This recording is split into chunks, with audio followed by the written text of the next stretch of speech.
bunch of guys who are from the same clan arrive at what seems to be a rundown martial arts academy. Since they are trying to take shelter from the rain, they believe that the building is the best place to do that. Upon entering the building, they find our MC, a young man whom they assume is a warrior. The leader of the group politely asks our MC if they can spend the night at the academy. He explains that they are trying to avoid the rain. Our guy stays mute after hearing the question. He wonders who the guys are and why they are greeting him so politely, even though he is just a kid. Our guy knows the group believes he is a young Taoist guarding the shutdown academy. He takes a better look at the guys and concludes that they don't seem like bad people. Unknown to the bunch, our guy actually settled in the academy just a few years ago too. Since he is not the owner of the academy, he tells the guys that they are free to stay wherever they want. However, he lets them know that the pavilion is out of the deal. He claims that he is using it, and by this, they are free to use the other places in the estate. The leader of the group thanks our guy for the hospitality and relays the information to the rest of the group. He warns them again not to go near the pavilion, but they are free to take shelter in other places. The guys all affirm this with a show of respect to their leader. Our MC takes a look at the badge on their clothes to see the name, Tang. With this, he assumes that the bunch is from the same clan. However, he remains curious about what sort of people they are. Not ready to waste time on this, our guy heads inside. He enters his inner chambers, talking about how it is time for him to feed the kids. Excitedly, he runs into the room, and you would think he has a bunch of orphaned kids that he is caring for. In a shocking turn of events, it turns out that the kids our guy means are a bunch of animals he keeps in the room. He picks up a jar filled with ants and gets ready to feed his animals.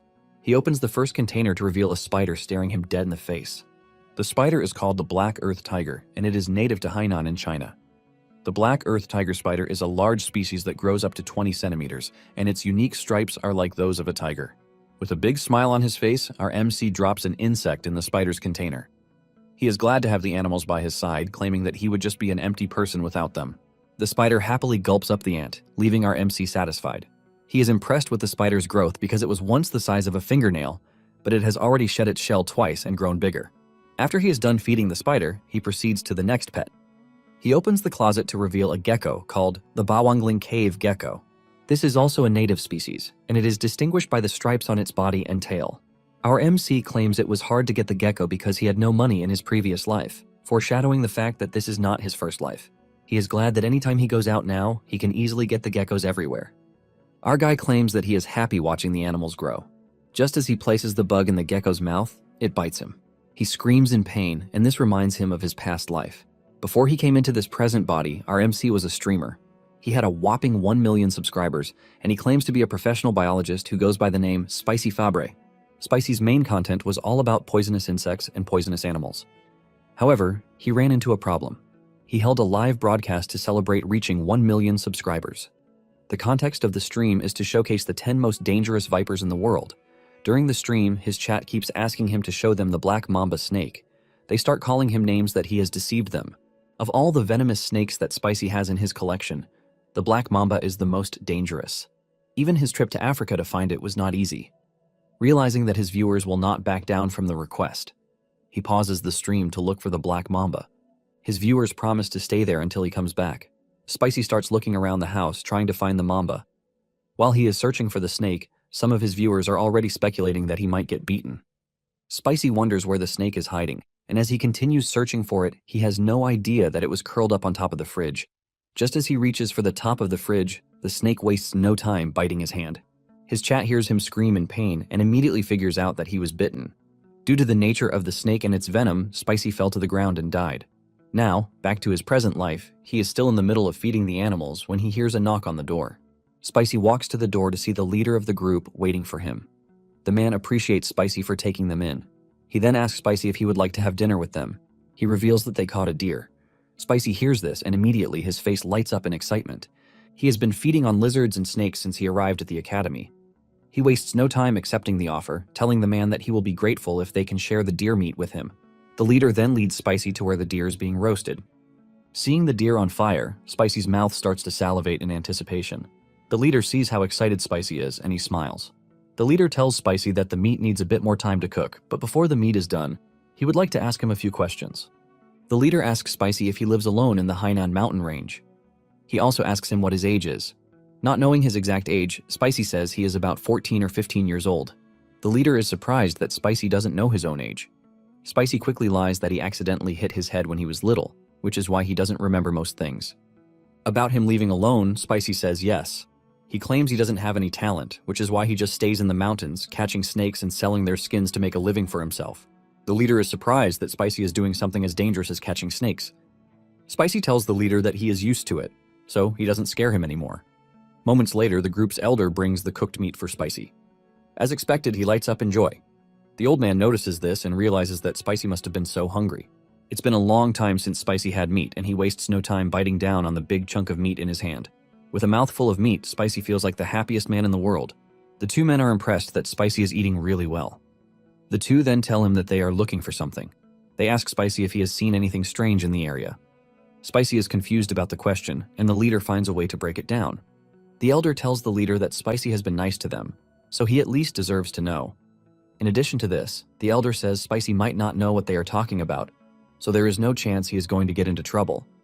There is also no possibility of his telling anyone since he lives alone too. The leader finally agrees to tell Spicy the big deal that they have been hiding from him. Apparently, they are in the area to find a centipede with a blue spot on its body. Spicy is surprised when he hears that what they are looking for is a centipede. Apparently, the centipede is so big that Spicy would have noticed it if he saw it. Spicy gets interested in the conversation and asks them how big the centipede is. The leader reveals that since the centipede they are looking for is an adult, it is big enough to swallow someone as young as Spicy. Fear grips Spicy when he hears how big the bug is. This is when it dawns on him that he might actually be in another world. He thought he went back a few hundred years, but he might be wrong. The leader notices Spicy's reaction and apologizes for scaring him. The elder then assures Spicy that he has nothing to worry about since they are there to catch the centipede. Spicy then asks them if they plan to catch the centipede and raise it, but this sounds absurd to the two. The two start laughing, thinking about the possibility of what Spicy said. The elder then reveals that they have no plans to raise the centipede. They are there to catch it and use it for medicine. Spicy hears this and immediately gets disappointed. He thought the guys were traitors, but with the way they are talking, they might be substance dealers after all. Spicy is then forced to question them if a centipede can be used as medicine. The elder then replies that the possibility is low, but the truth behind it is that his granddaughter is bedridden with a serious illness. Apparently, the centipede's inner core is the only thing that can save the girl, which is why they have to find it. And talking about the inner core, it is a crystal created by accumulating chi in the bodies of animals that have become spiritual creatures. When Spicy hears that the elder's granddaughter is sick, he immediately figures it out. Since the elder is the leader's father, that makes the girl in question the leader's daughter. Spicy then thinks to himself and comes to the conclusion that the men are trying to feed the girl whatever they can get their hands on, since she is on the verge of death. Spicy is doubtful that centipedes can be used as medicine, but because parents would do anything for their children, they are open to using whatever they can get. Spicy feels bad for the centipede, but because the men have treated him to a nice meal, he is open to helping them. The leader then asks Spicy if he has seen the centipede, but he says no. The leader sighs in disappointment when he hears this, but Spicy then says something to lift the mood again. He tells the two that he hasn't seen the centipede but has a good idea of where they can find it. Even though he died from a poisonous snake in his past life, Spicy still considers himself the best person for the job. Apparently, there are approximately 8.7 million species, and about 20,000 of these are known to be poisonous. Spicy has each of these species registered in his head, and Spicy doesn't consider centipedes to be an exception on the list. When it comes to poisonous animals, Spicy considers himself the final boss. Spicy then reaches into his encyclopedia of centipedes. He flips through the pages of the book, and after a few moments he finds what he was looking for. He faces the two men and tells them that he might have an idea of where the centipede is. The two immediately become interested in whatever he wants to say. They quickly ask him where they can find the centipede. Before answering their question, Spicy asks the two to tell him where they have searched and the time they searched the said areas. Apparently, they have searched the north and east of the area. In addition to this, they have only searched during the day. They also focused on the riverside in the north. After hearing this, Spicy realizes why they haven't found the centipede. He lets them know that there is no way they could have found the centipede in the places they have searched, and this shocks the two men. They immediately demand that he tell them why he believes that they have searched the wrong places. Spicy is more than glad to tell them. He starts by explaining that centipedes belong to the Arthropoda phylum and the Chilopoda class. Because of this, centipedes tend to have a wide territory. In addition, they are cold-blooded, so they do need shelter for the regulation of temperature and humidity. Another thing that makes them interesting is the fact that, unlike most insects with a waterproof layer, centipedes have weak waterproofing and pores on their shells. This is the reason centipedes do not prefer wet places. In short, it is an animal that prefers humid places but dislikes water, and at the same time, it still cannot survive without water. Putting together all of these facts, Spicy says the centipede is less likely to be found in jungles or by the river. After hearing everything that Spicy has said, the elder places his hand on his head and realizes that they have missed a whole lot while searching for the centipede. The elder thought centipedes preferred places like rotten wooden cracks. Spicy tells him that he is not entirely wrong because he can actually find small ones in this location. But since they are searching for a big one, they can't stay in the jungle or rocks by the river. And this is because they won't be able to hide. After everything that Spicy has said, the men ask him where they can find the blue-spotted centipede. They let him know that there will be a big reward for him if they find it where he says. Spicy smiles when he hears this, and then he points to the west. He mentions that they should check the Rocky Mountains to the west. Apparently, centipedes like to rest under warm rocks during the day and then move around when it is dark. After gathering everything that they needed, the men set out to search for the blue-spotted centipede. While his men are searching, the leader Aura farms while standing on a tall, pole-like rock. It has been 3 days since they have been searching with no success. The leader now wonders if Spicy is wrong after all. He tells his men to fire the signal arrow and gather the search team. The men do as told and fire the signal to call on the search team that is led by the elder. The men are already exhausted from the search, and some wonder if Spicy actually knows what he is doing. They wonder why they can't find the centipede, but they are sure that Spicy knows what he is talking about. The leader's daughter, Huayin, is considered to be the most exceptional talent in the history of the Tang family. The leader is frustrated about their inability to find the centipede. He wonders if the heavens have forgotten about his daughter. Soon afterward, the elder and his search party arrive at the camp. The elder is sad that they also failed to find the centipede.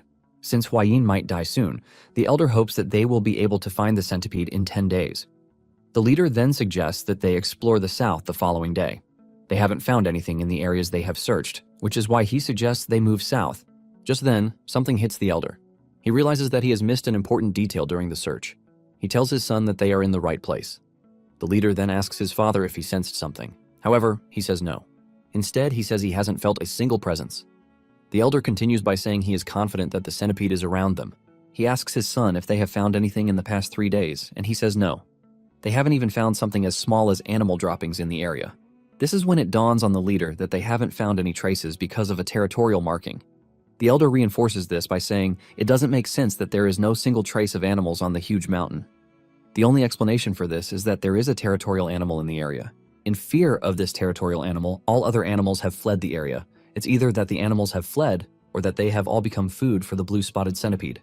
The elder pats his son on the shoulder, assuring him that the centipede is in the area. The old man is confident that they can finally save Huayin. Just then, a strong wind hits the area, coupled with a terrifying presence. Everyone is thrown into confusion and fear while trying to figure out what is happening. Suddenly, a large presence destroys the fireplace, leaving the boys even more terrified. Everything finally becomes clear when the feet of a beast appear. When the boys finally get a good look at what is happening, they realize that they are in the presence of the blue-spotted centipede. Every single person present in the area is gripped with fear as they realize that the centipede is more terrifying and bigger than they anticipated. Back at the academy, Spicy is lying on his bed, wondering why the elder and his son are all scared of the centipede. He also hears screams from where he is, but believes that they are all overreacting.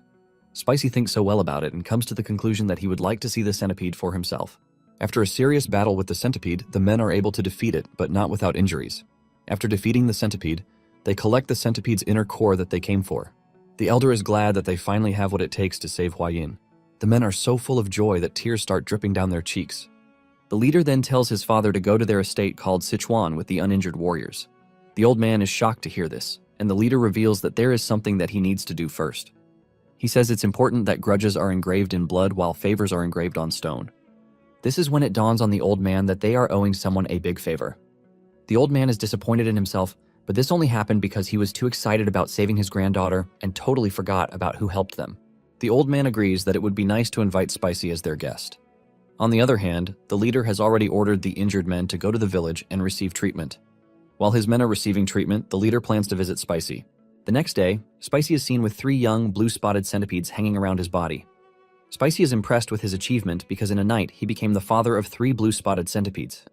He remembers that all he did was clean the eggs and put them on the nightstand. By the time he woke up, the eggs had hatched into centipedes. Spicy is surprised and impressed by this because he never thought the eggs would hatch so fast. The hatchlings are all over Spicy, refusing to give him breathing space. Spicy is worried that the centipedes might get too attached and take him as their parent. Apparently the night before, Spicy left the academy around the same time that the leader and his men were fighting the blue-spotted centipede. Since he was curious about the centipede, he stepped out to check by himself. He managed to find the hideout of the giant centipede. Inside the hideout, he found 3 eggs. After he fights off a weird cricket, Spicy is able to escape the hideout with the eggs intact. This was when he returned to the academy to clean the eggs. Spicy is disappointed that he couldn't find the blue-spotted centipede, but at least he got the babies. And now, the hatchlings are all over him. Spicy cannot do anything but watch since he can't feed the centipedes yet. The centipedes will need to molt at least twice before Spicy can feed them. However, he is frustrated with the way that the centipedes are all clinging to his body. He decides to take a shower, hoping that the centipedes will fall off in the process. While he is out to take a shower, the leader arrives at the academy. He has bandages on his right arm to show that it is broken. He entered Spicy's room but couldn't find him. He calls out to him, but still no response from the young man. Upon entering the inner room, he realizes that it is filled with herbs and jars. He assumes that Spicy is a medical practitioner, which is why he has herbs in the room. The man is not comfortable entering Spicy's room without his permission.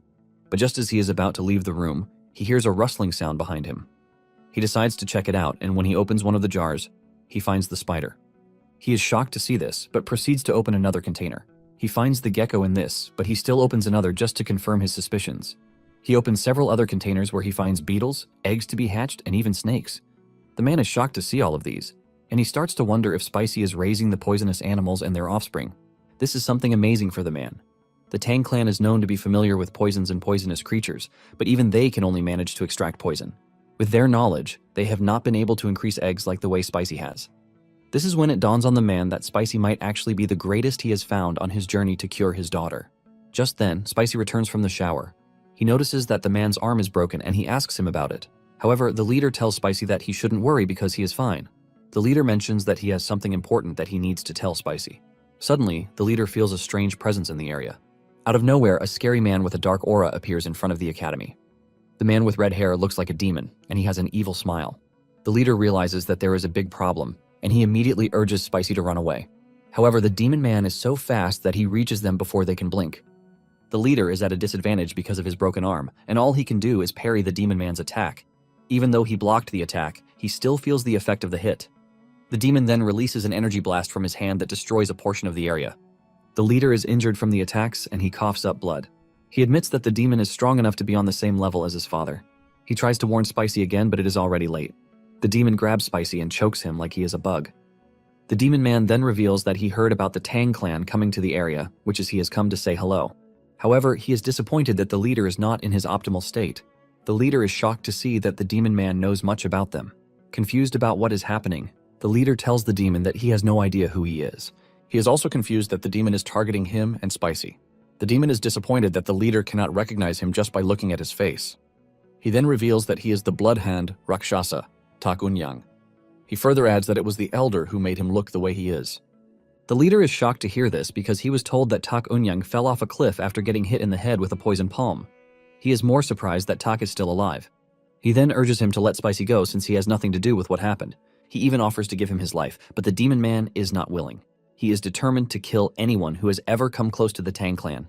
He then starts to choke Spicy really hard, forcing Spicy to even beg for his life.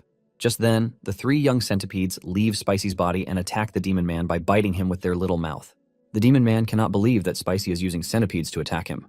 He believes that the centipedes have nothing on him, but just as he is about to grab the little bugs, they evade him and release a poisonous liquid into his mouth. In a surprising turn of events, the liquid affects the demon man, and he loses his balance. It doesn't take long before he dies from the effects of the liquid. Spicy is horrified by this, and he has to ask the leader if the demon is really a bad person. Unknown to Spicy, the leader is worried about something else. What he just witnessed is incredible to him, and he realizes that Spicy cannot just be a mere guest at the clan. The leader is determined to make Spicy a member of the Tang clan with what he has just seen. A few days after the demon man's death, Spicy is still looking after the clan leader. Because he lost too much blood, he has become exhausted. He thanks Spicy for looking after him, but the young man urges him to tell him where his companions are so he can check on them.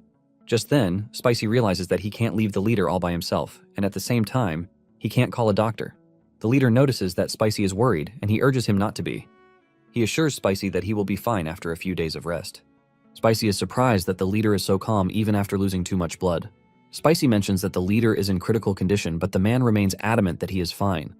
The leader says he has nothing to worry about because he is a martial artist. Spicy is shocked to hear this, and he asks the leader if they are the same people who fly and also shoot fireballs. The leader smiles, saying not everyone can do what Spicy is saying, but he actually got the description right. With the leader confirming this, Spicy confirms that he is in a different world. The leader then tells Spicy that he owes him his life because he has saved him. Since he has helped him out multiple times, the leader decides that it is time to formally introduce himself. He reveals that his name is Tang Cheol-sun of the Sichuan Tang clan. In return, Spicy finally reveals his real name. It turns out that our MC's name is Wei Sor-yong, but let's continue with Spicy to avoid confusion. Cheol-sun figures out what Spicy's name is, and he considers it to be a good one. Cheol-sun then mentions that he has lots of questions that he wants to ask Spicy. Spicy tells Cheol-sun to go ahead and ask him whatever he wants to. Before he can start asking the questions, Cheol-sun notices the centipedes crawling around Spicy's body, and he screams out in concern. He is forced to ask Spicy if the centipedes are poisonous, to which he says yes. He then reveals that the centipedes are the young ones of the blue-spotted centipede. Cheol-sun jumps out of the bed when he hears this. He can't believe that Spicy managed to tame the young blue-spotted centipedes. Spicy urges the man to lie down again, but the questions just keep coming. He asks Spicy how he tamed them and where he even found them. He also adds that he saw other poisonous creatures while he was waiting for Spicy to come back. Cheol-sun wants to know the story, and since Spicy has nothing to hide, he is willing to share. However, he warns Cheol-sun that the story is long, but the man doesn't mind. Spicy then starts with the egg of the blue-spotted centipede. He tells Cheol-sun how he found the eggs and raised them. Cheol-sun cannot believe that Spicy has the knowledge to predict when eggs would hatch. To further explain things to him, Spicy heads to his collection. He brings out 2 lizards to use as an example. He shows Cheol-sun a spotted lizard with stripes while the other just has a plain color. Basically, Spicy is telling Cheol-sun that he can breed animals to the features he wants. Cheol-sun is blown away when he realizes that Spicy has what it takes to create color and other features. Cheol-sun then asks Spicy if he can pair the ones with strong poison to create even more poisonous ones. This question horrifies Spicy, but instead of giving a direct answer, he tells Cheol-sun that it is theoretically possible. Spicy has no chance to breathe as Cheol-sun continues to talk about breeding poisonous creatures together. Spicy agrees that it can be done, but it is very hard. Cheol-sun then wastes no time, asking Spicy to be a part of his family. Spicy is shocked by the request, and Cheol-sun lets him know that the Tang clan will teach him everything they know if he agrees to join them. In addition to this, Cheol-sun promises Spicy that he will have access to all sorts of elixirs, herbs, and poisons that he desires. Cheol-sun continues further by saying Spicy even has what it takes to capture or raise the legendary 10 great poisonous creatures of the Central Plains. He then sweet-talks the deal further by saying he is willing to give Spicy his daughter, who is considered to be one of the 3 flowers of the Central Plains. Suddenly, Spicy tells Cheol-sun to hold it. Cheol-sun assumes that Spicy has become interested in the conversation because he added his daughter to the deal. He is about to continue talking about how great his daughter is when Spicy tells him to forget about his daughter. What our MC is really interested in is the great poisonous creatures of the Central Plains. He wants to know if the creatures are as amazing as the blue-spotted centipede. Cheol-sun replies that the creatures are as impressive as the blue-spotted centipede. In fact, the centipede is considered to be on a lower rank than the 10 great poisonous creatures of the Central Plains. Some of the creatures are the giant scorpion and the golden frog that shines like gold. Just hearing this, Spicy is already thrown into a moment of imagination. Cheol-sun then tells him that the creatures are more fantastic than whatever it is that he is imagining in his head. Cheol-sun is glad that he has been able to convince Spicy at the very least. 2 days after this conversation, Spicy and Cheol-sun sit with other members of the clan who were in the village. They are shocked when they hear about the appearance of the demon man. Cheol-sun explains that Tak has been in hiding while polishing his martial arts skills. Cheol-sun claims that Tak was so strong that he had almost reached the elder's level. When the clan members hear this, they are marveled. They assume that since Cheol-sun was the one who defeated Tak, he must have reached a higher level too. They start to congratulate him, but Cheol-sun humbly tells them that he hasn't improved since the last time they saw him. Cheol-sun then reveals the shocking truth behind everything. He tells them that Spicy was the one who eliminated Tak. This shocks everyone, as they don't believe that the young man has what it takes to face someone as dangerous as Tak. However, they all come together to thank Spicy for saving their leader. Just then, Cheol-sun tells Spicy to show the boys the truth.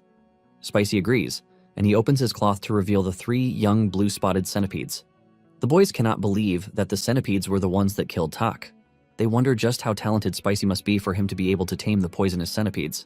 Cheol-sun then reveals that he has recognized Spicy's potential, which is why he is inviting him to join the clan. The boys are excited to hear this, since they see it as a good opportunity to have Spicy in their midst. Cheol-sun clenches his fist to showcase a blue aura. He tells the group that he is feeling better. Spicy notices that something is off, and he asks Cheol-sun if he is still looking for something. Cheol-sun reveals that Tak practices a martial art named the Blood Hand Poison Claw. Apparently, it is a dreadful evil art, and to use it, human blood and bone marrow are needed. Spicy's mouth opens in horror as he wonders what sort of crazy martial arts Cheol-sun is talking about. Chilsun says things will become more dangerous if Tak leaves behind any scrolls or disciples. Chilsun doesn't want a continuation of the practice, and he says they have to terminate all traces of it. They need to do this to make sure that the evil martial arts have no way of returning to the world. In addition to this, Chilsun wants them to help anyone who has been captured. He then turns to Spicy, asking him if he would like to help since he is familiar with the geography of Hainan Island. Spicy thinks again about the offer, and comes to the realization that he is going to be forever affiliated with the clan if he joins them.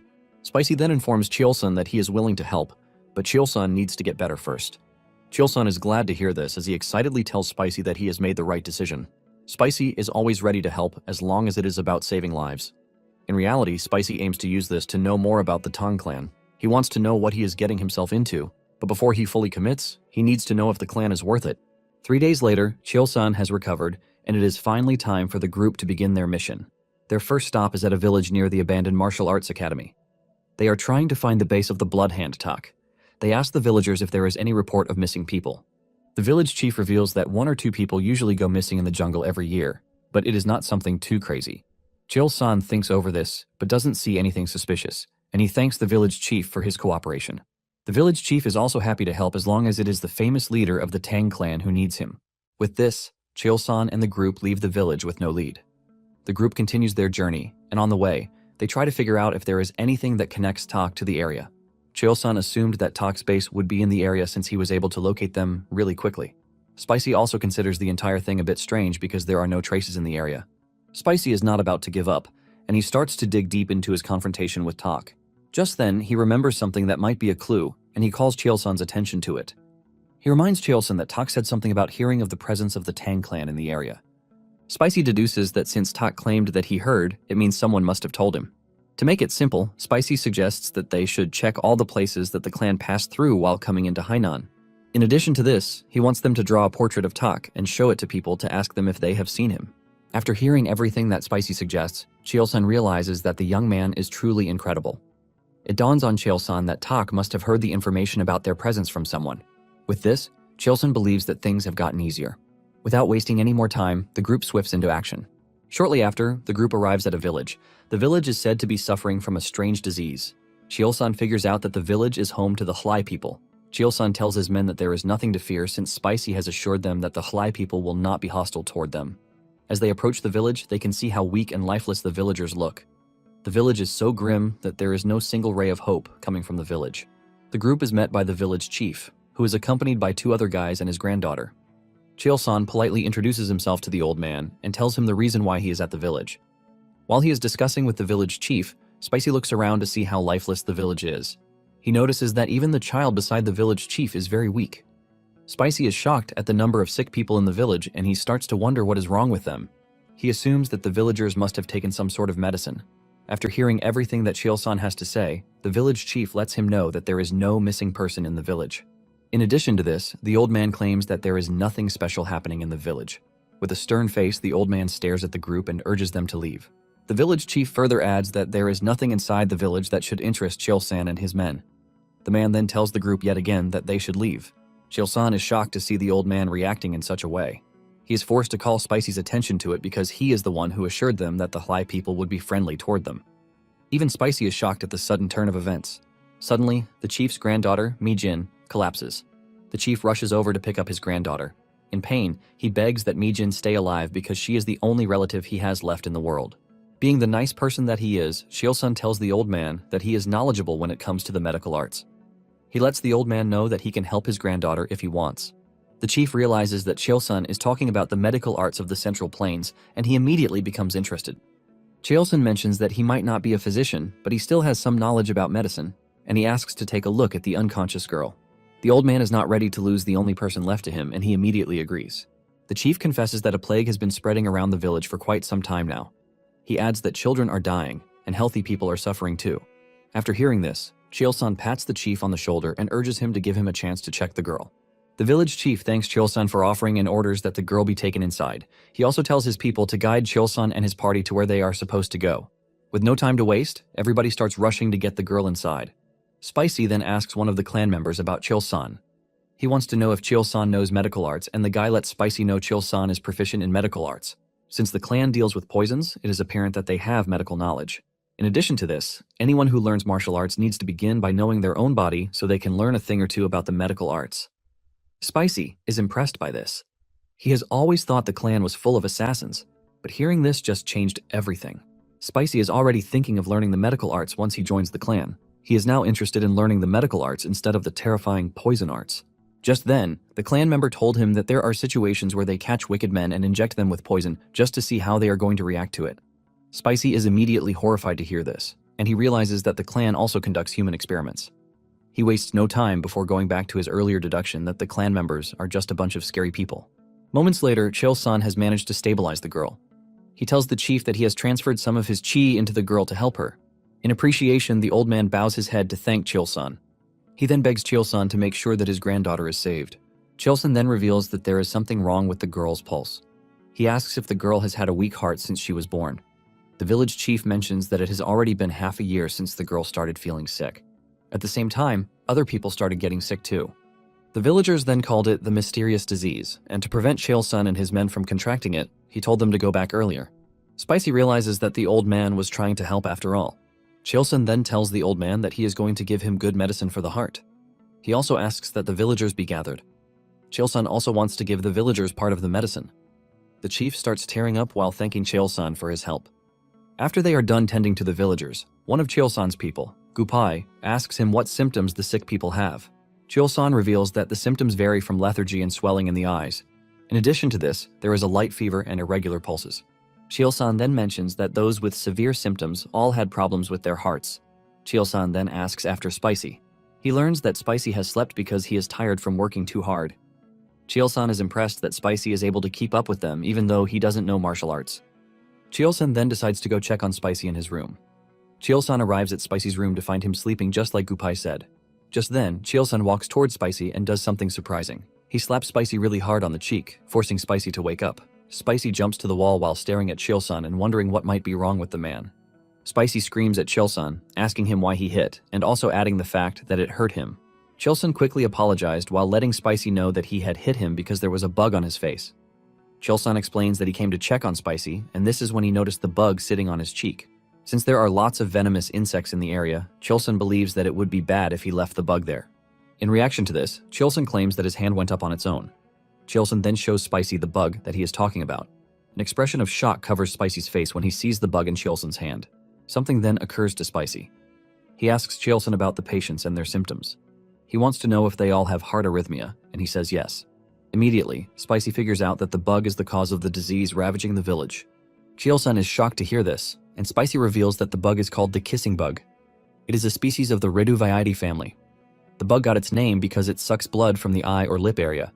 These bugs are so sneaky that they even suck blood more quietly than a mosquito. This is also why some people call them the vampire or assassin bugs.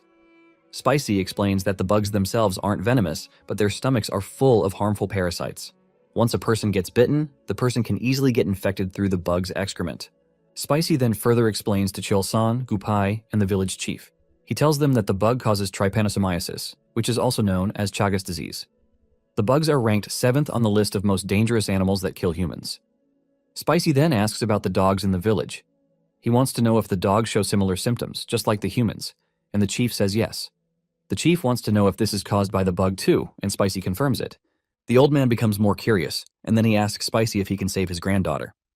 Spicy then replies that it is possible to save the girl as long as they have the right medicine to do the job. Just then, Spicy notices that Chil-san and Gupai are having a weird conversation. Sitting there all confused, he hears Chil-san boasting about the Tang clan. Spicy is forced to ask what Chil-san means, but he repeats it. After he is done talking about how great his family is, Chil-san tells Spicy that there is something called gu. While some believe that they are venomous parasites, others simply call them witchcraft. However, the simple truth is that gu are bugs grown by evil men in China. The bad guys feed the bugs to people either to cause them pain or to control them. Spicy is shocked when he hears about the controlling aspect. He mentions that the gu is incredible, and Chil-san agrees with his deduction. However, he lets Spicy know that several martial artists have been killed using gu. Those who didn't die were forced to kill their own children or were forced to betray their families and become slaves for the bad guys. This is the reason many didn't bother to find the antidote that can counter gu. However, the Tang family is not one of these people, as they have been able to find a cure. They have created something that would melt off the roundworm inside the body, And since the bug causing the disease operates on the same level as the roundworm, Chilson believes that the medicine will also work.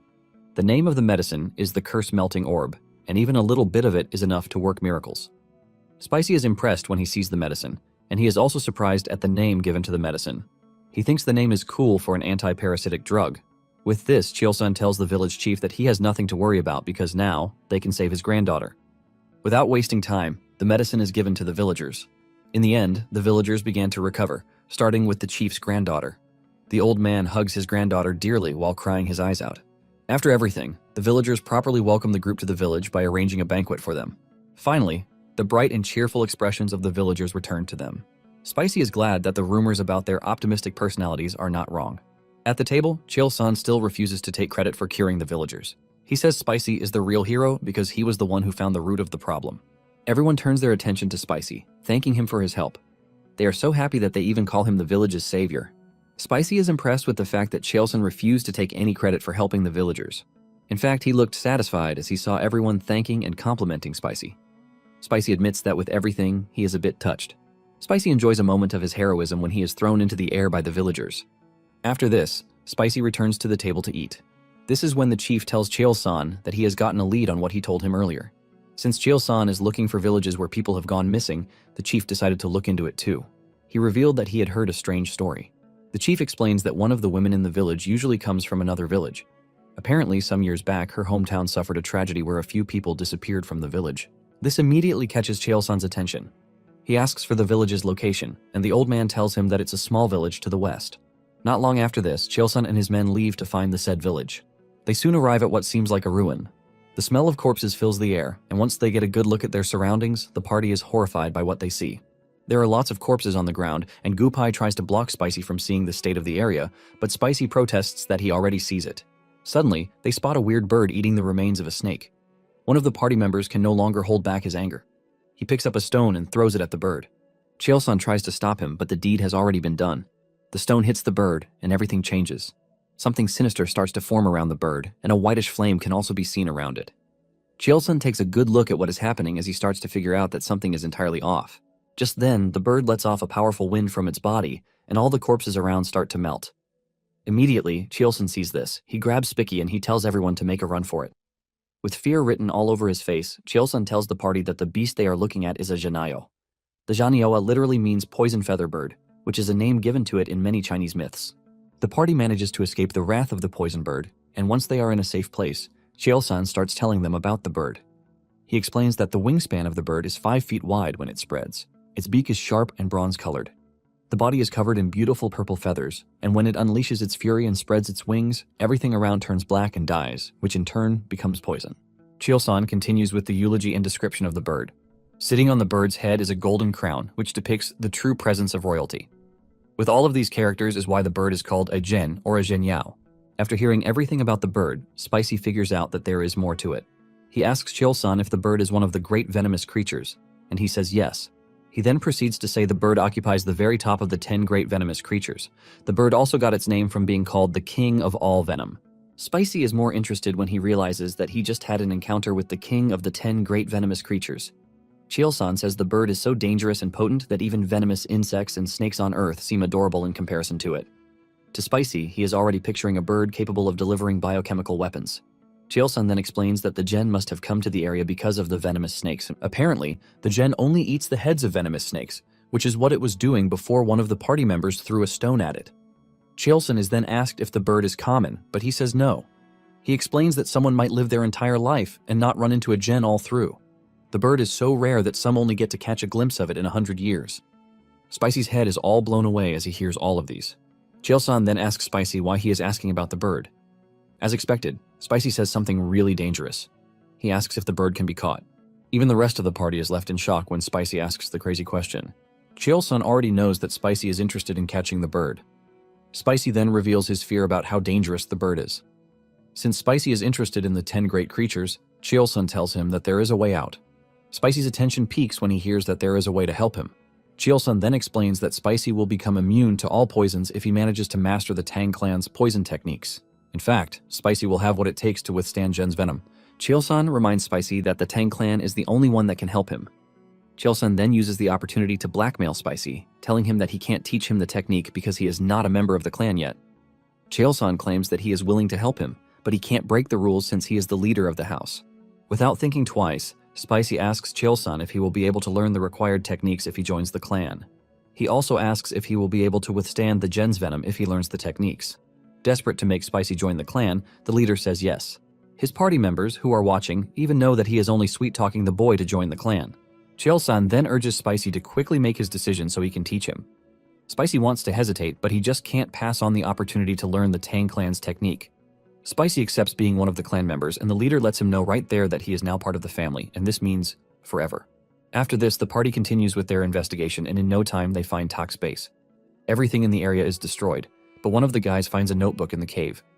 The things written in the book are everything that Tak knows, and he wrote it using his blood. Cheolsun takes the book into custody and tells his men that it is time for them to head back home. Cheolsun reveals they are done with their objectives already. They need the core of the blue-spotted centipede, and they have gotten it. In addition to this, they have also found the manual that Tak left behind. Since Spicy will be following them home, he asks for permission to stop at the temple. He needs to release his animal pets and, at the same time, pack his belongings. Just as they are about to leave the cave, Spicy spots something shiny in the distance. He calls the leader's attention to this. They check out the shiny object to see that it is a feather from the Gen. It is all purple and shining, and Cheolsun picks it up. Since this is the first day that Spicy is joining their clan, the leader decides to give Spicy to celebrate his welcome into the clan. Cheolsun tells Spicy that he is not really pleased with how he addresses him. Cheolsun plans to change everything when Spicy is done with his initiation. Spicy is surprised that there is an initiation process that he needs to undergo. Meanwhile, Cheolsun's father has just arrived at the Tang clan. He is exhausted already, but he is more concerned about Huayin. He asks if the girl is still alive, and they say yes. Without wasting time, the old man rushes to the room where the girl is being treated. Huayin's mother is shocked to see the man, but he assures her that everything will be fine since he already has the medicine with him. The old man brings out the box and removes the core of the blue-spotted centipede. Everyone in the room waits in anticipation and fear when the elder picks out the core. He is glad that he came back just in time. He then pushes the core into Huayin's mouth. Immediately, it morphs with her body and a blue aura surrounds her. In addition to the medicine's effect, the elder holds his granddaughter's hand and performs some traditional ritual on it. The drug continues to do its thing, but the old man wants it to be faster as he cannot wait to see his granddaughter again. Back to Spicy and the clan members that he is traveling with. Spicy is carried by one of the clan members since he doesn't have the stamina to run and move like them. Spicy has always heard that the Central Plains are big, but he never expected it to be too big. From Hainan, the group took a boat to Hongzhou, and then from there, they passed through Nanjing. After a journey that lasted over a month and a half, the group finally reached Sichuan, which is home to the Tang clan. Upon arriving at the gate, Spicy is blown away by how big and beautiful the area is. Spicy is informed that the entire mountain on which they are standing belongs to the Tang clan. Just then, members of the clan come rushing out to welcome their leader. Spicy is scared that he is going to get run over because nearly every person is running to meet Cheolsun. Running with them is Huayin, who has missed her father. Her father's face lights up in joy when he sees her coming. He is glad that the girl is alive, and the two hug each other tightly. Spicy sees the girl and realizes that she has the most beautiful aura of any girl he has ever seen. And when talking about girls, Spicy actually had a fling with a celebrity in his past life, but even the celebrity cannot compare to Huayin. Just then, Cheolsun decides to introduce Spicy to Huayin. Spicy is too stunned to talk, and his eyes remain wide open like an owl. Cheolsun then reminds him that he actually took an interest in the poison creatures over Huayin. At that moment, Spicy almost prays for a time machine to go back in time and undo the rubbish he said. Sweats drip down his face just by staring at Huayin, and since he laid his eyes on the girl, he hasn't been able to say anything. In a flashback, the beautiful Huayin is the only daughter of Cheolsun. She was also known as the poisonous flower. Huayin carried an emotional burden that no one knew about since she was young. Since she was the only daughter of her father, she faced backlash from the hands of clan heads and elders. Some believe that Cheolsun should get another wife who can bear him a son. They only see Huayin as a lady who can be taken as a wife, not a clan leader or prodigy. To show the elders that they were wrong, Huayin made a decision. Huayin starts training in martial arts, hoping to be a top martial artist. Huayin was determined to show everyone in the family that she could not be swept aside, even though she was a lady and not a man. However, Huayin took things too far in her bid to learn martial arts. In the course of learning, her impatience brought about a heart demon that possessed her. This demon started depleting all of her chi, and she ended up bedridden. Thankfully, the elder, her grandfather, arrived with a cure just in time. When Huayin wakes up, tears drop down her eyes as she stares at her mother and grandfather, Myriad. She apologizes to them for the pain that she has caused them, explaining that she just wanted to be a useful person to the clan. But now, things have gone bad, and she has lost all of her inner chi. Her grandfather scolds her for trying to take back everything she has done and then lets her know that she has reached the 100th poison level that she desperately wanted. He told her to wipe her tears and cheer up. This is when Huayin notices that there is a blue sublime aura flowing out of her body. This shocks her, but before she can get an explanation, her grandfather tells her about the young man who saved her life. The elder tells her that Spicy not only saved her life, but also gave her the inner chi of 1,000 poisons. Huayin has been chasing the 100 poisons, but ended up gaining the level of 1,000 poisons, all thanks to Spicy. Now, back to the present. Huayin has already had a lot from her grandfather before meeting Spicy. At the same time, Spicy finds it hard to comprehend Huayin's beauty. When he finally opens his mouth to talk, he greets the young miss. He introduces himself to Huayin just like a polite gentleman would. Spicy lets the girl know that he is glad to see Huayin well and healthy. Huayin then lets out a bright smile, telling Spicy that she is also happy to see him. Like a proper lady, she thanks Spicy for saving her life. She assures Spicy that she will never forget what he has done for her. This lifts Spicy's mood and his face lights up in excitement. At the same time, he cannot get Huayin's beauty out of his head. Just then, Spicy hears Cheolsun's voice in his head, asking him how he feels about his daughter. Spicy is shocked to hear Cheolsun's voice in his head, but figures out that the man is using a technique called sound transmission. Cheolsun doesn't hold back when he asks Spicy if he finds Huayin pretty, even though she is thin, given the fact that she is still recovering. Unlike regular fathers, he even asks Spicy if he would like to get to know Huayin better. Spicy is so stunned that nothing comes out of his mouth, but his face speaks nothing but embarrassment. Later on, Spicy is seen cooling off in the shower. The clingy centipedes are sitting in the container while their father enjoys his bath. Even Spicy is surprised that the centipedes are giving him a time off, which is something they would never do.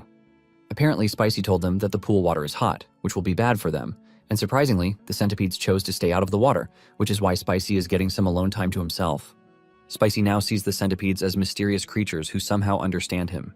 Cheolsun once told him that the centipedes somewhat react to killing intent.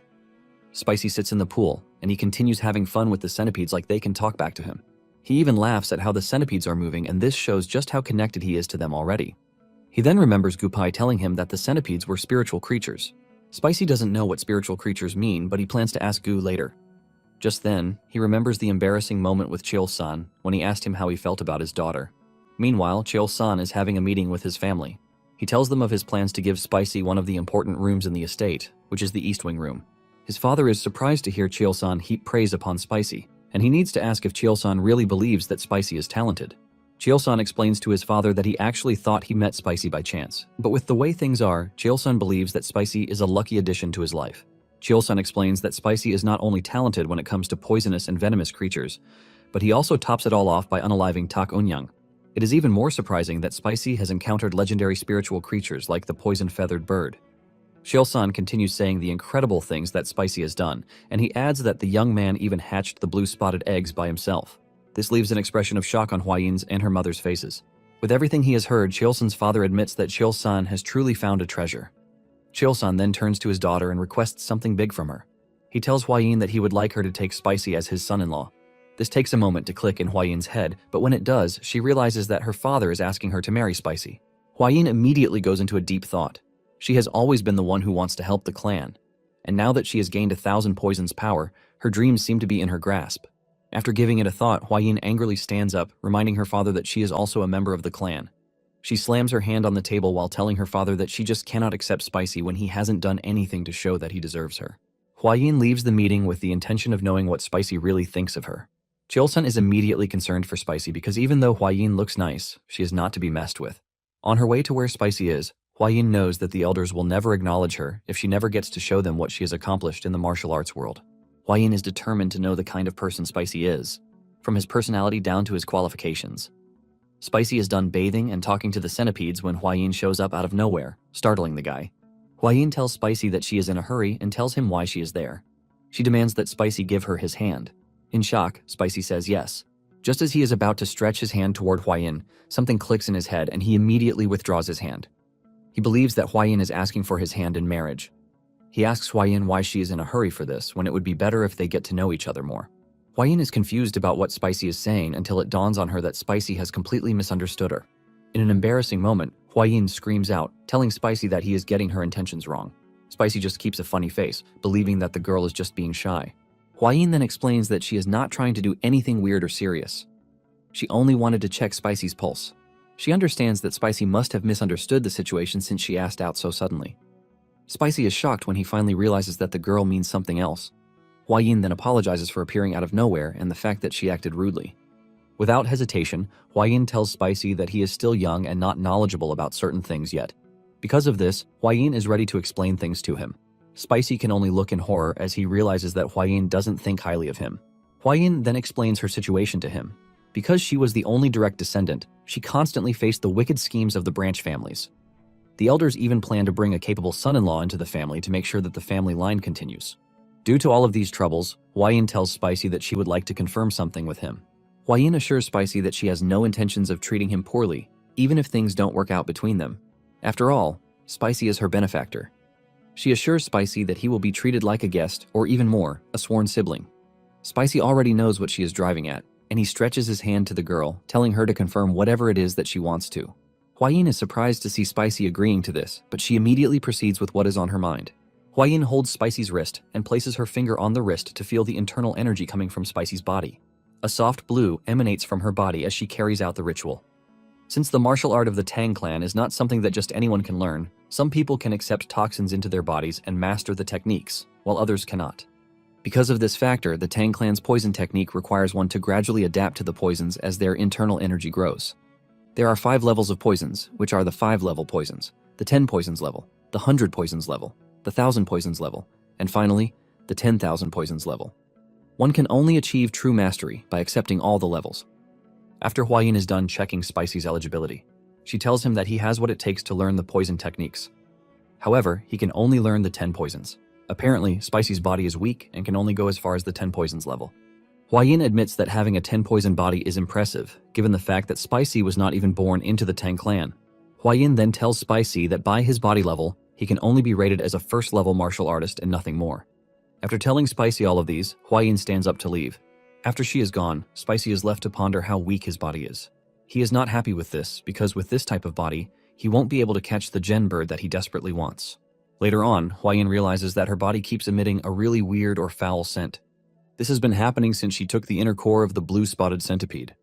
Huayin even takes her bath several times a day, but the smell doesn't fade off. She assumes that the smell is some kind of punishment for speaking rudely to Spicy, who saved her life.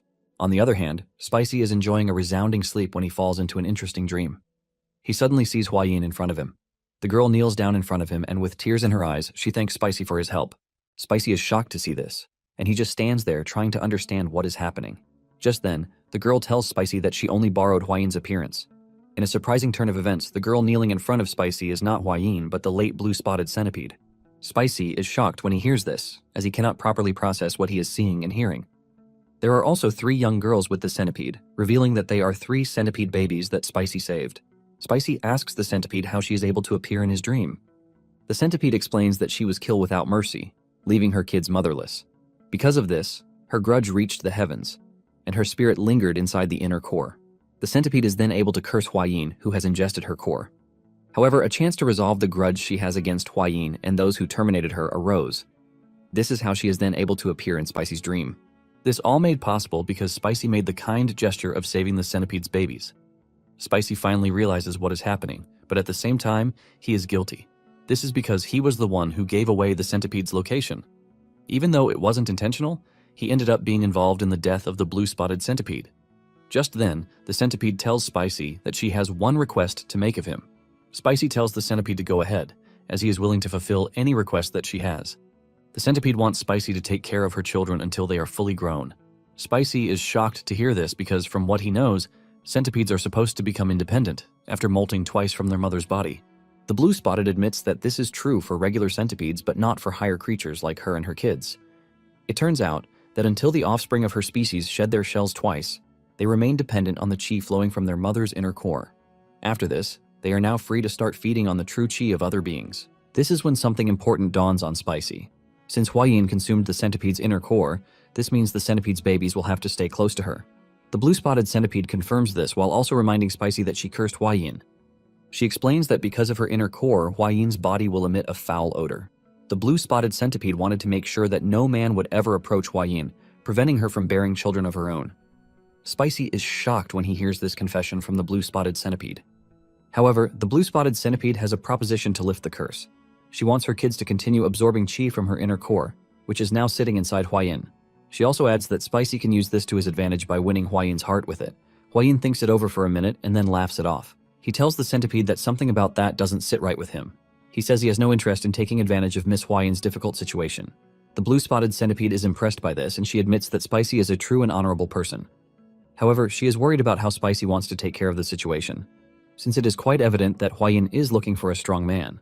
The centipede also says she would have preferred to help, but since she can't procure the inner core of the 10 great venomous creatures for Spicy, her hands are tied. At the mention of the 10 great poisonous creatures, Spicy gets an idea. He then tells the centipede that he has a proposition, but he is going to need her to trust him. The blue-spotted is curious about what Spicy means, but he tells her not to worry herself. He plans to take care of things, and he is confident that it will work out. The following day, Spicy holds a meeting with Hua-Yin, and he tells her everything. She is shocked to find out that the smell coming from her body is a result of the centipede's inner core. Spicy then lets her know that if she attaches the centipedes every couple of days and lets them absorb chi, the smell will naturally fade away. After thinking it through, Hua-Yin then asks Spicy if he is willing to do these things for her without asking for anything in return. Hua-Yin knows that Spicy could have easily asked for compensation, but he has not made any requests yet. With a smile on his face, Spicy tells Hua-Yin that he cannot bring himself to the point where he would have to take advantage of a girl's difficult situation. Spicy assures Hua-Yin that he is not that shameless. This shocks Hua-Yin, leaving her speechless. Hua-Yin finally speaks out, telling Spicy that she is not willing to accept his kindness without giving something in return. Hua-Yin then admits that her father's words are true. She now realizes that there are things more valuable than talent or martial prowess. This is when Spicy finally tells Hua-Yin what is on his mind. Since Hua-Yin told him that he only has a 10 poison level body and can only absorb 10 types of toxins, Spicy has already cooked up a nice idea. With a bright face, he tells Hua-Yin that he would like her to fill his body with the toxins of the 10 most poisonous creatures of the Central Plains. Hua-Yin is shocked to hear this, and she is forced to reconfirm what Spicy just said. This is when Hua-Yin realizes that Spicy is ready to become the strongest under the heavens for her sake. Hua-Yin turns bright red from excessive blushing because this is the first time a man has ever made such a confession to her. Hua-Yin is forced to ask Spicy if he is aware of what he just said, but Spicy scratches his head, saying he isn't. Hua-Yin explains to him that the path Spicy is about to take will be incredibly tough and challenging. She adds that it might even take years or a lifetime of worth of effort to take on such a challenge. Spicy is shocked to hear this. He thinks to himself and wonders if it really does take that long.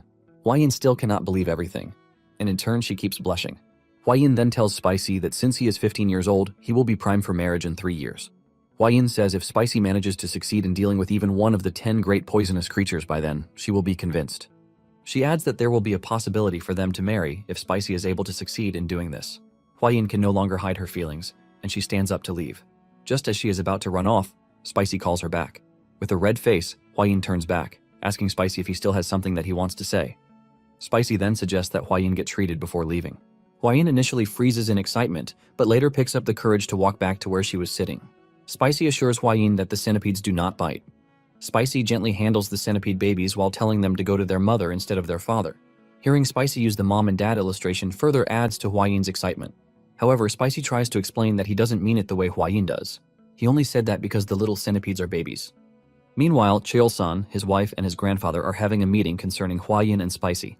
They are surprised that even with the level of talent that Spicy has, Hua-Yin doesn't seem to want him. However, Cheol-san's father believes that there might be progress because when he saw them earlier, it seemed like there was something going on between them. However, Hua-Yin's mother retains the fact that Spicy was turned down by Hua-Yin. This causes a worry for the trio, and the old man finally says the arranged marriage might not work out. He believes that leaving the two to naturally develop feelings for each other would be better. Cheol-san's wife then suggests that they leave Hua-Yin to handle Spicy's martial arts training. She assumes that spending time together would help the two to grow. Cheol-san hears the idea and realizes that it is not a bad idea. The elder then suggests that they should consult the elder healer sage.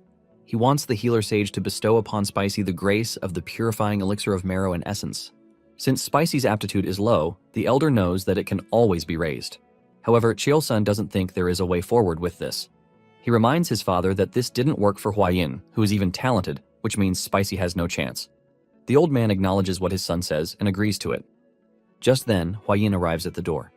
Cheol-san is shocked to see Hua-Yin at that time of day. He asks her to come inside, and Hua-Yin is surprised to see that her father, mother, and grandfather are all present. Since she is already there, she tells the two that she has something to say. With a red face, Hua-Yin summons the courage to tell her father that she is finally ready to do what he asked. Cheol-san is shocked to hear this, and even though he knows what Hua-Yin is talking about, he pretends not to. He then asks his daughter to explain better. Huayin's mother cuts in, asking Huayin if she has finally taken an interest in Spicy. Huayin finds it hard to answer them, but her expression says it all. Everyone in the room is excited to hear this, and Cheol-san wonders how Huayin fell for Spicy since she claimed that the guy wasn't her type. Huayin then reveals why she changed her mind towards Spicy. She says Spicy has promised that for her sake, he is going to be the greatest in the world. Everyone's face lights up in excitement yet again as they ask Huayin to say more. Huayin explains that since Spicy's innate talent is only at the level of a 10-poison body, he has promised to fill his gap by defeating the 10 great venomous creatures. When the elder hears this, he laughs out, saying Spicy really has guts. Huayin's mother is excited to hear this, and she tells her daughter that there is no other place she can get a suitor like Spicy. Huayin then reveals that she is already in love with Spicy, but she still tells him that she would only agree to the marriage if he manages to capture one of the 10 great venomous creatures before he turns 18. Cheol-san is shocked that his daughter didn't ask for 3 instead. Huayin's mother realizes that her daughter's heart is already set on Spicy, but she knows that men are not particularly smart when it comes to figuring out things like this. Huayin then asks her mother if she should go and properly explain things to Spicy, but she says no. Her mother mentions that since Spicy has no idea that they have already approved of him, he would go to even greater lengths to impress them. The elder then tells Huayin to treat Spicy as a prospective son-in-law and nothing too serious. At the same time, the adults will act as if they have not made up their minds about Spicy. Cheol-san is glad that with the effort Spicy is going to put in, he will naturally become a part of the family. Later that day, Spicy holds another meeting with the blue-spotted centipede. The centipede is impressed with what Spicy has done. Spicy then explains to the centipede that he is able to do this because he is blessed with guts and perseverance. The blue-spotted centipede is glad to hear this, and she tells Spicy that the day might likely be her last. Since her resentment has been resolved, her soul will soon ascend to the afterlife. In addition to this, her internal energy has almost completely dissolved within Huayin's body. Since it might be her last day, the blue-spotted centipede asks Spicy if there is anything she can do for him. She assures Spicy that as long as it is something within her power, she will definitely do it. Spicy takes a deep thought on it and finally makes his request. He tells the centipede that he would like to look at her body. The centipede is not entirely thrilled with this, but she is not disappointed since Spicy is a man after all. The centipede understands Spicy's obsession, and just as she's about to start taking off her body coverings, Spicy stops her. He asks her if she really has to take off her clothes. At this point, the blue-spotted centipede is confused, and Spicy finally explains better. He reveals that he wants to see the true appearance of the blue-spotted centipede, not her transformation into Huayin. The blue-spotted centipede is shocked to hear this. With excitement, she transforms into the scary blue-spotted centipede. She asks Spicy if what he is looking at is enough for him, but Spicy is already lost in excitement.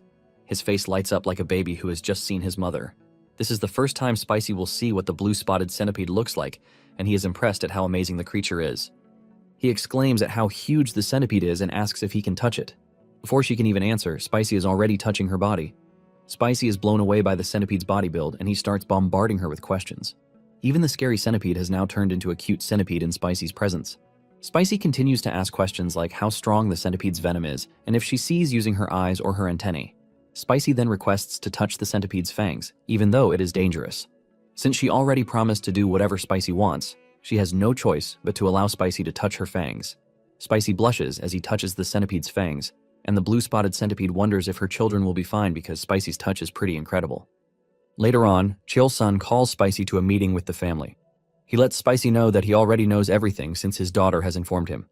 Cheol-san tells Spicy that from the moment forward, he will be addressed as their son-in-law. Spicy is shocked to hear this as he expected this to wait for 3 years. Cheol-san admits that the wedding will take place in 3 years, further surprising Spicy. Even Huayin's mother and grandfather welcome him with a bright smile. The elder says Huayin's match has already been decided, which means the clan is headed toward prosperity. Spicy turns to look at Huayin, and he notices that the girl is not objecting to what her family members are saying. In deep thought, he wonders if the family has already accepted him without further discussion. Since he doesn't want to be a mood killer, Spicy decides to go along with the plan. He then tells the trio that he is looking forward to their guidance. Cheol-san is happy to hear this as he declares that they should get things underway immediately. Cheol-san mentions that there is something Spicy needs to see before he can get the chance to learn the Tang clan's poison arts. Spicy is immediately curious to know what it is, and he asks the trio what they mean by this. Cheol-san reveals that he is talking about the Hall of 10,000 Poisons. Cheol-san assures Spicy that it is something he is going to love.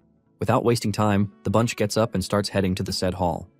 The elder reveals that it is a cherished tradition for a new member of the family to step into the Hall of 10,000 Poisons. Spicy is excited to hear this, and he tells the old man that he is looking forward to seeing the hall. Spicy is already imagining how cool the Hall of 10,000 Poisons is going to be. He assumes that it's going to be a place where 10,000 kinds of poisons gather. Just then, Spicy looks to his side to see how beautiful Huayin is. Looking at her from the side and the sun shining on her shows just how gorgeous the lady is. Spicy is entirely carried away while staring at Huayin, not noticing that her father and mother are looking at him. Spicy freezes up when he realizes that there is a cot. Cheolsun laughs and makes a joke about Spicy wearing out Huayin's beauty if he continues to stare at her that way. He reminds him that Huayin is already his woman, so he doesn't need to gaze at her so absent-mindedly. Cheolsun and his wife tease Spicy, telling him to watch his steps instead of staring at Huayin. Not long after this, they arrive at the entrance of the 10,000 Poisons Hall. There are 3 stern and scary men guarding the entrance. The moment they spot the leader, they pay homage to him, welcoming him to the hall. Cheolsun then tells the guards to open the gates because he is there to show his son-in-law the Hall of 10,000 Poisons. The guards acknowledge this and bow to Cheolsun to show respect. Spicy takes a look around and notices that security around the area is ridiculously tight. The leader of the guards screams at his men to open the gates. The 2 muscular men then grab the gate and start to pull it aside, using all of their strength. Even the guard leader is impressed as he says the guards are opening the gates a bit quicker. The guards finally get the gates opened, but this leaves the men exhausted. Spicy is already imagining himself inside the hall while he is still outside. As they walk into the hall, Cheolsun explains to Spicy that the iron gate is forged from Kunyu steel, which is sourced from the southern wilderness. Even the opening of the gates is considered to be a great honor, and the exhausted guards are a testament to this. Upon entering the hall, Cheolsun tells Spicy that they are now in the treasure trove where the Tang clan of Sichuan stores all of its poisons. They start taking Spicy around, showing him different chambers inside the hall. The Grand Patriarch urges Spicy to be careful and not touch anything recklessly. Spicy notices that everything is stored in jars, and he points this out. Cheolsun then mentions that the poisons are carefully categorized, such as paralysis poisons, sleep poisons, and so on. Cheolsun then decides to back off. He tells Huayin to explain things to Spicy since it will make things more interesting. Excited, Huayin agrees to her father's request. Huayin wastes no time before she drags Spicy away. She tells Spicy that she plans to show him the strongest poisons that the clan has. Huayin shows Spicy the chi dissipating poison, which martial artists fear the most. Once the poison is inhaled, it renders inner energy unusable, which is why it is quite dangerous. While the 2 are exploring the hall together, Huayin's guardians are staring from behind, talking about how adorable the 2 are together. Huayin continues with the tour. She shows Spicy the alimentary canal poison, the necrotizing poison, the spirit-destroying poison, the bloody pulp poison, and the 7-step soul-snatching poison. Huayin admits that all of these poisons are potent, but the clan's strongest poison is something else entirely. She reaches into one of the containers and brings out a seed. She places the seed in Spicy's hand, and by looking at it, Spicy assumes that the seed is a bean seed. However, Huayin explains what he doesn't know. She tells him that aside from the venoms of the 10 great creatures, the seed in Spicy's hands is the most powerful poison in existence. She adds that it is a plant that symbolizes the Tang clan, and the seed comes from the castor plant. At that moment, Spicy realizes that he is holding the ricin seed in his hand. Ricin is a highly potent toxalbumin, and just 2 milligrams can be lethal to an adult. In fact, the seed was famously used in the umbrella assassination of a Bulgarian rebel during the Cold War. Ricin is a poison 100,000 times stronger than the famous cyanide. Huayin then explains that the poison comes closest to the Tang clan's ideal of colorless, odorless, tasteless, and formless poison. This is why the clan named it the rarest and most precious of all poisons. The name they gave it is the golden poison, and even when they use it to unalive someone, it is called the golden death. Huayin further explains that the strongest poison isn't the one that inflicts the most agony or causes the most gruesome death, but the strongest poison is the one that kills silently, swiftly, and without leaving a trace. The clan strives for stealth and certainty. After hearing her explanations, Spicy renews his assumption about the clan that they are a bunch of assassins. After he is done seeing the poisons, the grandfather suggests that he go see the venomous beasts that he has been so eager to see. The moment Spicy hears this, he gets excited. The elder even tells him that he might be given charge of overseeing the care of the venomous creatures if this is something that interests him. The elder then assures him that the clan will provide full support for anything that Spicy requires. Spicy is glad to hear that the clan is ready to support his hobby. Just as they are about to leave for where the venomous creatures are, Gupai comes running into the hall, telling Cheolsun that he needs to return to the Black Tortoise Pavilion immediately. Cheolsun is surprised to hear this, and he asks Gupai why he needs to head back. Gupai reveals that the clan elders have gathered. Cheolsun's grandfather wonders what the elders have come to do again.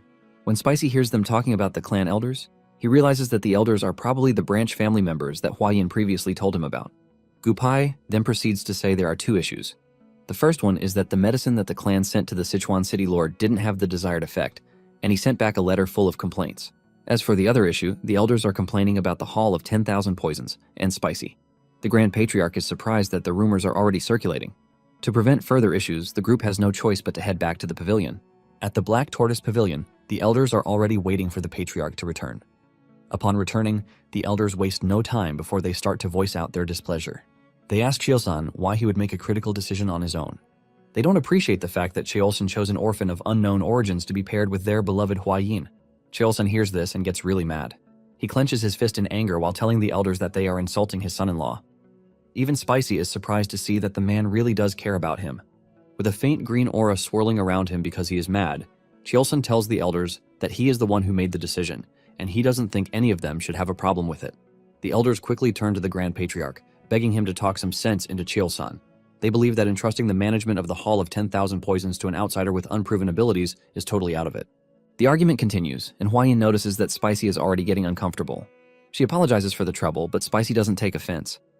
In fact, he believes that he should be the one to apologize to the lady since he is the cause of the argument. Just then, Spicy calls everyone's attention. He admits that he is the cause of all the problems because of his lack of ability. He then asks the elders if they are going to be satisfied if he demonstrates his skills and proves himself to them. The elders are shocked by what Spicy is telling them. Spicy says he is going to start by solving the issue with the Sichuan city lord. Hua-Yin and her mother are shocked to see this, and they wonder what Spicy is planning to do. Usually Spicy doesn't like making a fuss, but he can't sit by while the elders disrupt his peaceful life of being a pet owner. Spicy is ready to do whatever it takes to prove that he is not just some worthless loser. Hearing Spicy speak only got the clan elders mad. They scream at him, telling him not to talk when the clan elders are talking.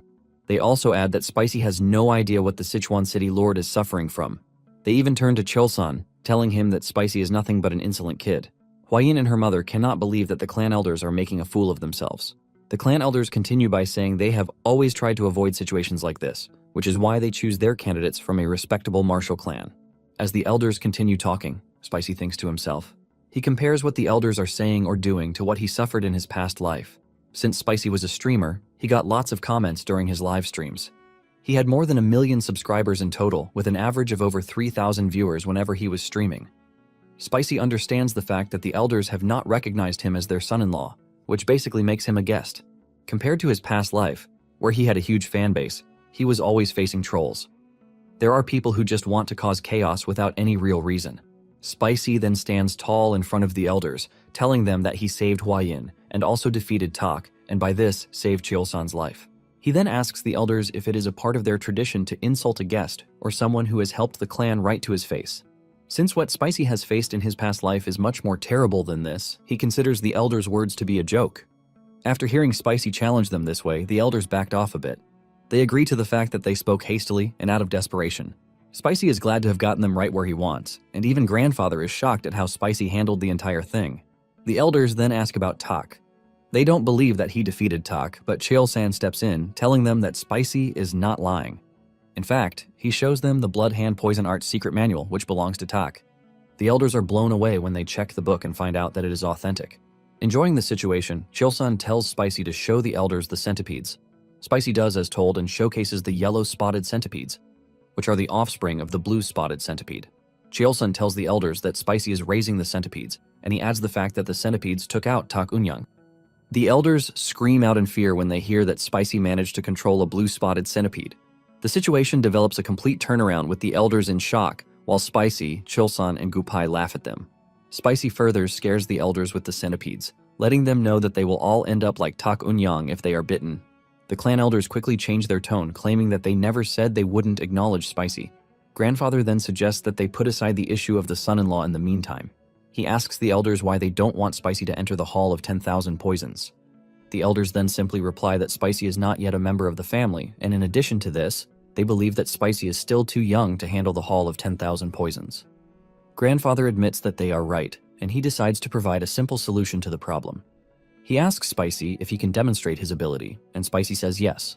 Spicy tells the bunch that he is going to prove that he is worthy of being in the clan.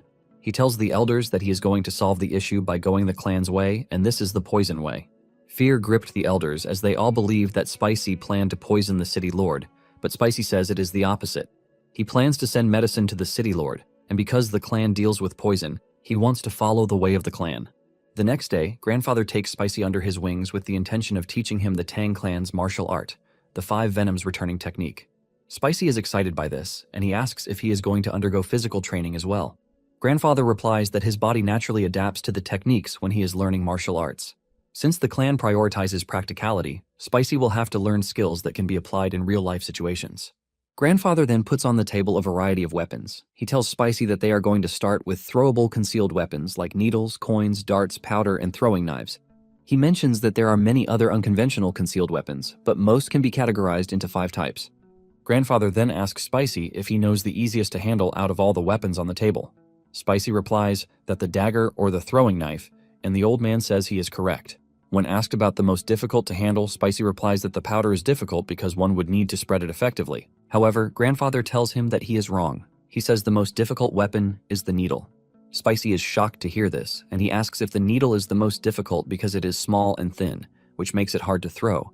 But the grandfather says these are not the only reasons that make it the most difficult.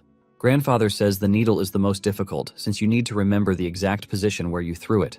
To avoid confusing the young man, Grandfather proceeds to demonstrate. He brings out a brush and removes the brush head. He then throws it into the air, scattering it all over. The bristles come down like rain, and the grandfather explains that these bristles are embedding themselves like needles. While Spicy is still panicking to avoid getting hit, the grandfather explains that the Tang clan has a hidden weapon technique called sky-obscuring flower rain. This is a secret art of the clan where hundreds or even thousands of needles fall like a rain of flowers, which in turn covers an entire area. Spicy is shocked when he realizes that he would have to spread needles like this everywhere and fight in the same area. He mentions his concerns to the old man. Since the entire area will be filled with such needles, he doesn't think there will be any space left to move. The grandfather confirms this and tells Spicy that this is where it is important for him to remember the positions of the needles to avoid falling victim to his own technique. Spicy then asks if he is supposed to remember the positions of the needles deflected by the opponent, and the old man says yes. Grandfather further explains that with a 5 poisons body, he would have to memorize at least 100 positions just for a start. He adds that when Hwayin reached the 10 poisons body, she could remember about 1,000. Spicy is blown away by everything he just learned from the old man, and by the end of the day, he retires to his room, tired. Not long after this, Hwayin shows up in his room dressed in a bee catcher's outfit. Apparently, Spicy is going on a trip to catch a hornet, and Hwayin is coming with him. Spicy is impressed with the outfit, and he tells Hwayin that with such a tight and covered outfit, they can actually catch a hornet by themselves. Spicy also gets into one of the outfits, and the 2 lovebirds prepare to leave. Spicy then asks Hwayin if she knows where the hornet's nest is. Hwayin says yes, since she found one close by. Hwayin then asks Spicy if he knows the contents of the letter sent to the city lord, detailing the issue he is facing. Spicy replies that he has seen the letter and understands. Hwayin is surprised to hear this since Spicy is still young, and she doesn't think he would fully understand the contents of the letter. Spicy understands why Hwayin thinks he doesn't have an idea of what the letter means, since the Great Lord of Sichuan is suffering from a very serious ailment, and this is none other than erectile dysfunction. Hwayin stares at Spicy and mentions that he knows too much for his age. Spicy then lies that he knows all of these since he has been living alone for a while. The 2 then rush into the woods to find the hornet's nest. On their way, Hwayin takes it upon herself to stop Spicy from petting every animal that they come across. They finally arrive at their destination, and Hwayin asks Spicy why they need to find a bee-lacking hive. Spicy reveals that they might be on a mission to catch hornets, but in truth, they are not going to catch any. Hwayin is shocked to hear this, and Spicy lets her know that they are after another creature entirely, which is a venomous insect. Spicy explains that the venomous creature that they are after can be found in smaller, weaker hives. Spicy looks into the hive and smiles, telling Hwayin that the hive has what they are looking for. Just then, Spicy goes after a bug and catches it using chopsticks. Hwayin is excited to see this, and Spicy assures Hwayin that this little bug that they have caught will solve the Sichuan City Lord's troubles. Hwayin stares at the bug and asks if it is a ground beetle. Spicy replies that she is right about it being a ground beetle. The bug is called a ground beetle in this world, but in his previous life, it was referred to as the blister beetle, and for specifications, the one caught by Spicy is the malabris beetle. Hwayin then expresses her shock at how normal it is for a ground beetle to be found in a hornet's nest. Spicy lets the girl know that their life cycle is quite peculiar. Apparently, the blister beetles have a very unusual method of reproduction. It is normal for most insects to guard the spot where they lay eggs or create a safe environment for their eggs to hatch. But this is not the case for the blister beetle. The blister beetle lays its eggs where it finds, without care. The only care that the beetle at least shows is that it lays its eggs all in one spot. Finally, when the eggs hatch and they reach the larva stage, they start crawling toward the highest place in the area. When the larvae reach the top, the bunch does something quite bizarre. They all cluster together to imitate the look of a flower. And then, bees mistake the fake flower for the real thing and approach it. However, the moment the bee gets close enough, the entire beetle larva jumps onto the bee's body. With this, they take over the bee's home. Spicy doesn't know why they favor the giant hornet's nest, but it seems to be the most suitable environment for the ground beetle larvae to grow. Hua-Yin hears this, and she pities the hornet, but Spicy tells her that there is nothing that can be done about it since it is the cycle of life. Hua-Yin then mentions her concern about the beetle. It is said to cause burns on the skin, and even eating too much of it can prove to be fatal. Spicy tells Hua-Yin that she is right about this because the orange liquid dripping from a blister beetle contains a toxic substance called cantharidin. When the substance touches the skin, it creates blisters similar to burns. Hua-Yin wants to know if the toxin has an effect, and Spicy says yes. He says the moment the toxin leaves the body, it raises a man's thingy. Hua-Yin's face turns red when she hears this, and she tells Spicy to stop with the explanation. She wants them to rush back to the 10,000 Poisons Hall, but Spicy reminds her that he still needs to catch a few more. After they have gotten enough, the two return to the Hall of 10,000 Poisons. Spicy then begins to teach the warriors how to formulate the medicine. He starts by telling them that they need to dry the beetle and then grind it into powder. He lets them know that 1/10 of that powder is toxic. He further explains that the poison becomes fatal when 3 milligrams of it are ingested. The warriors are looking at Spicy like he is explaining rocket science to them. Spicy then adds that if a person consumes 3/10 of 1 milligram of the poison per 3.75 kilograms body weight, about half of those who ingest it will die. Spicy then asks the warriors if they will be able to produce the medicine with 1/10 of 1 milligram of the poison, which will roughly amount to 10 drops of liquid. However, the warriors are just so stunned by the explanation that Spicy has given them that their brain almost explodes out of their heads. On the other hand, the team leader understands everything, and he commends Spicy for giving them such a detailed explanation. The team leader is even impressed that Spicy is good with maths, and because of this, he assures Spicy that he is going to make it successful. Spicy is happy to hear this, and he tells the warriors that he is counting on them. All the while, Hua-Yin is just staring at Spicy in amazement. Later that night, Hua-Yin talks to her grandfather about Spicy and the ground beetle. The grandfather is surprised to hear that the beetle has such an effect. He thinks that they need to reevaluate the poisons in the Tang clan's arsenal. In addition to this, the old man is impressed with the fact that Spicy is good with math. Hua-Yin lets him know that Spicy calculated the solution's concentration and estimated it to match the weight of 10 drops of liquid. The grandfather has always believed that he is knowledgeable when it comes to poison, but Spicy's wisdom seems to be on another level than what he knows. The old man tends to be more impressed with Spicy every day. He then asks Hua-Yin if she likes Spicy now than when she first met him. Hua-Yin blushes at the question and admits that she was hasty in the beginning. The old man then tells her that it will all be fine as long as she makes up for it. The grandfather then asks Hua-Yin how Spicy plans to test the medicine once it is ready. Excitedly, Hua-Yin tells her father that Spicy plans to use the clan elders as his test subjects since they are the ones on his neck. Grandfather laughs hard at this, commenting on the fact that Spicy is such an amusing kid. Soon afterward, the medicine was prepared. The leader of the medical staff brings the medicine into the hall where the elders, Spicy, and Hua-Yin's family members are all present. Spicy is presented with the finished product, and he asks the man if he followed his instructions when preparing the medicine.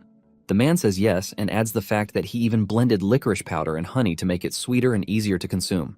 Spicy is glad that the man paid attention to even the smallest details. The elders waste no time before raising their faces at Spicy, telling him not to make a big deal out of the medicine. Chil-san then asks Spicy how he plans to prove to everyone that the medicine works. Before Spicy can reply, the elders have already stood up to challenge him. They tell him that he needs to prove it since they cannot send poison with unverified effects to the city lord of Sichuan.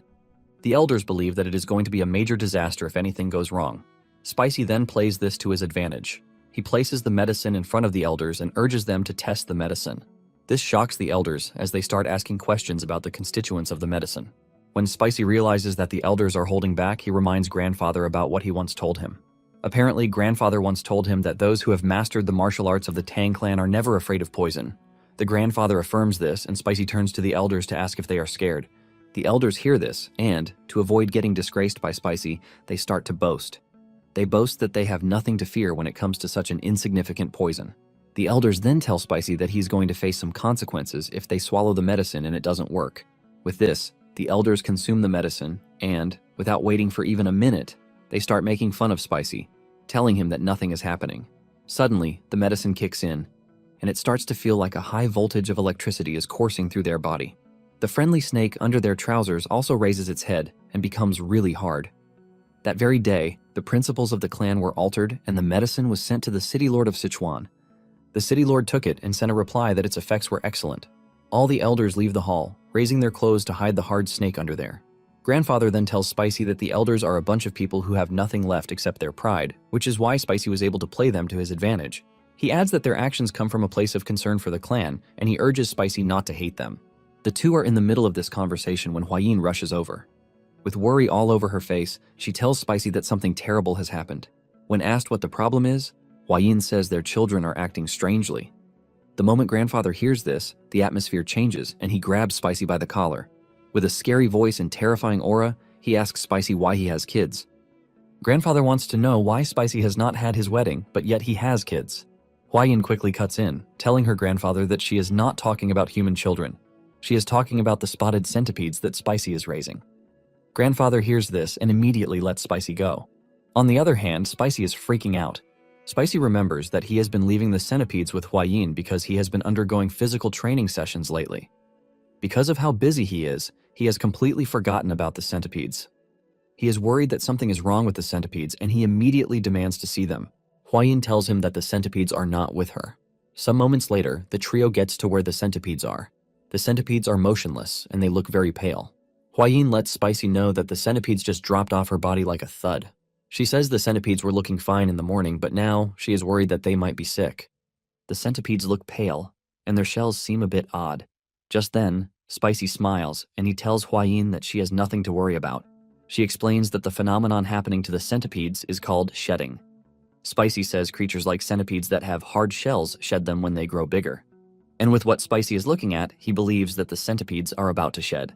Suddenly, one of the centipedes crawls out of its old shell, leaving the trio totally amazed. Without wasting time, the other two start to shed their shells too.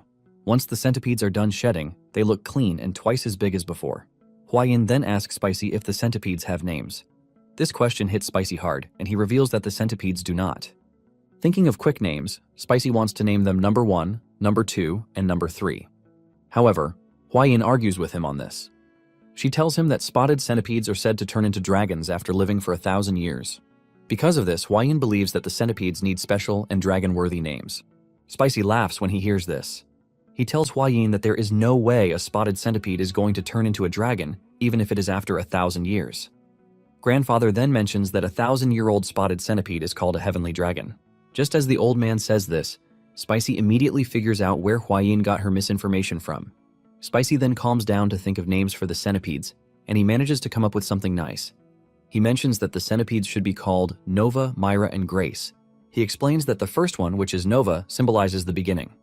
The second one is Myra, which means fragrance, and the third one, which is Grace, represents something elegant or gentle. Hwayin agrees with the names, since it is the father's responsibility to give children their names. With this, the spotted centipedes finally have a name. One day later, the centipedes cling back to Spicy's body.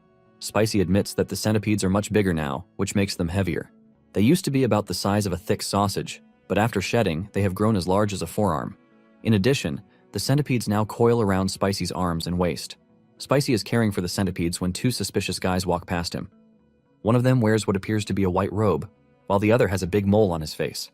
As the two walk past, they talk about the brilliance of the Tang clan and their need to visit a brothel. In their conversation, Spicy hears them talk about how easy it is to make money. Since Spicy didn't get the full context of what the two are saying, he wonders what they are going on about. Soon afterward, Cheol-san calls Spicy to tell him that he has some good news to share with him. Apparently the medicine that they sent to the city lord worked pretty well, and the city lord sent a message of gratitude, and he also included a very generous reward. Spicy is glad to hear this, and Cheol-san mentions how nice it is for him to be reaping the benefits of Spicy being his son-in-law. Cheol-san commends Spicy for doing something remarkable, and Spicy tells the man that he is just glad that he could help. As a reward, Cheol-san says he wants to grant Spicy one of his elixirs. Spicy is immediately interested in this, as it is something that enhances internal energy. Hwayin then asks her father what type of elixir he plans to give Spicy. Cheol-san reveals that it is not that ordinary because the elixir is the honey of the golden-haired King Bee. When Spicy hears this, he figures out that the elixir is nothing but regular honey. However, he heard that internal energy is crucial for becoming a martial master, so he decides to accept it. Just as he is about to thank Cheol-san for the elixir, Hwayin cuts in. Hwayin scolds her father for giving Spicy just honey as a reward. Cheol-san finds it difficult to answer the question, and Hwayin continues with her criticism. She reminds Cheol-san Spicy accomplished a big feat this time around. Since the golden-haired King Bee is a mid-level venomous creature, Hwayin believes that honey is the lowest grade among the elixirs. She adds that her father is not supposed to be stingy when it comes to rewarding Spicy for something so great. Hwayin believes that her father is supposed to give Spicy something that grants at least a year's worth of internal energy. She is disappointed that her father wants to give Spicy an elixir that only provides 2 months' worth of internal energy. In his defense, Cheol-sun says the elixir was quite expensive to obtain. However, Hwayin doesn't believe that this is an excuse because what Spicy did was much greater. At this point, Cheol-sun is already frustrated with the way his daughter is not taking it easy on him. Spicy then asks Cheol-sun about the golden-haired king bee. Immediately, Cheol-sun starts to smile as he explains that the golden-haired king bee is a mid-tier venomous creature occasionally found in jungles. The golden-haired king bee is as big as a small dog. In addition to this, it is said that consuming its honey grants internal energy, which is equivalent to full months of reclusive meditation. Spicy hears this, and he immediately becomes interested. Hwayin tries telling Spicy to calm down, revealing that she is upset on Spicy's behalf. Realizing that his daughter won't let the issue go, Cheol-sun reveals that he thought Spicy might want to see the golden-haired king bee in person. As expected, this catches Spicy's attention. He jumps off the chair asking Cheol-sun if he can see the king bee in person. Spicy is already imagining harvesting honey by himself. In fact, he is already thinking of a video title and thumbnail given that the situation presented itself in his past life as a streamer. Spicy immediately stands up, ready to go harvest honey. He tells Cheol-sun that when it comes to bees, he is an expert. Cheol-sun is also glad that Spicy likes the idea. Hwayin can only sit and watch as the two rush out of the room together. With this, Spicy's journey to harvest honey begins. Cheol-sun provided them with premium information, believing that there wouldn't be competition. But this didn't prove to be the case. They arrive at the location where the bees are to find 3 other sects fighting for ownership of who will harvest the honey. The sects all argue with each other, with the individual parties claiming that they bought the information. During the conversation, Spicy hears that the sects bought their information from a guy with scruffy hair and a mole on his face. Just then, it occurs to Spicy that the suspicious guys he saw some days ago are the cause of the commotion. Apparently, the two went around selling information everywhere. Tired of hearing them argue, Hwayin interferes. The sects see this, and fear grips them as they wonder what the Tung clan is doing in the area. Spicy cannot believe that his peaceful honey harvesting trip is about to become something else. Before coming on the trip, Cheol-sun had told Spicy that he needed to be careful since this was his journey. He urged Spicy not to forget who he is, now that he is a member of the clan. Surprisingly, Cheol-sun lets Spicy know that he will be the one leading the honey hunting party. Cheol-sun wants Spicy to lead the party so that he can learn how to manage others.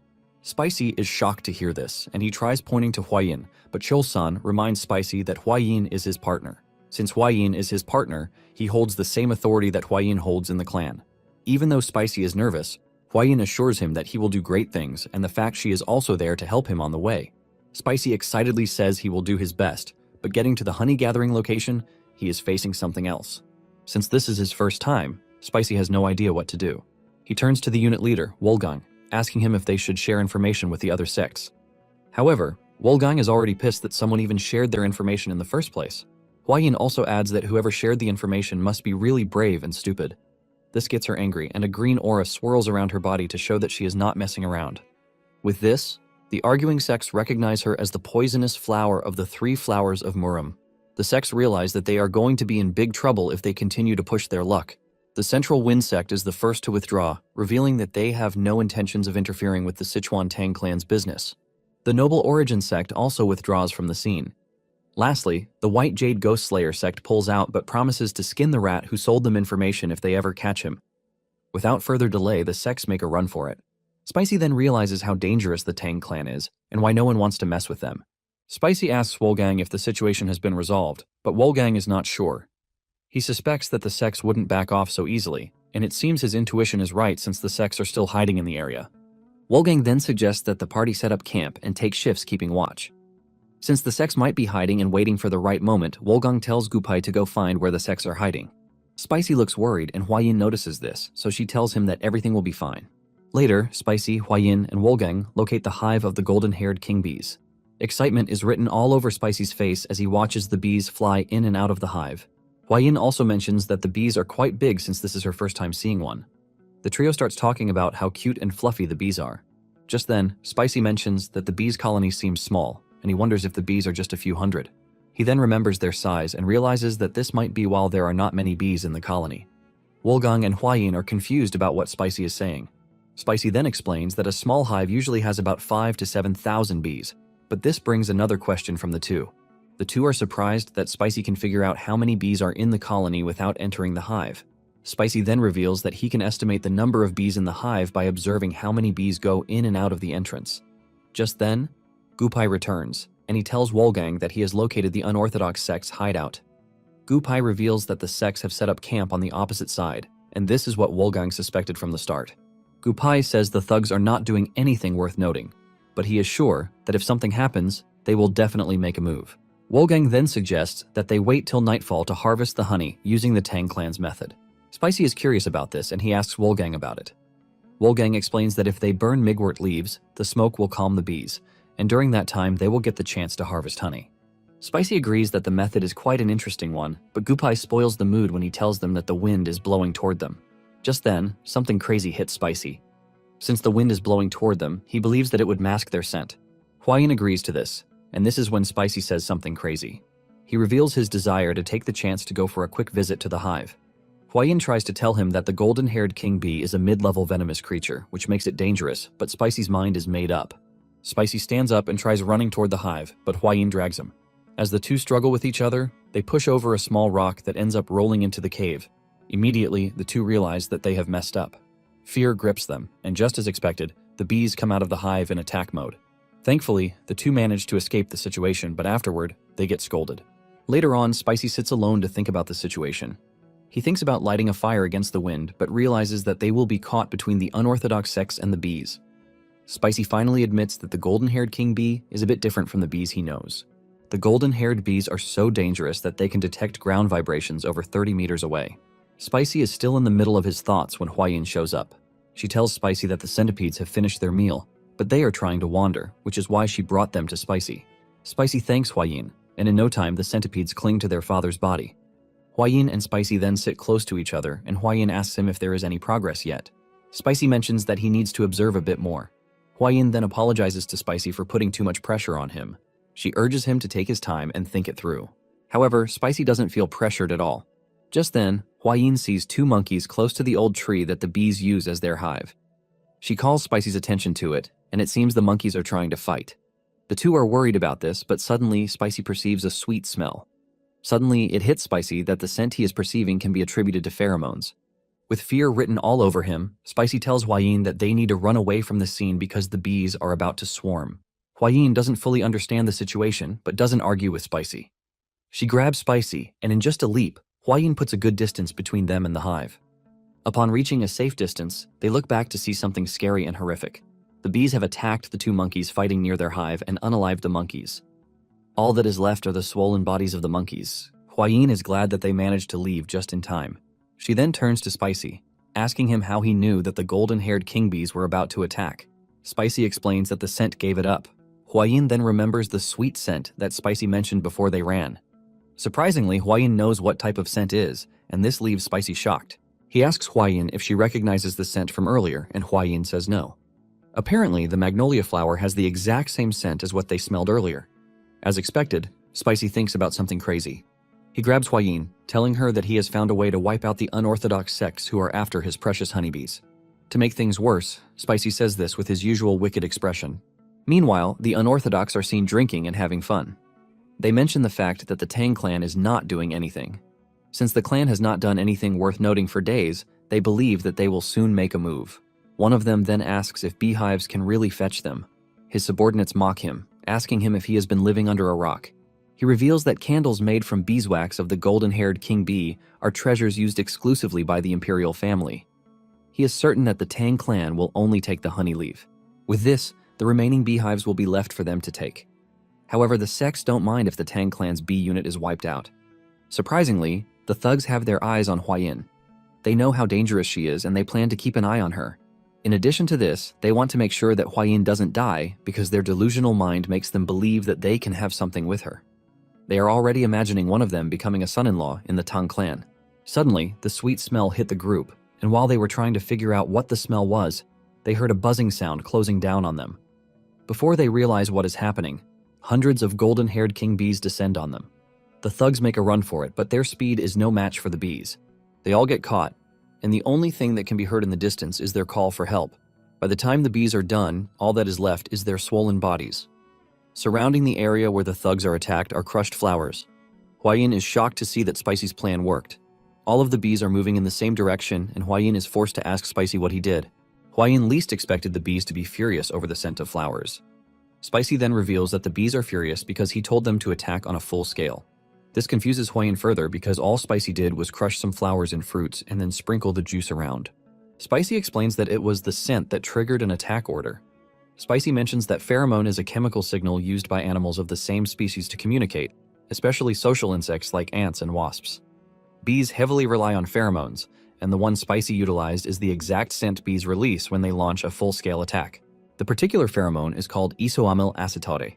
Huayin is surprised to learn that the magnolia's flowers emit the same scent that bees use to signal an attack. On the other hand, Spicy is impressed that Huayin is able to recognize the scent. Huayin reveals that the Tang clan specializes in poisons, so it is imperative that she is sensitive to scents. Since the bees are out attacking, Spicy suggests that they enter the hive so that they can harvest the golden-haired king bee's honey. Spicy, Huayin, and Wolgang then head into the cave. Upon entering, the trio is blown away by how big the hive is. Looking at how amazing the hive is, Wolgang says it is good that the bees have left. They do not need to burn the Migfort leaves to calm the bees. Just then, Spicy takes a good look at the hive and realizes that something is amiss. He tells Huayin and Wolgang that there is no honey in the hive. Wolgang doesn't want to believe this until he takes a better look at the hive. It is totally empty with nothing inside, leaving the trio worried. Wolgang mentions that something has never happened, which makes it strange. Just then, Spicy realizes something else. It turns out that there are no eggs in the hive either. Wolgang then asks if this has something to do with the hive being empty of honey. Spicy then reveals that the bees were preparing to migrate, and this is why the bees consumed all the stored honey and carried it in their stomachs. Spicy believes that the bees are migrating because they sensed too many human presences in the area. In addition to this, bees tend to stop laying eggs when they are preparing to migrate since they do not have the capacity to care for larvae. Just then, Spicy spots something interesting in the corner of the hive. His face lights up when he hears this, and he asks Wolgang something interesting. Wearing his usual scary face, Spicy asks Wolgang about his mobility arts. He wants to know how long Wolgang can run without resting. Wolgang replies that he can run steadily for about half a day. Wolgang then asks Spicy why he needs the information, but before he can answer, Gupai shows up, telling them that the golden-haired king bees are returning to the hive. He suggests that they leave immediately, since the bees are closing in already.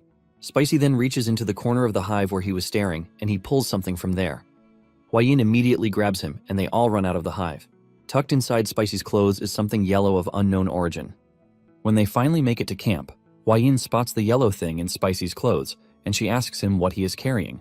With a bright smile on his face, Spicy reveals that he is holding the queen bee of the golden-haired king bees. Since there is no honey, Spicy stole the one bee that can make it. The moment Wolgang and Huayin figure out what Spicy is holding in his hand, fear grips them. They scream at the top of their lungs just to show how scared they are. Spicy smiles and tells Wolgang that the bees will soon figure out that their queen is missing and without doubt start chasing them. He suggests that they start to run. Apparently this is why Spicy was asking Wolgang how long he can run if he is using his mobility arts. After a few days of running, the bees are still after the group. Gupai is carrying Spicy on his back while they try to run from the angry bees. Spicy pets the sad queen bee, telling her that she is taking her somewhere that people won't bother her. For the past 3 days that they have been running, the group has pushed themselves to their limits by reducing sleep and fully exerting their mobility arts. Because of this, most of them are already tired, but the bees are not backing off. As the chase continues, some members of the unit fall behind. With the way everyone is running, Spicy decides that mobility arts will be the first thing he will learn when he returns home. One by one, members of the unit keep dropping like flies. However, they seem to be safe since the queen bee is getting far away from them. 3 more days after this, Gupai also falls down from exhaustion. He apologizes to Spicy, telling him that this is the farthest that he can go. With this, Huayin tells Spicy that she is going to carry him. Spicy offers to run by himself, but Huayin assures him that she can do it.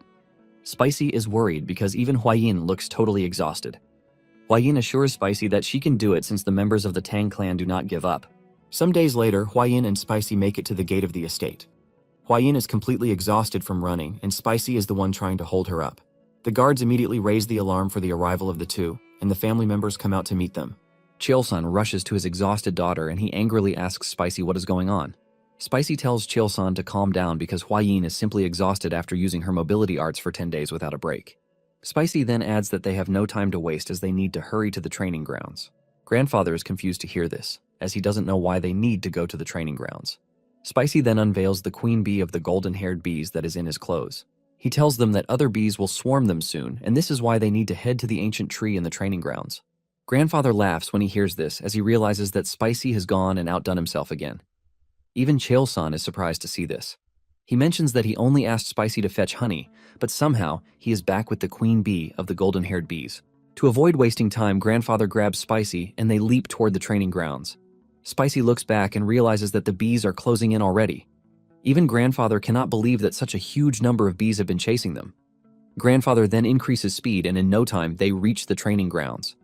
Spicy then rushes to the ancient tree, and he shows the queen bee the opening in the tree where they can start a new hive.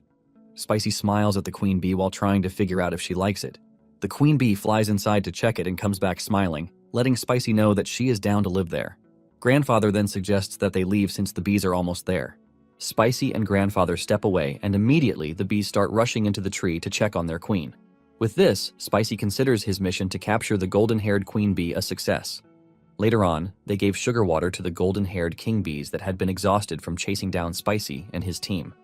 Spicy does this to gain the favor of the bees, since bonds are built over food, and goodwill begins with a meal. While the king bees are drinking, Chilson and the rest of the family just stand there to watch in amazement. Spicy is glad that this new world has something close to refined sugar, which he added to the water to make it sweet. By doing this, he knows the bees will grow less wary of him and the rest of the family. Spicy even wants the bees to start recognizing him as their master to make things better. Suddenly it occurs to Spicy that he has not seen Hua-Yin. He turns to Chael-san to ask him, and Chael-san looks at him with a disappointed expression, scolding him for just remembering his partner. Chael-san reveals that he has asked Hua-Yin to be taken to her mother so she can rest. He then asks Spicy if Hua-Yin truly used mobility arts from the forest to the estate, and Spicy says yes.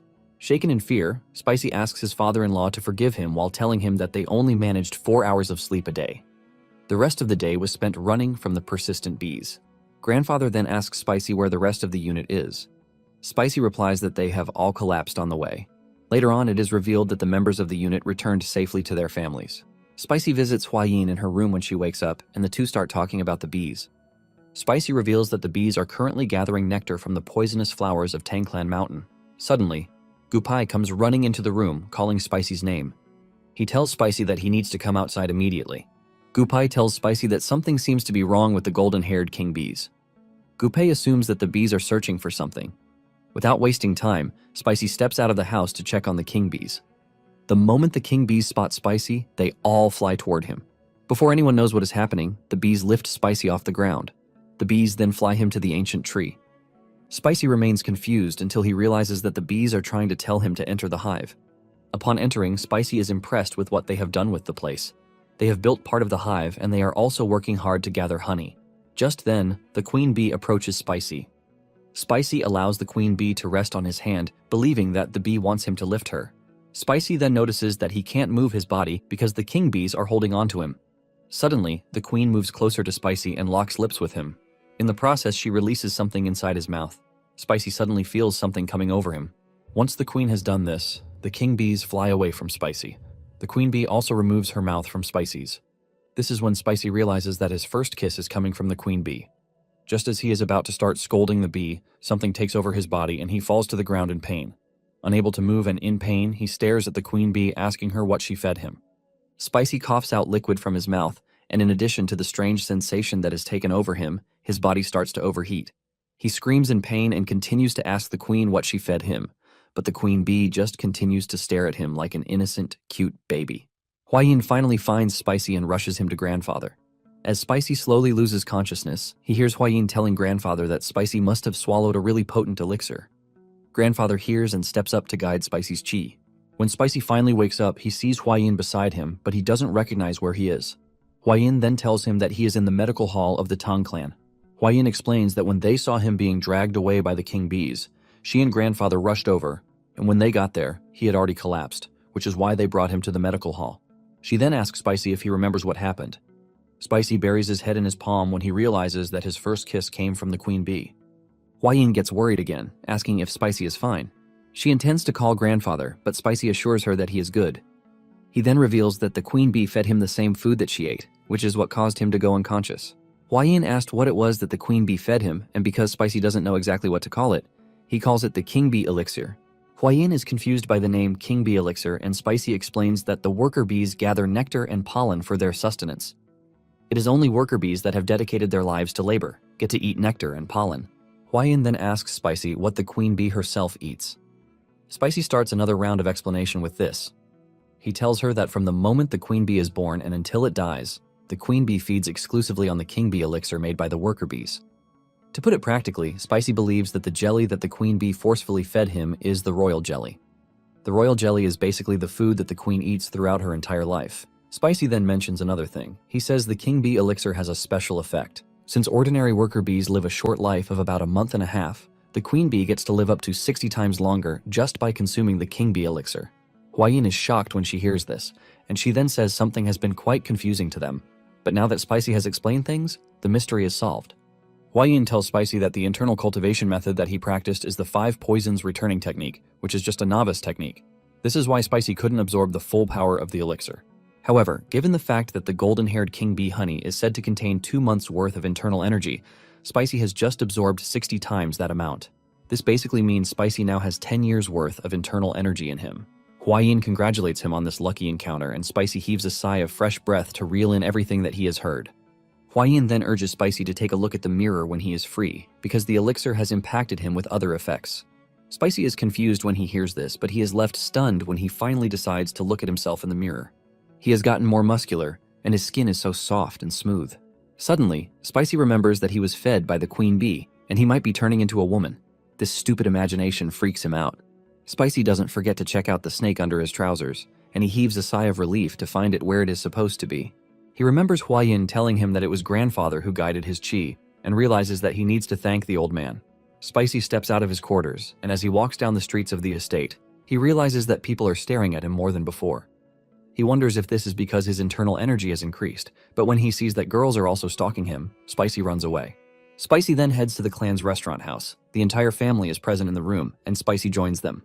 Huayin's mother is impressed by Spicy's transformation and comments on the fact that her son-in-law now looks more handsome. She asks him if he is feeling good, and he says yes. He apologizes for causing the woman to worry, but she lets him know that everything worked out well in the end. She even takes a dig at Huayin, saying she must be jealous that Spicy's skin is better than hers. Spicy finally joins them at the dining table, and while the workers serve them, Cholson asks Spicy how he is feeling. Spicy lets the man know that he is better. He then expresses his gratitude to grandfather for taking good care of him. Everyone at the table is curious to know more about what happened to Spicy, and they ask him to share. Cheol-san confesses that he has heard a bit about the King Bee elixir from Huayin, but he wants to hear from the horse's mouth himself. Spicy reveals that the golden-haired Queen Bee must have liked her new home, and in return she decides to reward him for his kindness. This is why he was dragged into the hive and fed the King Bee elixir. Grandfather is shocked to hear that mid-level venomous creatures also know how to show gratitude. Grandfather then asks if there is any other way to acquire the King Bee elixir again, since it is going to really benefit the Tang clan. Cheolson agrees with this, saying the king bees alone are an incredible asset, but their elixir would be extraordinary. Huayin's mother also gets involved in the conversation, asking Spicy if he can get more of the elixir. Even Huayin wants to know if Spicy can obtain the elixir.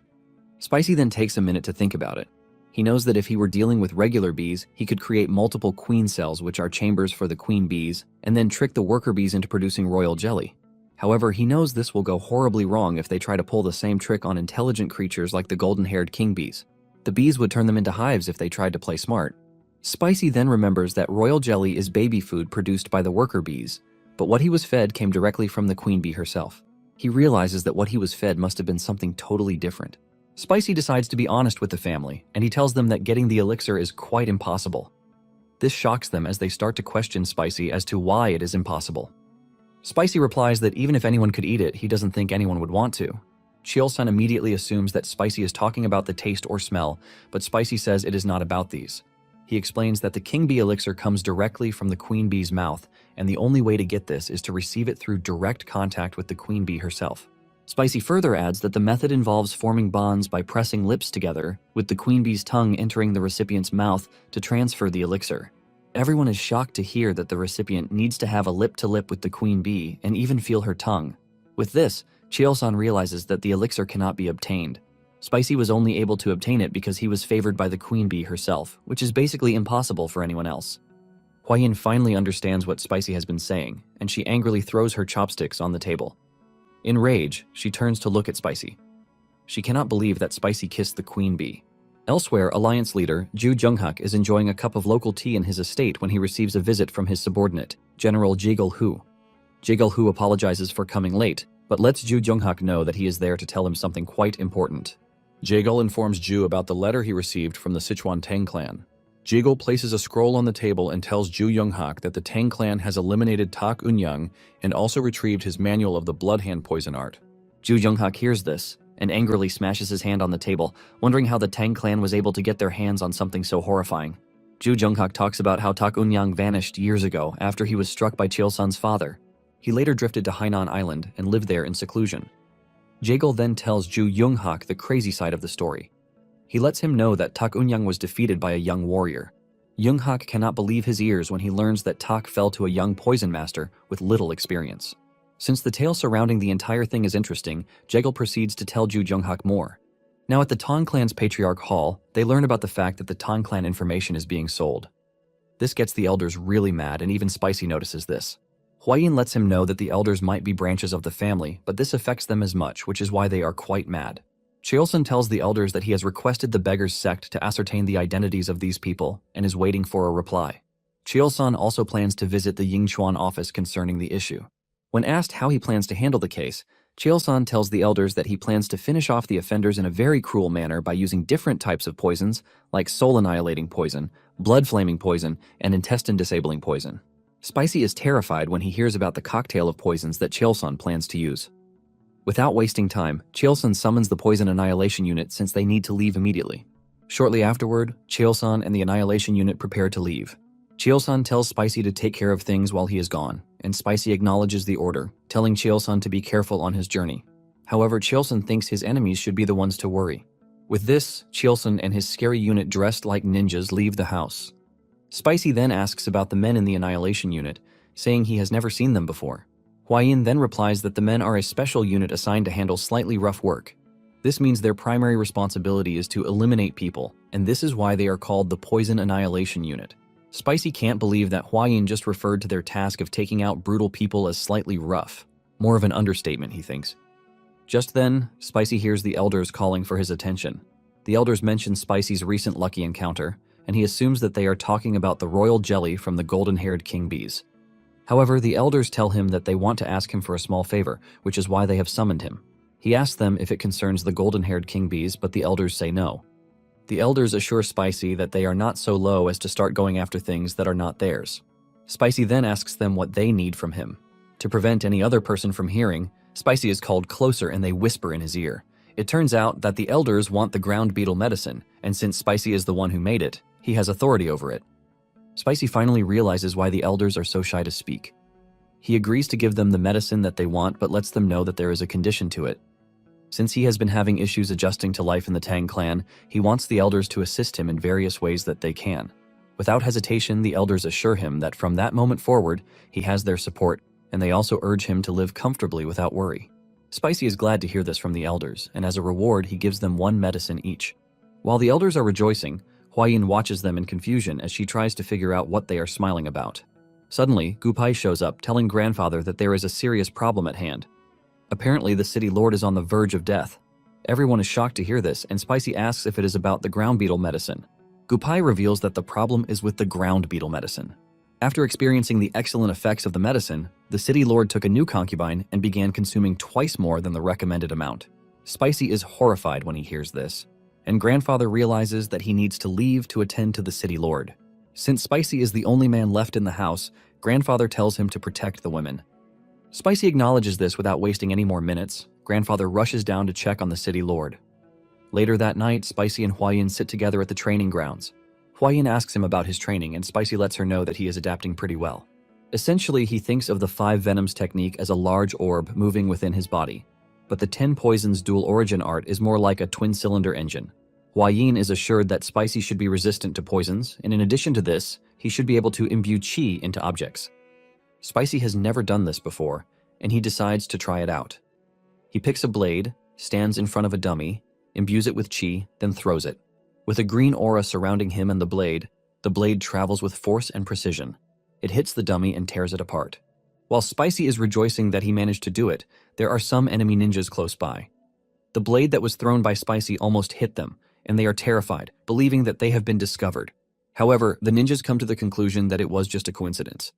Apparently, the ninjas invaded the compound under everybody's noses and stole a copy of the hand poison art's secret manual. Just as they are about to make their escape, they smell a sweet scent. And before they realize what is happening, a golden-haired king bee descends on them, causing them to panic. The panic catches Spicy and Huayin's attention, relatively giving away the invader's position. Without hesitation, Huayin goes after the ninjas while telling Spicy to fire the arrow to signal the presence of intruders. Huayin unleashes her whip as she approaches the three ninjas. Even though Huayin threw the whip with so much precision, the ninjas were able to dodge it, leaving her shocked. Huayin has now caught herself between the three ninjas. One of them charges at her with Spicy screaming at her to be careful. She manages to block the attack using her whip, and then she retaliates in a very fast-paced manner, giving the ninja no chance to react.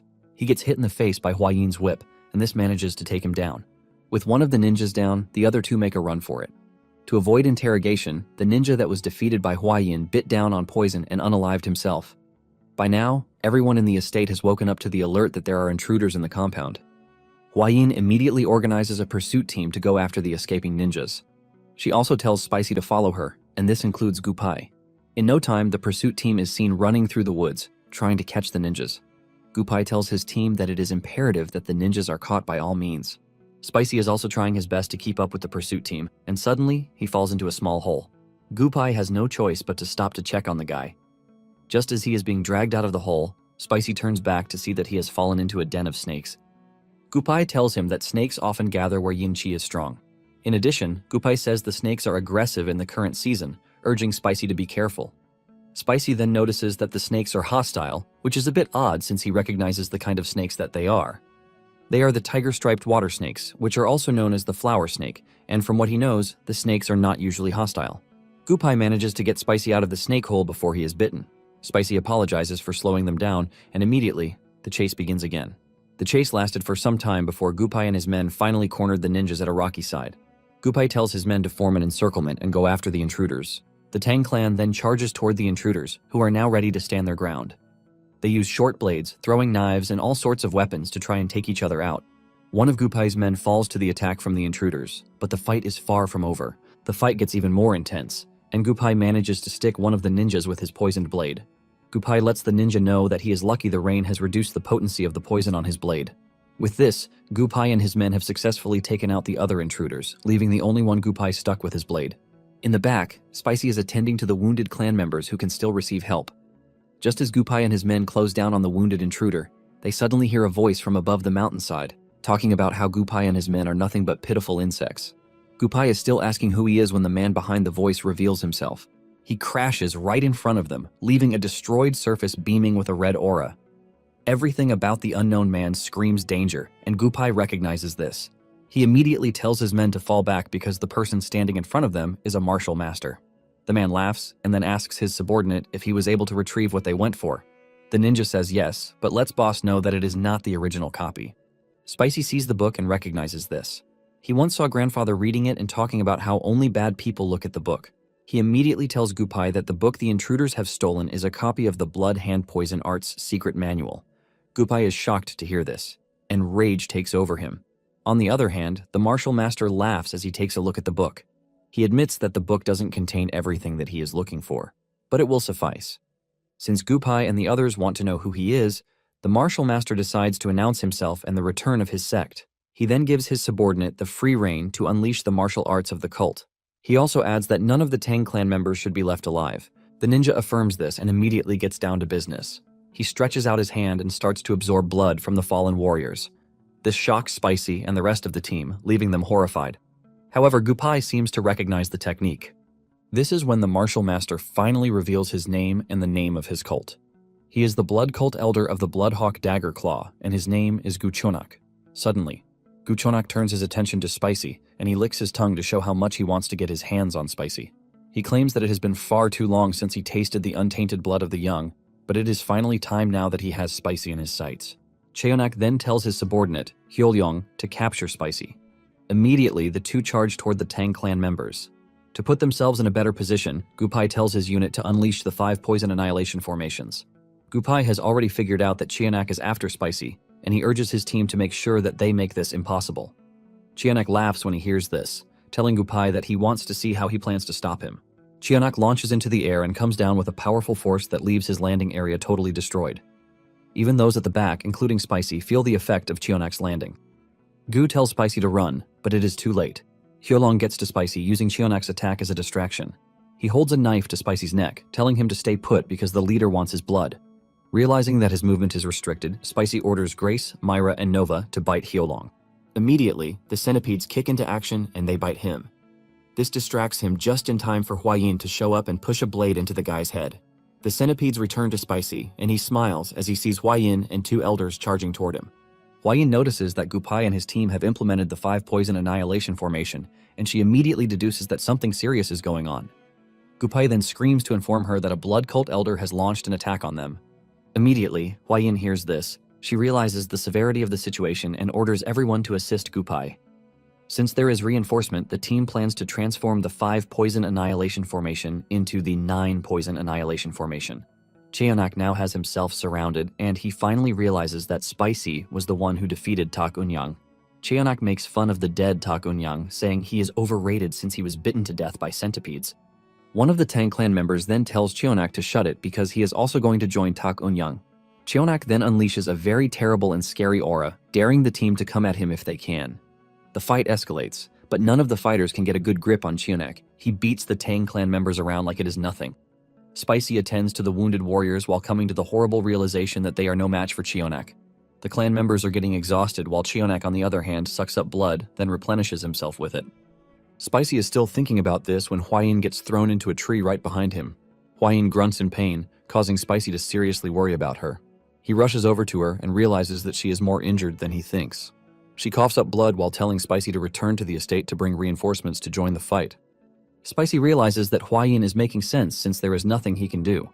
Even Wolgang screams at Spicy, telling him to run back to the manor. They promise to hold off Cheonak while Spicy is gone. Spicy agrees to do it, promising to return as fast as he can. However, he is doubtful of his mobility arts. He knows it is weak, and this makes him question if he is going to make it in time. Just then, Huayin hugs him, telling him that it is fine. She lets him know that he is capable since he has been training hard all this time. With a smile on her face, Huayin tells him that they should go get poisons together after they make it out of here. After she finishes saying these sweet words to Spicy, Huayin returns to join her comrades in battle. Since everyone is counting on him, Spicy has no choice but to start running back to the manor. Suddenly, he trips on a stone and falls over. He hits the ground so hard that he feels the pain all over. However, this knocks some sense into him. He realizes that his mobility art is weak, which means it is going to take him at least half a day at full speed to get to the manor. In addition to this, Cheolsun, grandfather, and most of the clan's experienced fighters are all away. Even if he manages to get to the manor on time and calls for reinforcements, there is no way that they are going to make it in time. This is when the harsh realization of things dawns on him. Spicy realizes that Huayin and the others sent him away to save him. He wonders why they did this. He doesn't know if it is because he is the youngest or the weakest. However, he remembers Cheolsun telling him that he is now a member of the family. Spicy thinks about the word family and comes to terms with the fact that he hasn't put too much meaning into the word before. In some way, he didn't believe in the fact that he was truly part of the Tang clan. He then realizes that everyone from the top to the last person in the clan already considered him to be part of their family. While everyone sees him as a member of the family, Spicy is too dumb to notice. Spicy lets off a really good smile with the realization that the Tang clan, a family of assassins, actually cares about him. Even the centipedes are in agreement with this. Spicy then stands up from where he is with the determination to save Huayin. Spicy turns back and starts running toward the battlefield. On his way, he starts thinking of a way to help, and this is when he remembers the venomous snakes from before. He arrives at the snake den just in time, and he tells the centipedes to wait behind while he deals with the snakes. Without hesitation, Spicy jumps into the snake den with the determination to handle things the Spicy Fabre way. Spicy explains that the flower snake is an extremely venomous snake, but unlike vipers, which have hooked fangs at the front of their mouths, the flower snake has small venomous fangs located in the molar region, making venom injection difficult for them. Even with this, their bites hurt pretty badly, and in terms of toxicity, they are the most venomous land snake in East Asia. Their venom is so potent that it is said to rival that of the black mamba. As Spicy lands in the snake's den, he hopes that the Tang clan's internal energy techniques that he has learned will help him gain resistance to the snake's venom. Spicy allows himself to get bitten on the hand severally by the snakes. After receiving what he thinks is enough, he decides that it is time to leave. However, something unprecedented happens. One of the snakes curls around his neck and tries to bite him in the face. Thankfully, the centipedes jump in to get the snake off him. Grace even goes as far as attacking the snakes just to punish them for trying to come after her father. Spicy then calls on Grace to have some pity on the snakes. This simply tells Spicy that Grace, the youngest, is the toughest among them. He pats Grace on the head and then decides that it is time for them to go save their mother. Meanwhile, Hwayin and the team are still having a hard time with Cheonak. Hwayin has seen the trajectory of the fight, and she knows that they are going to get wiped out with the way things are going. Cheonak is not taking it easy with the clan members as he strangles them and sucks out their body liquid.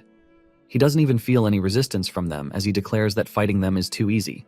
Hwayin and the team are now being cautious in engaging Cheonak since he is too dangerous for them to handle. In her thoughts, Hwayin hopes that Spicy has escaped. Hwayin tells the clan warriors to try and keep Cheonak in check until the rain subsides so that they can send another signal for reinforcements. Just then, one of the warriors asks Hwayin to run away just like Spicy did. However, Hwayin doesn't want to follow this idea. She is a direct descendant of the Tang clan, and cowardice is not in her. The warrior tries telling her that he won't be able to face Chulsun if anything happens to her. However, Hwayin maintains her stance that she is not going to abandon her own. Cheonak screams at them to stop talking because he can't afford to see more of his toys running away. Since he is done having fun with the warriors in front of him, he plans to turn his rage toward the entire Tang clan and turn it into a wasteland. He plans to announce the return of the blood sect with such a grand display. This is when it dawns on the warriors that Cheonak plans to wipe them out. Hwayin then makes a vow to at least take one of Cheonak's arms, even if they are all going to die. The rest of the team then shares in Hwayin's high spirit, not to back down. Suddenly, they see Spicy standing behind Cheonak. They are all shocked to see him since he is supposed to be running away from there. Hwayin wonders why Spicy came back, and he reveals that he has no intentions of running since the clan doesn't abandon their own. Spicy puts the centipedes on the ground, takes off his shirt, and declares that he is also a member of the clan. Without thinking twice, he charges toward Cheonak. Hwayin screams at him to stop being reckless, but Spicy's mind is already made up. Cheonak, on the other hand, is happy that Spicy came to him by himself. Spicy lunges at him, but he easily catches him and holds him by the neck. Spicy struggles but can't escape Cheonak's grip. Cheonak makes fun of him, telling him that he is not going to refuse an offer where Spicy is willing to sacrifice himself. Cheonak tries to suck blood from Spicy's body, but he blocks it with his arm. Cheonak considers this a futile effort since he can still get the blood that he wants from his arm. Cheonak starts to absorb blood via Spicy's arm, causing him to scream in agony. Even Hwayin cannot stand by while her partner suffers. She tells the team that they need to save Spicy. The team dashes toward Cheonak while he enjoys delicious and untainted fluid coming from Spicy's body. Before Hwayin and her team can get to him, Cheonak uses a powerful technique called the blood circulation overflowing wave to throw them back. Cheonak is now more powerful than he was before, but in the midst of the chaos, Hwayin is able to grab her lover. Cheonak admits that the weapons being thrown at him were getting annoying, but all thanks to the fluid he just took from Spicy, he is able to handle things in one go. Spicy is unresponsive, and Hwayin holds his head, begging him to stay alive. Cheonak, on the other hand, is walking around boastfully until he notices that something is wrong. He starts to cough, and his skin immediately changes color too. Foamy liquid also comes out of his mouth, and he turns to Spicy, asking him what he did. It finally dawns on Cheonak that he has been hit with the internal energy dissipating poison. His head and face have started to dry up, and he is even losing his hair. Cheonak doesn't want to believe that this is possible since his cult's internal energy techniques should have rendered it ineffective. However, the more he tries to fight what is happening, the more it gets worse. In pain, Cheonak asks Spicy the famous question, "What are you?"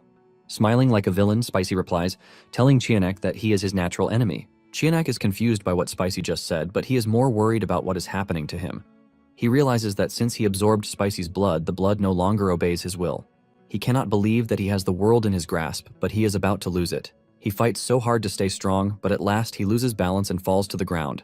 Still struggling to get himself, Hwayin throws her whip at Cheonak, and it catches him right in the neck. Hwayin is shocked that her attack landed because Cheonak has dodged everything she threw at him since the fight started. Cheonak keeps thinking of a way out, but he realizes that even if he drinks every drop of fluid in Spicy's body, it still will not help him. Cheonak screams in anger, asking Spicy what he did to his martial arts. Cheonak gathers some energy, and with this, he charges towards Spicy and Hwayin.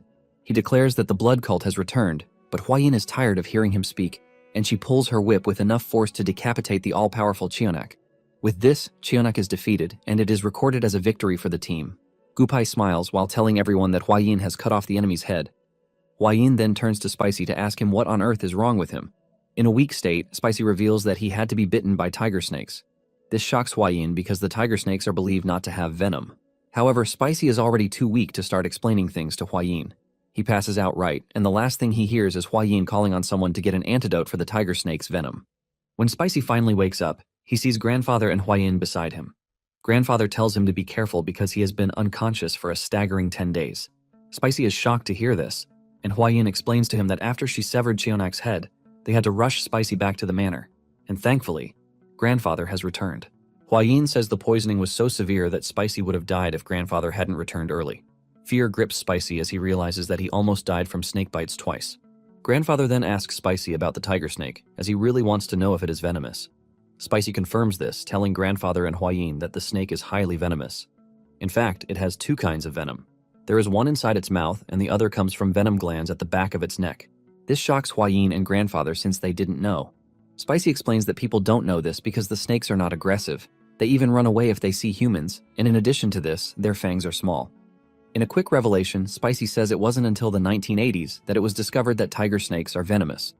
Grandfather then asks about the dissipation of the blood cult elder's internal energy and what it has to do with the tiger snake's venom, since the blood cult is known to be immune to poisons like dispersing toxins. Spicy then explains that the venom of the tiger snake has a main component, and it is hemotoxin. It is basically a hemorrhagic toxin, and it can destroy various structures inside the body. This includes the cell wall of blood cells in the body. Since the blood cultists are like vampires who rely on blood for their martial arts, feeding them hemorrhagic toxin basically disrupts the blood that serves as their source of martial arts, which is why Spicy was able to weaken Cheonak. Spicy further adds that the tiger snake's venom is 5 times potent than that of a viper, and if the venom is now amplified by Qi, it becomes really dangerous. Grandfather and Huayin are blown away by Spicy's detailed explanation, as they never thought something as dangerous as the tiger snake could be close to the Sichuan Tang clan. Grandfather then mentions the fact that Cheonak called Spicy his nemesis. Grandfather understands why he would say this, since Spicy was able to effectively seal his martial arts. Grandfather then thanks Spicy for protecting the family. Grandfather cannot believe that someone would dare attack them while he was away. Because of this, Grandfather swears to rip out the blood cultists down to their roots. Even Spicy agrees to this, pointing out the fact that they can now collect large quantities of tiger snake venom and use it to their own advantage. Spicy is so mad that he is ready to wipe out the blood cultists. Life continues in the clan, but after the attack, the clan remains on the lookout. Some of the Tang clan warriors were injured, and some even died during the attack. And because of this, the allied Orthodox Murim factions are gathering at the Tang clan to help. Grandfather admits that the casualties were even minimal, given the fact that they fought someone who was a peak martial artist. Grandfather is worried about the battle to come. He talks about how the blood cult 30 years ago wiped out an entire area. They drained them of their blood, and since then, they became Murim's sworn enemy. However, Grandfather is sure that things will be different this time because they now have Spicy with them. He then tells Spicy that he has a request to make, asking if he will be able to do it. Spicy assures Grandfather that he's going to do anything he asks him as long as it is in his power.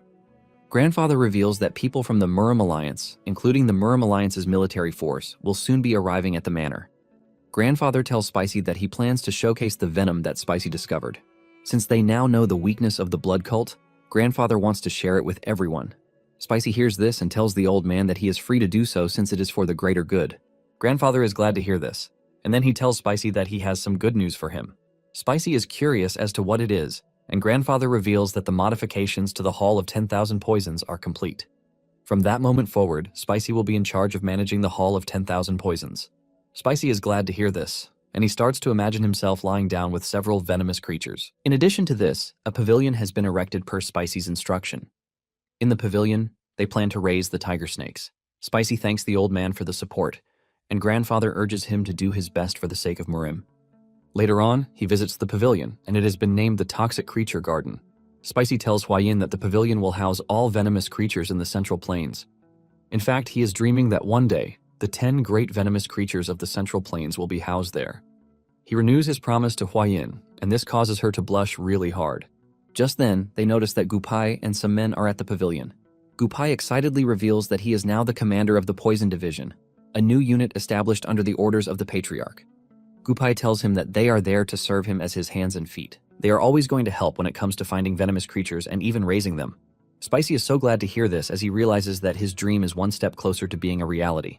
Elsewhere, an old lady receives a letter from Grandfather, telling her that the blood cult has returned.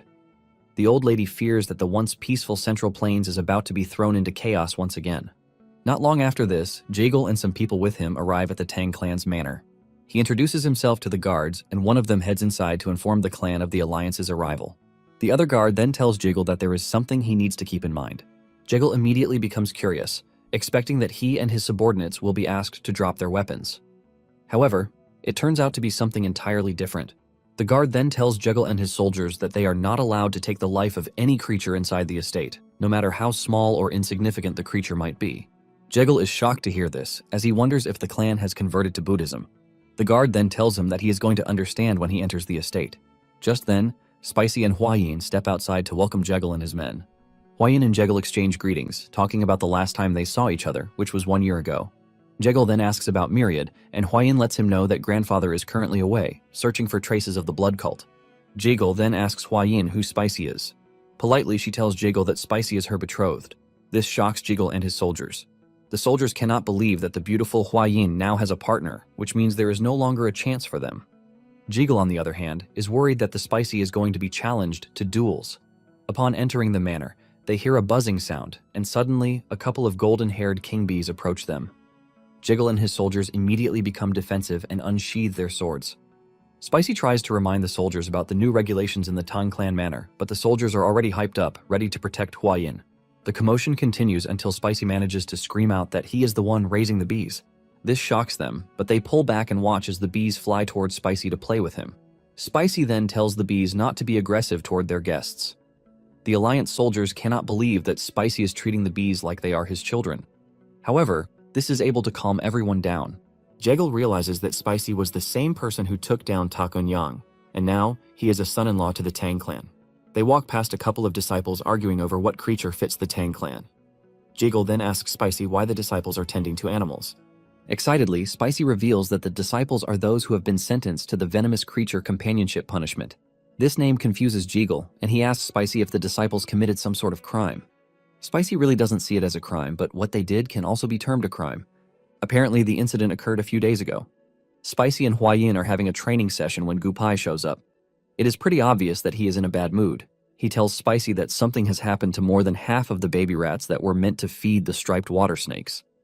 Spicy is shocked to hear this, believing that the rats died. However, Spicy is shocked to learn that it was the warriors who ate them.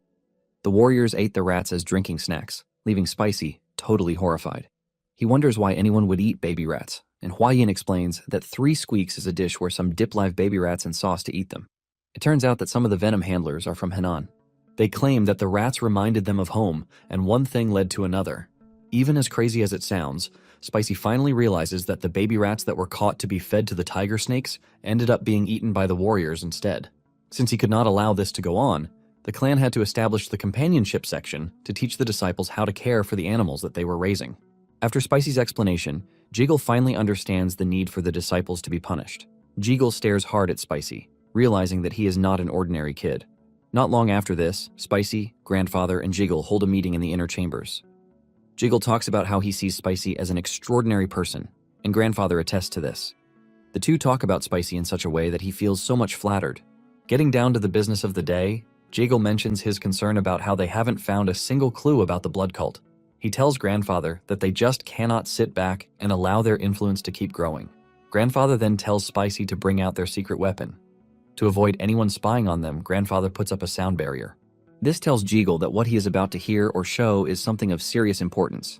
Spicy brings out a jar and places it on the table. Jaegal picks up the jar and asks why they need to keep the item in the jar a secret. Grandfather then explains that the jar contains an internal energy dissipating poison. Jaegal believes that this is something quite common and wouldn't need to be kept a secret. However, Grandfather drops the bombshell, telling him that the poison only affects the blood cult members. This shocks Jaegal, and in curiosity, he stands up to ask Grandfather if he is telling the truth. Grandfather assures him that he is not lying. Jaegal then admits that they have made a huge discovery.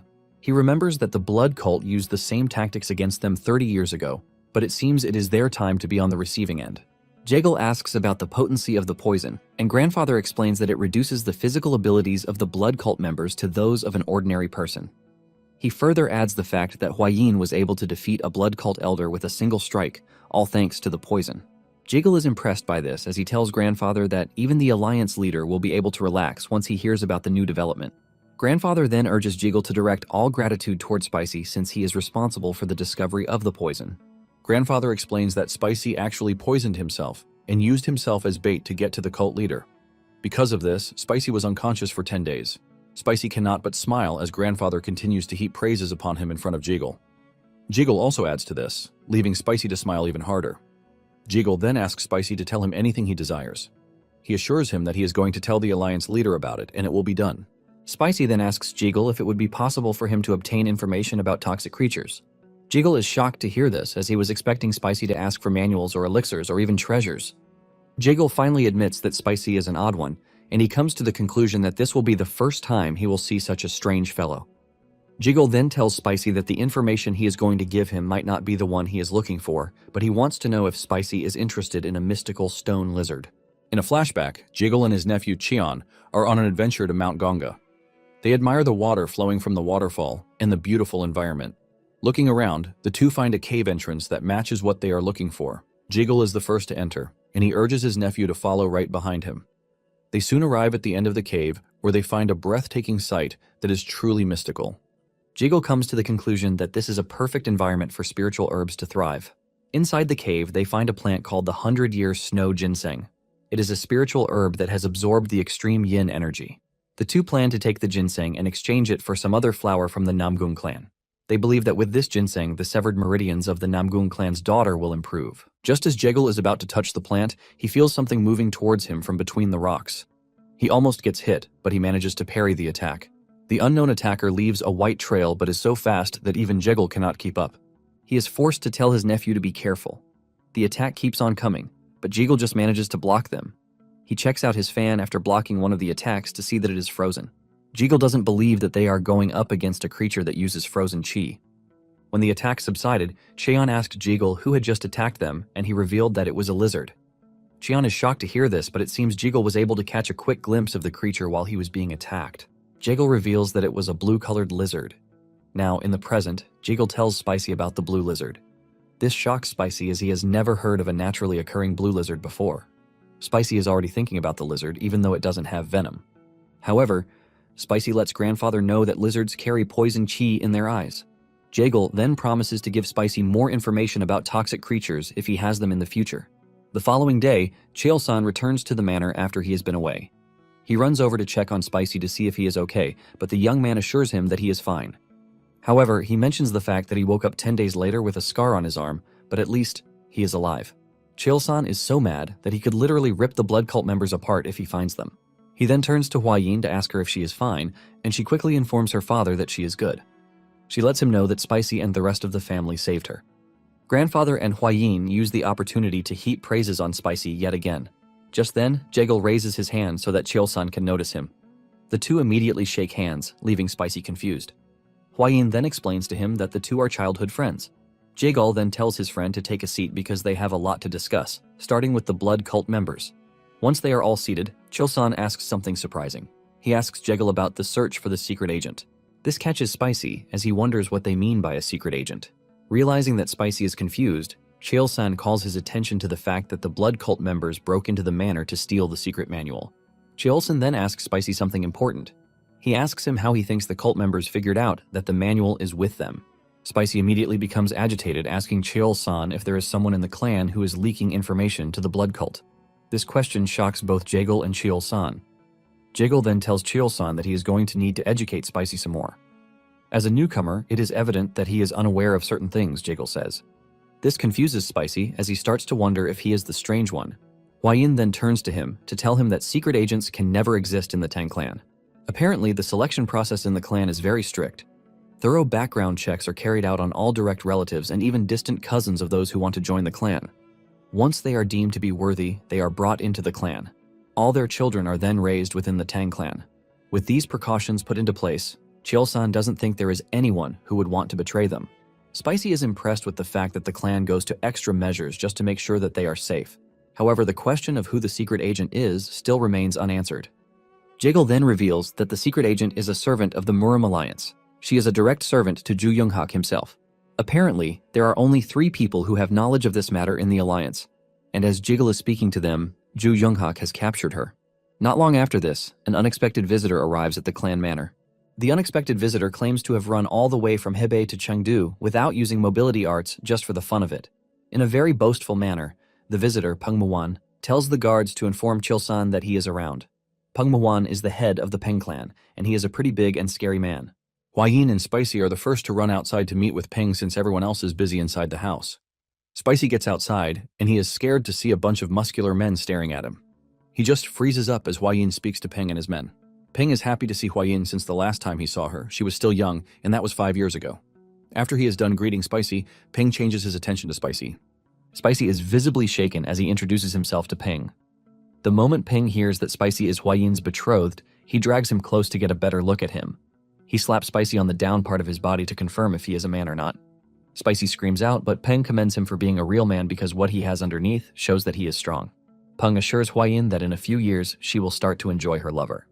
Spicy is not used to this kind of evaluation, but he quickly comes to the realization that this is how the Hebei people do their thing. Peng and everyone have their eyes on Spicy, but he finally manages to pull himself together and greet the guest clan like the man that he is. Spicy continues to learn more about the Hebei way as he gets slapped in the back like it is nothing. After the introductions are out of the way, Huayin asks Peng if he came to help out the family all the way from Hebei. Peng is shocked to hear this, as he didn't know that something had happened to the clan. Peng came for something totally different, but he is shocked to hear that the blood cult showed up. Peng is not happy with the fact that he didn't get there sooner, but Huayin assures him that the problem has been dealt with. Once they are all seated in the estate, Cheolsan asks Peng why he came to the manor. Peng then confesses that he came to the Tang clan to receive help from them. Everyone is curious as to what assistance Peng might need from them. Just then, Peng calls on his daughter to enter the room and greet her elders. The door opens, and a scary and muscular dude appears. This leaves everyone shocked since they are expecting a girl, not a giant scary dude. In a sudden turn of events, the dude turns back as if he is speaking to someone. He tells the person that they need to come out and greet the elders of the clan. Everyone remains confused until they finally realize that the dude is carrying a girl on his back. The little girl comes down with a sweet in her hand and slowly greets the elders in the room. She introduces herself as Peng Yingying of the Peng clan. In a proud moment, Peng lifts Yingying up, telling those in the room that Yingying is his daughter. Everyone is shocked at the resemblance between them. Peng then reveals that Yingying is what brought him to the clan. He lets them know that his daughter is unwell, and he would like them to take a look at her. Cheolsan is shocked to hear that Yingying is sick, but when Spicy looks at the girl, she looks healthy. That night, Spicy lies on his bed, thinking about the symptoms that the girl has. Peng explained that Yingying usually has trouble breathing. Red blotches appear on her body, and in severe cases, she passes out. Peng adds that the disciples of the medicine sect have examined her, but they all said she is perfectly healthy. However, one of the disciples said something that triggered Peng to beat him. The disciple suspected that Yingying was suffering from what seemed to be an act of deliberate poisoning. However, Peng doesn't want to believe this because there is no way someone like that would exist in his clan. Cheolsan even wants to push the narrative, but Peng assures Cheolsan that no member of his clan would do such a thing. Since they couldn't ascertain what the problem was at that moment, Cheolsan had to provide an empty courtyard in the guest residence for Peng and his people to use. Cheolsan says they need to determine if Yingying is suffering from a disease or some sort of poisoning. Spicy is now on his bed, trying to figure out where the problem might come from. He assumes that the girl is suffering from diabetes because she is consuming too much sugar. However, he realizes that diabetes does not cause blotches. Spicy is in the middle of this when he hears a knock on the door. Spicy opens up to hear that Yingying has collapsed. Without wasting time, he rushes to where Yingying is. He asks them what happened, and Peng reveals that Yingying was sitting in the pavilion when she suddenly started coughing and then collapsed. Cheolsan then comes to the conclusion that the Peng clan is safe since Yingying still collapsed while under their roof. Peng is glad to hear this, and he fist bumps in the air, but he soon realizes the meaning of what he just did. He then throws a punch at his mouth, removing one of his teeth as punishment for even suspecting his clan in the first place. Spicy then realizes that there must be something wrong entirely for Yingying to be collapsing when she is in a totally different environment. Suddenly, the rest of Peng's disciples also started punching themselves in the face as punishment for being there when Yingying collapsed. Cheolsan is forced to beg them to calm down as they display their really wild tradition in front of everyone. Spicy then screams at everyone, telling them to calm down. He reveals that there is a way to identify the causes of her symptoms and prove that no one close to Yingying is guilty. Cheolsan is curious about the method Spicy is about to propose. Spicy then comes close to Peng, telling him that before they can do anything, they need to remove Yingying's clothes. Cheolsan and Huayin are shocked to hear this, but on the other hand, Peng is mad as hell. Peng is forced to ask Spicy to repeat himself. Before he can finish saying that they need to remove Ying Ying's clothes, Peng slaps him in the face. In anger, he grabs him while Spicy tries telling him to calm down. The centipedes sense danger, but Spicy tells them to get back in his clothes and not attack Peng. Cheol-san then tells Peng to calm down because Spicy must obviously have a good reason for him to have suggested such. Hua-yin also supports her father by telling Peng to take the chill pill and let them hear what Spicy has to say first. Peng finally gives Spicy the chance to justify himself, and this is when Spicy explains himself better. He tells them that he wants them to take off Ying Ying's clothes and change her into another complete one. Spicy believes that something in her clothing or personal belongings might be the cause of her collapse. When Peng hears Spicy's explanation, he immediately becomes remorseful. He apologizes to Spicy, but Spicy is not at all offended. He knows that Peng is all shaken up by the fact that his daughter just collapsed. Peng is surprised to see that Spicy is not mad even after what he did. Spicy then adds that Ying Ying will be placed under the care of the Tang clan, which means that all access to her will be restricted from Peng and his men. Peng is shocked to hear this, but Spicy lets him know that he needs to confirm that the problem is not related to the Peng clan. What Spicy is trying to carry out is called the Control Environmental Adjustment, which is a technique used by breeders who raise venomous creatures. Since animals cannot directly communicate with humans, the only way to know their perfect environment is to switch things around occasionally. Spicy wants to use this same method with Ying Ying too. He wants to reset her environment and gradually reintroduce things that might be the trigger to her illness. Cheol-san agrees with Spicy's proposal. He knows that it might take some time, but they will surely uncover the cause of her condition. Peng, in tears, begged Spicy to take good care of his little girl. Spicy then assures Peng that his daughter is in his safe hands since he has raised countless creatures in the past. However, things don't go the way Spicy expects. When Ying Ying wakes up, she starts to cry. To make things worse, Hua-yin and her mother are out collecting essential supplies to care for Ying Ying. Spicy is now left to find a way to pet Ying Ying and try to get her to stop crying. Spicy starts slowly, and he tries playing with Ying Ying. He then tells her that Peng is not around because he went to get her medicine and he will soon be back. Just then, Ying Ying stares at Spicy, telling him that what she wants is sweets. Spicy is surprised that the girl would rather have sweets than have her dad around. This then reminds Spicy that they found a bunch of hidden pockets in Ying Ying's clothes, which is where she keeps her sweets. Spicy then tells Ying Ying that she can't have sweets yet since she just regained consciousness. Spicy then urges the girl to eat some rice porridge first, promising to make some sweets for her after that. Ying Ying stops crying after she hears this, and she asks Spicy again to confirm what she heard. Spicy repeats himself, and the girl asks him to make a promise. She wants Spicy to make a promise because the Peng clan takes their promises very seriously. They have a thing where they punch themselves in the face if they break their promise. Spicy cannot believe that the clan has been teaching the kids how to punch each other in the face since they were little. Later on, Peng is hiding behind some flowers to look at his daughter. He doesn't like the fact that he can't talk to his daughter because of the no contact rule. Just then, Spicy catches him, and Peng drags him into the flowers too. Peng asks Spicy how Ying Ying is doing, and Spicy lets him know that the girl is eating well and is also obedient. Peng is shocked to hear that Ying Ying is eating well, and he wonders how Spicy is able to get the girl to eat. Spicy tells the clan head that Ying Ying just ate the food on her own, but this remains a mystery to Peng. They are in the middle of this conversation when Hua-yin appears too. Hua-yin greets Peng, and Peng thanks her for taking care of his daughter.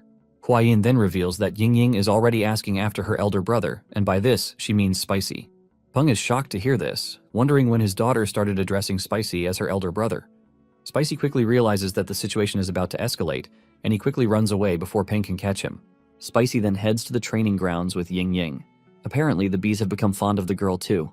Ying Ying spends time with the bees, and the bees show no sign of aggression toward her. This has also helped Spicy to bond faster with Ying Ying. The bees loved Ying Ying because she spilled sugar syrup all over herself while eating sweets.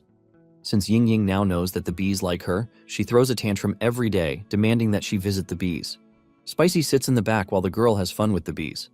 Spicy is enjoying every second of the moment because now he realizes how it would feel if he had a younger sister.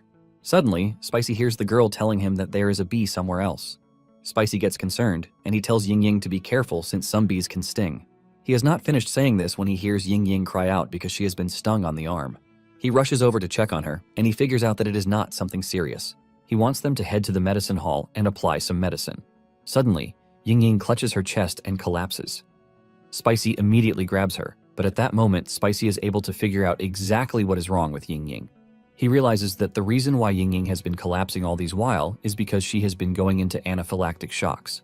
Talking about anaphylaxis is a severe allergic reaction caused by an overactive immune response. Usually when toxins enter the body, the immune system wastes no time eliminating the threat. This immune response is known as inflammation. The body usually releases histamine, which in turn dilates the blood vessels. This then allows white blood cells and antibodies to flood in and neutralize the invader. However, the problem arises when the body overreacts to certain harmless substances. When histamine is excessively released and malfunctions due to an overactive immune response, blood vessels across the body dilate, leading to a drop in blood pressure. As the blood vessels widen, symptoms such as breathing difficulties and severe itching surfaces. And in extreme cases, anaphylaxis can cause death. Spicy carries the unconscious Ying Ying on his back and rushes to Chilsan and Lord Peng.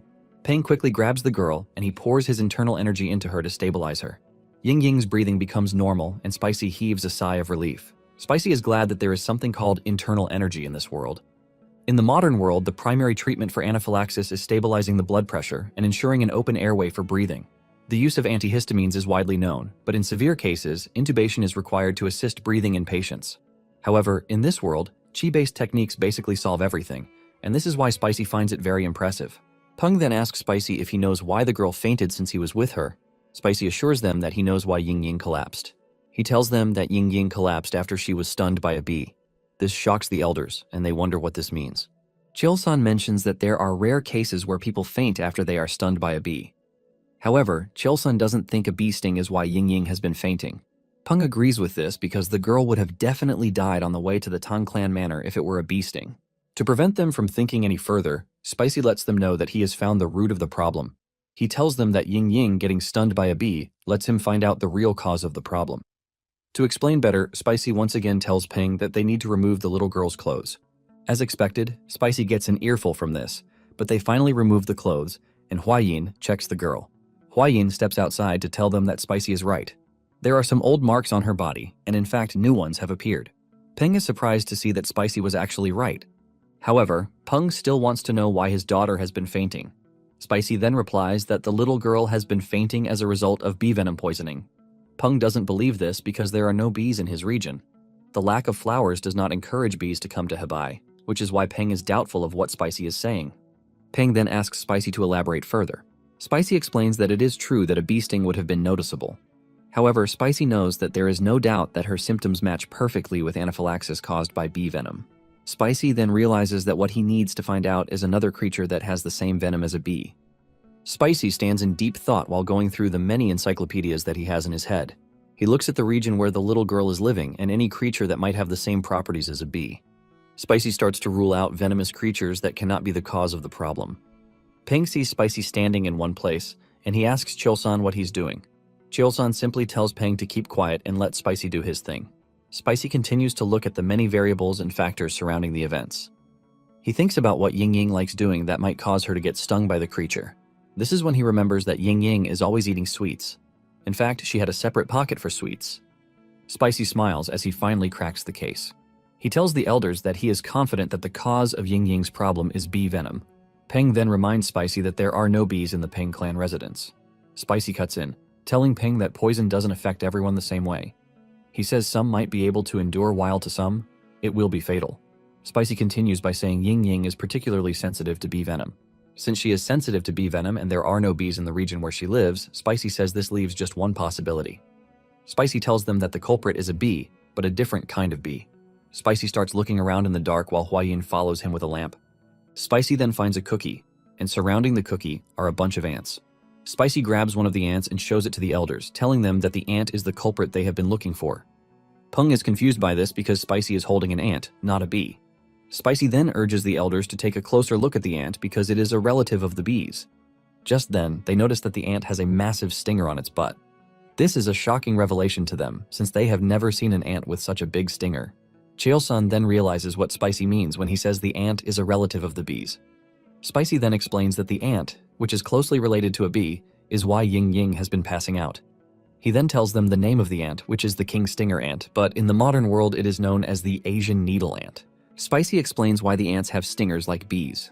Apparently, the stinger ants evolved from the same ancestor as bees, which is why they retained a lot of bee-like characteristics.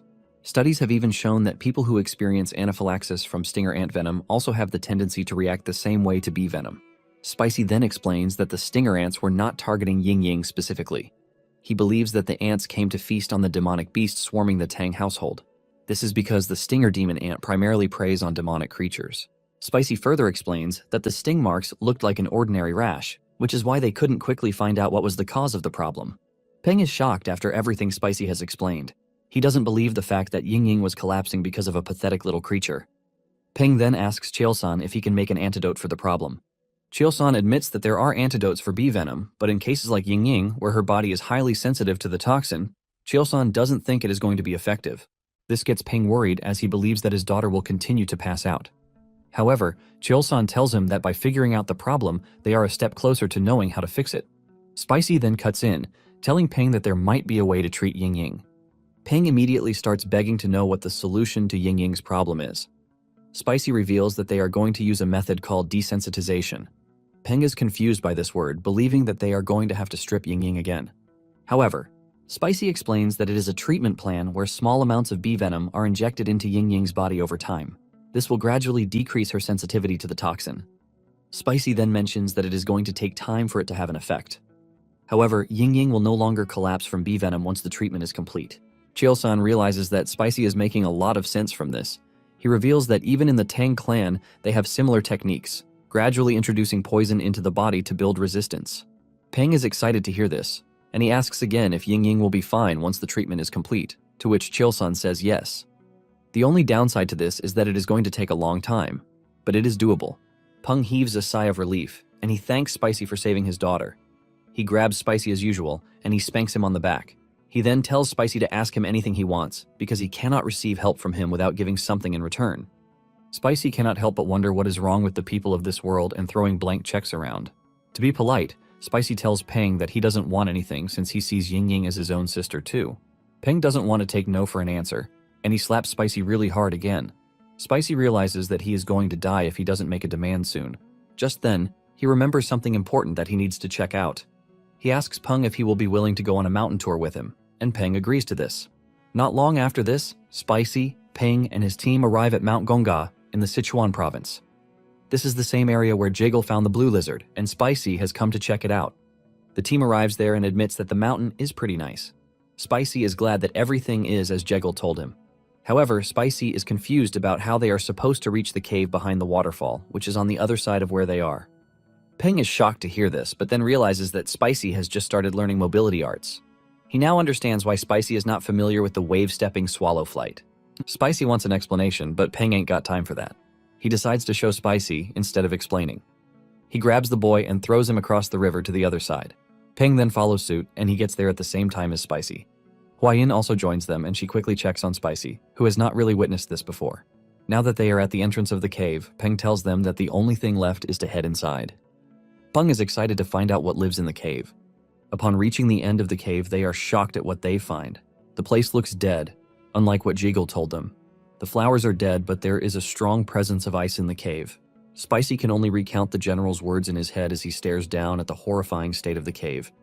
Spicy compares the cave to hell, not like the paradise he imagined it to be. Peng then wonders if the sacred beast in the cave is altering the environment. Peng then points out that the cold chi that they are feeling is radiating from the boulder at the center. Peng then orders Huayin and Spicy to get behind him. They move further inside, and they can clearly feel the high intensity of the cold there. Suddenly, they hear a loud roar that sounds so terrifying that even Peng acknowledges it. Seconds later, the scared beast appears, and Spicy recognizes it as a gecko instead of the lizard that Jiggle said. The creature is a fat-tailed gecko. It is about a foot long, it has tiny, round yellow eyes, and its tail is slightly chubby. Spicy is already in love with the blue gecko just by looking at it. Even Huayin is excited just by looking at the gecko. Just then, they notice that there is another gecko behind the one staring at them. Spicy is excited as he is already thinking of a way to get offspring from the geckos. Spicy then tells Peng that it is very important that they take the geckos back to the manor alive. Spicy then takes a better look at the other gecko to realize that something is wrong with it. He realizes that the other gecko seems to be motionless, and it isn't breathing. However, the other one is trying to scare them off with its roar and by showing them its teeth. After studying the geckos for a while, Spicy decides that the best option is to retreat in the meantime. He puts Gupai in charge of watching the gecko just in case it makes any sudden moves. Spicy and the others return to the mountainside where Huayin prepares a nice meal for them to eat. Peng and Spicy talk about how they have been monitoring the gecko but it hasn't moved. Peng is confused at this since he expects the gecko to at least move so it can eat something. Spicy agrees with this but reveals that geckos usually go on a fast for several days when they are stressed out. This occurs mostly in fat-tailed geckos because they store energy in their thick tails. Spicy suspects that the gecko is probably surviving on the energy stored in its tail. Spicy then comes to the conclusion that they need to check on the gecko that has not been moving. Peng gets excited that they are finally going to catch the gecko, but Spicy lets him know that this is not the case. He says he wants them to check where the gecko is injured and know the next step to take. Spicy tells Peng that he would prefer if he could lure out the healthy one. Peng suggests that he knock it out instead, but Spicy is not in line with this. He says the gecko will surely die if a muscular and powerful man like Peng hits it. Peng laughs and then agrees to this. As usual, he grabs Spicy and slaps him on the back. Peng then decides to go with Spicy's plan by gently subduing the gecko. Spicy then makes a plan on the sand, telling Peng that he is going to lure out the healthy gecko. While Peng is engaging the healthy gecko, Spicy plans to check on the wounded gecko. Peng agrees to the plan, saying it is the best that they can work with. He asks Spicy if there is anything else he should watch out for, and Spicy urges him to prevent the gecko from reaching the wall since it could easily climb over and reach Spicy. Peng excitedly rushes over to the cave so that they can get everything started. Upon entering the cave, the blue gecko is already waiting for them. Peng then agitates the gecko by unleashing his aura and going after it. The gecko gets mad and charges toward Peng. Peng blocks the gecko's attack with his large sword and admits that the gecko's attack actually hits home. The gecko continues with its rapid attacks while Peng stays on the defense. However, Peng is able to throw the gecko over, giving him and his team the chance to corner the gecko. Once the gecko is trapped, Spicy and Huayin sneak behind Peng's team to reach the injured gecko. Spicy's eyes light up in shock when he takes a closer look at the gecko. Huayin asks him if the gecko is sick, but this doesn't seem to be the issue. Spicy realizes that the gecko's tail is decaying because of incomplete shedding. Because of this, the gecko's eyes are filled with pus. Spicy tells Huayin that they need to attend to the gecko and treat it immediately. Huayin is confused because there is no medicine with them. Spicy then lets her know that they don't need medicine because what he needs to do is strip it all off. Huayin hears this and gives Spicy the death stare, mentioning the fact that Spicy has been fond of stripping things of late. Spicy cannot defend himself in this, but knows that this is the only method to help the gecko. Before touching the gecko, Spicy tries to communicate with it and surprisingly it sort of responds. It gently places its head on the ground, giving Spicy the free rein to touch it. Spicy realizes that just like the queen bee, the gecko seems to understand speech to some extent. Spicy picks up the gecko and tries to remove the dead skin with his hands, but it is too hard. Spicy explains to Huayin that just like snakes, geckos also shed their skin.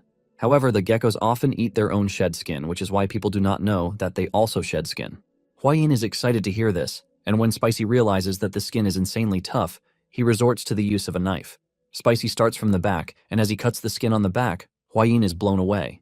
The new skin is shining, and it resembles that of a gemstone. Spicy agrees that the color is insanely pretty. Spicy continues to peel off the dead skin, and when Huayin touches the dead skin, she compares it to gloves.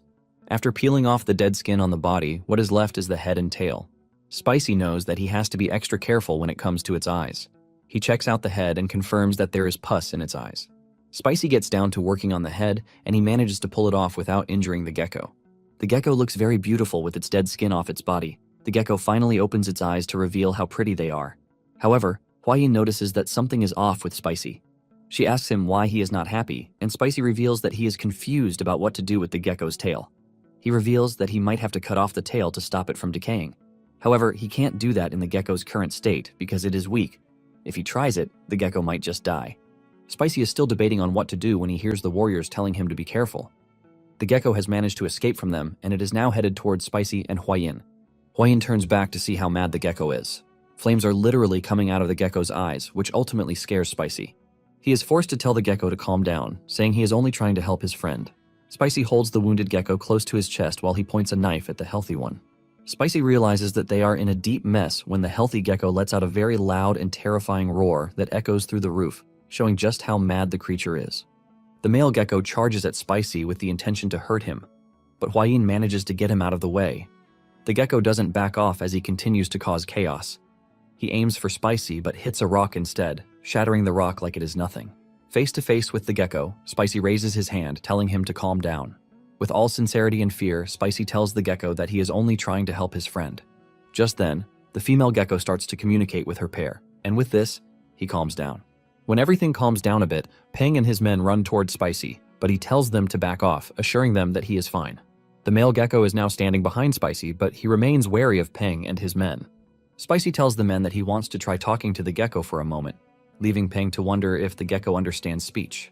Spicy affirms this, telling Ping that the creature understands speech to some extent. Spicy also assures the team that the male gecko will not attack them again. He then tells Huayin to fetch him some grass, to which he then lays the female gecko. Spicy assures the gecko that he is not trying to hurt her. Since he has peeled off the skin on the gecko, Spicy has just one problem left. He is confident that the eyes will be fine, but he is worried about the female gecko's tail. Spicy doesn't think the male gecko licking the rotten tail will help to heal it because it is far gone. Spicy then drops the bombshell so that the male gecko can know what is going on. He reveals his plan to cut off the rotten tail. This only gets the gecko mad, and he comes after Spicy again. Spicy cannot react to the gecko's speed, and he gets hit in the face.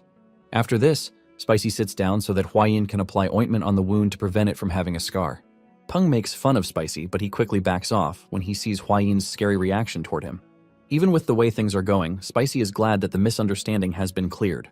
In addition to this, he doesn't think the gecko has intentions to kill because the centipedes would have definitely reacted to that.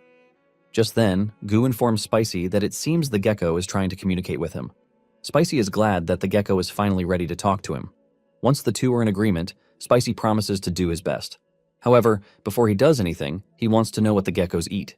He knows that he needs to feed the gecko something nutritious after cutting its tail. To answer Spicy's question, the male gecko dashes over to a corner in the cave. He points to a lone plant in the corner of the cave. The male gecko digs it out with the seed and hands it over to Spicy. Spicy doesn't know what plant it is, and he hands it over to Huayin so she can check. Huayin takes a good look at the seed and declares that she can feel qi coming from the seed. She then reveals that the seed is that of a spirit herb that used to grow in the cave. Peng also adds that he has heard of the seed a long time ago. It is said that spirit seeds grow wherever spiritual creatures live. Huayin then suspects that the geckos, just like the centipedes, survive on the qi of spirit herbs. Just then, Spicy realizes that they have made a mess by digging up the seed. He suggests that they replant, but Peng tells him that there is no use for that. He lets him know that once a spirit herb is touched by a human, it won't grow again. Peng lets Spicy know that the male gecko must be aware of this, which is why he dug it out to show them. Peng further adds that even if Spicy replants it, it won't grow more than it already has. Spicy starts to sob when he realizes that Jiggle's coming into the cave to get the spirit herb messes with the ecology of things in the cave, leaving the geckos to starve. Peng then asks Gupai what spirit herb is called, and he reveals that it is called the frost ginseng. It then occurs to Peng that all they need to do is find anything that gives off the same kind of qi as frost ginseng. And luckily for them, there is something just like that. He reveals that what they need to find is called the ice jade. He explains that just like frost ginseng, the ice jade carries the essence of cold qi. However, there is one problem, and this is how they are supposed to obtain the ice jade. Peng lets them know that the ice jade is extremely rare. In fact, with money, it is still hard to acquire. Just then, Huayin cuts in, telling them that she knows something about ice jade. Apparently, Huayin knows someone who has the ice jade. Spicy and Ping start to rejoice while waiting for Huayin to reveal who has the jade. Spicy runs toward Huayin, asking her who the person is. Huayin is hesitant to answer the question, even though everyone in the cave is curious to know. Huayin then reveals that the person with the ice jade is someone else like her, and by this she means one of the 3 flowers of Morim. Spicy remembers Chilson addressing the flowers as weeds for him, and this throws him off again. He is freaking out, but Peng doesn't really care. He straight up asks Huayin who has the ice jade. Huayin then reveals that it is with one of the 3 flowers of Morim, the Flame Queen Peony, and her name is Namgung Seol of the Namgung clan. Huayin explains that Seol has the ice jade but doesn't need it from what she has heard. The male gecko then beckons to Spicy to attend to his pair before they continue their conversation. Spicy acknowledges this, and he proceeds to where the female gecko is. Huayin talks to Spicy about how she has heard that geckos can cut off their own tail. She remains confused as to why the female gecko hasn't done this. Spicy agrees with Huayin, but lets her know that not all geckos can do that. Spicy explains that when a lizard cuts off its own tail, it is called autotomy. Depending on the species of geckos, some can perform autotomy but can't regenerate the cutoff part. There are some that can also shed and regrow. However, there are some that can't do any of this, which is why Spicy is not assuming but taking a proper look at the gecko before he comes to a conclusion. Spicy wants to find the detachment segment and then press his finger against it to trigger the separation. Huayin doesn't know what a detachment segment is, and Spicy explains to her that geckos have a specific place where their tails should be cut off, and this place is known as the detachment segment. Huayin is blown away by how much Spicy knows. When it is time for Spicy to carry out the surgery, his confidence falters, but he hopes that all goes well. Shortly afterward, Spicy is able to successfully carry out the surgery. He excitedly announces this to Peng and the rest of the team. He lets them know that the female gecko will be fine as long as they take good care of it. Even the male gecko is obviously happy as he shows his excitement in front of Spicy. Peng is impressed by how amazing Spicy is. After the surgery is done, the team stays for a few days to make sure that nothing goes wrong. Some days later, Spicy checks on the geckos, and they are happy as puppies. Spicy is excited to see this, and he knows that streaming something like this would have done numbers if he were still in his previous life. Spicy then tells the geckos that they need to leave so that they can help them get food. He assures the geckos that he will be back, and he urges them to conserve the seed's chi. With this, Spicy and the team return to the TanClan Manor. Cheolsan tells Spicy and Huayin that they have received reports concerning the blood cult. After the identity of the spy inside the Alliance was exposed, their warriors trailed the owl that the spy sent. Surprisingly, it led them to one of the cult's hideouts. Thankfully, the warriors have the poison extracted from the tiger snake with them. With this, they were able to carry out a successful raid on the hideout, eliminating the group. After the event, the Alliance leader sent a letter of thanks to the Tang clan. Cheolsan tells Spicy that he is proud of him and what he has achieved. Cheolsan then asks Spicy if he was able to catch the gecko that he went for. Spicy replies that they half caught it and goes further to explain before Cheolsan is thrown into total confusion. Huayin takes it from where Spicy stopped and lets her father know why they need to go to Anhui province together. She asks her father if it would be right for them to visit the Namgung clan. Cheolsan gives them the go-ahead, letting them know that there is something that needs to be delivered along the way. The timing is great as they can just follow the cargo boat. Cheolsan is worried because of the blood cult attacks, but reveals that he is relieved since Spicy is with Huayin. Spicy cannot believe that the man has so much confidence in him. Just then, Cheolsan remembers something that he needs to share with the two. He tells them that the Namgung clan has some unsettling rumors surrounding it lately. Spicy and Huayin are confused about what Cheolsan means when he says rumor. Elsewhere, near the Namgung clan, Yellow Mountain, two villagers are seen walking in the woods late at night. The two are busy talking about Seoul when suddenly they spot a wounded man in front of them. The two rush over to check on the guy. They try to check what is wrong with the wounded guy, but his facial expression is just weird. They assume that he is drunk, and the two decide to take him back to the village to have a proper look at him. Unknown to the two, there is a girl stalking them in the woods.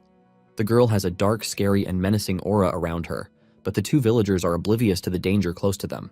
The girl turns out to be Seul, and she is having a training session in the woods. She moves elegantly and swiftly, but she is not pleased with the fact that she is not able to take down as many targets as she wants. She's in the middle of her training session when her sister Yoon shows up. Yoon tells Spicy that they need to go because they are definitely going to get caught if they wait a bit longer. Yoon also does not want to get scolded by their father. She reminds her sister that she needs to take better care of herself and forget about her passion for swordsmanship. Tired of getting scolded by her sister, Seol agrees to round up her training so that they can go home. Just then, she starts to cough, and it seems the girl is suffering from overflowing chi deviation. At first, everyone in the family thought this was a blessing because the chi channels are wide open, making the building of internal energy much faster. And in addition to this, there are no blockages at all in the circulation of pure chi. Sadly, too many of Seol's blood points are open. The physician who checked her explains that Seol's innate chi is being used up way too quickly. Her father wanted to know if there was a solution, and the physician told him that what the girl needed was yin energy. The physician explains that Seol needs pure yin energy that would get exhausted before the innate chi. If this cannot be provided, the physician fears that Seol's life will be short. Seol remembers all of this, and she gets worried again. However, she can't show her sister that she is weak. She quickly tells her sister that they need to return to the clan. Seol compares herself to the oil flame inside the lantern that her sister is holding. She fears that she is going to disappear once the oil burns out. Seol thinks to herself and comes to the conclusion that she needs to hurry up and master at least the Emperor's sword style as quickly as possible. Seol wants to do this before her body burns away and vanishes. Moving to Spicy and Huayin. They are on a boat traveling on the Yangtze River. Spicy sees the Baiji dolphin, leaving him stunned. He admits that he likes insects and reptiles, but the dolphins are something else. Huayin then reveals that they are going to reach Wuhan, where the Murim Alliance is located, if they continue following the Yangtze River. Apparently, Cheolsan told them to stop in Wuhan and deliver the tiger snake's poison to the Alliance. After this, they can now get off the boat in Angyung, which is a safe region. With the speed of the boat, Huayin believes that they are going to arrive earlier than expected. Spicy then asks Huayin if the ice jade is precious. He also wants to know if the Namgung clan would really hand it over to them easily. Huayin urges Spicy to trust her, telling him that the ice jade is of special use to Seol. It is said that she has to eat it, but sadly she can't. And since the two have something to trade off, Huayin is confident that the Namgung clan will hand over the ice jade. However, something else is bothering Spicy. He doesn't know if the ice jade is actually safe. Since lizards are cold-blooded, they hate anything cold. Because of this, Spicy is not comfortable feeding the lizards what he is not so sure about. He then turns to Huayin to ask her about the Ice Jade. Since the Ice Jade contains cold chi, he wants to know what exactly it is. Spicy confesses that he has heard of yin and yang energy before, but it is still hard for him to understand. Huayin excitedly tells Spicy that she is going to explain to him since it is important for martial arts cultivation. Huayin starts by telling Spicy that yin chi is the chi that creates yin fire, and among the chis of heaven and earth, it refers to the chi that sinks and gathers. She proceeds further by saying yin energy normally suppresses the activity of living things. Dark, cold, fearful things are all types of yin energies. Basically, cold yin energy is simply another type of yin energy. Spicy hears this, and he is blown away. But he thinks yin energy is bad, to which Huayin replies and says, no. She says the opposite of yin energy is the yang energy, and this creates fire. However, the excess of this accelerates living activities, causing faster aging and energy to run out. Huayin tells Spicy that the reason those two geckos need cold energy is that their bodies are cold energy itself. The geckos only grow by absorbing yin energy. This confuses Spicy, but he thinks of it as a recharging method. Spicy then asks Huayin if yin and yang energy need to be balanced. He doesn't think the geckos will be able to get the balance when all they have is pure yin energy. However, Huayin doesn't know the answer to this, but she is confident that they are going to find the balance between yin and yang later. Not long after this, they arrive at Wuhan, and the captain tells them to disembark. Upon getting off the boat, they meet with a representative from the Alliance. The rep tells them that the Alliance leader is already waiting for them. As they walk through the street, Spicy is left stunned by how beautiful the city is. He admits to the fact that the city is grand. Just then, Spicy and Huayin hear three warriors talking loudly behind them. Surprisingly, the trio recognizes Huayin. The trio is Slaying Dragon, Sword Phoenix, and Spear Dragon. Excitedly, Spear Dragon walks up to Huayin, telling her that this is the first time they have met since the Dragon Phoenix gathering. Spear Dragon is happy to see Huayin, and he considers it great timing. It is known that in Murim, only those with remarkable skills are given titles like Dragon or Phoenix. Spicy is blown away to be in the presence of those who are considered to be elite martial artists. Sword Phoenix then asks Huayin about the rumor going around about her. They tell Huayin that they have been hearing that she has a lover. Huayin is shocked to hear this, and while she is still processing the information, Spear Dragon immediately cuts in, saying he was confident that it was nothing but rumors. In fact, Spear Dragon was ready to challenge those who were spreading the rumor to a duel just so he could defend Huayin's honor. Hearing this, Spicy quickly figures out that Spear Dragon has a crush on Huayin. Just then, Huayin tells the trio that the rumor they heard is wrong. Spear Dragon wastes no time dancing until Huayin decides to shock them. Huayin corrects the rumor by telling them that she doesn't have a lover, but a fiancé. Excitedly, she drags Spicy close so he can greet the warriors. This leaves the three warriors in total shock. They take a look at Spicy and conclude that he is still very young. Spicy then walks up to the warriors to properly introduce himself to them. However, things quickly take a dark turn. Before Spicy can finish his greetings, the Spear Dragon, Yang Xianghu, kneels in front of him, and with anger written all over him, he challenges Spicy to a duel. Spicy is shocked to hear that he is being challenged to a duel. Spear Dragon's friends cannot believe him, and they drag him away from Spicy. They scolded him for challenging everyone he just met to a duel. Even Spicy wonders why he always runs into really weird people. Just then, Jiggle shows up, asking them what the commotion is. The moment Jiggle figures out that Spear Dragon is disturbing Spicy, he hits him in the face with his fan. He scolds him for causing trouble for their guests. Jiggle then tells Spicy and Huayin that they need to head to the Heavenly Martial Pavilion because the Alliance leader is already waiting for them. Spear Dragon cannot believe his eyes as Jiggle walks away with his hand wrapped around Spicy. Spear Dragon remains mad with the determination to lay his hands on Spicy. They soon arrive at the pavilion, where they are welcomed by a young girl who was hired to replace the spy. She is still new to the whole attendant thing, leaving her completely nervous. She announces the trio's arrival to Ju Younghak, and he tells them to enter. Spicy and Jiggle are the only ones who enter to talk to the Alliance leader. Spicy enters the room to see a huge and fantastic man staring at him. Spicy offers his greetings, but the Alliance leader immediately notices that something is off. He asks Spicy if the centipedes wrapped around his body are safe to handle. Spicy quickly replies that the centipedes are not aggressive. Spicy is impressed that Ju Younghak is able to sense the presence of the centipedes even without seeing them. Ju Younghak is considered to be one of the top 3 martial masters in all of Murim, and this just tells Spicy that he is worthy of that title. Ju Younghak then asks the two to sit down so that they can get down to the main business of the day. He asks Spicy if he brought the poison, and Spicy says yes. In fact, he brought as much as possible before leaving the clan. He brought 3 bottles of the tiger snake's poison. Jiggle is shocked to hear this because he knew how stressful it was to extract the poison. Jiggle thanks Spicy for putting in so much work in preparing the poison. Ju Younghak then asks Spicy about his family. Spicy reveals that he has no family in this world, and he has no one to rely on. Jiggle then mentions to Ju Junghak that he heard about Spicy losing all of his memories in an accident. Before he was also taken in by the Tang clan, Spicy lived alone on Hainan Island, catching snakes and selling them. Ju Junghak is shocked to hear this, and he realizes that Spicy must have lived a really lonely life. Ju Junghak then tells Spicy that he summoned him to the pavilion because he wishes to grant him a reward for everything he has done so far. Spicy is shocked to hear this, and he quickly tells the Alliance leader that he doesn't need a reward because Jiggle had already given him one. However, the Alliance leader doesn't think this is enough. He reminds Spicy that what he did will prevent the blood cultists from ever setting foot in the Central Plains again. Spicy protests that he made the discovery while trying to save his family. The Alliance leader hears this and gets even more interested. Ju Junghak tells Spicy that he has realized that they are alike. Spicy is shocked to hear this, but Ju Junghak lets him know that he is not referring to physical appearance. Apparently, Ju Junghak also lost his family to the blood cultists. He was so sad that he couldn't save even just one member of his clan. Along the way, the Alliance leader ended up gaining enlightenment, and he achieved martial mystery. Ju Junghak heard how Spicy threw himself at the cult elder while he was poisoned, all in the bid to save his family.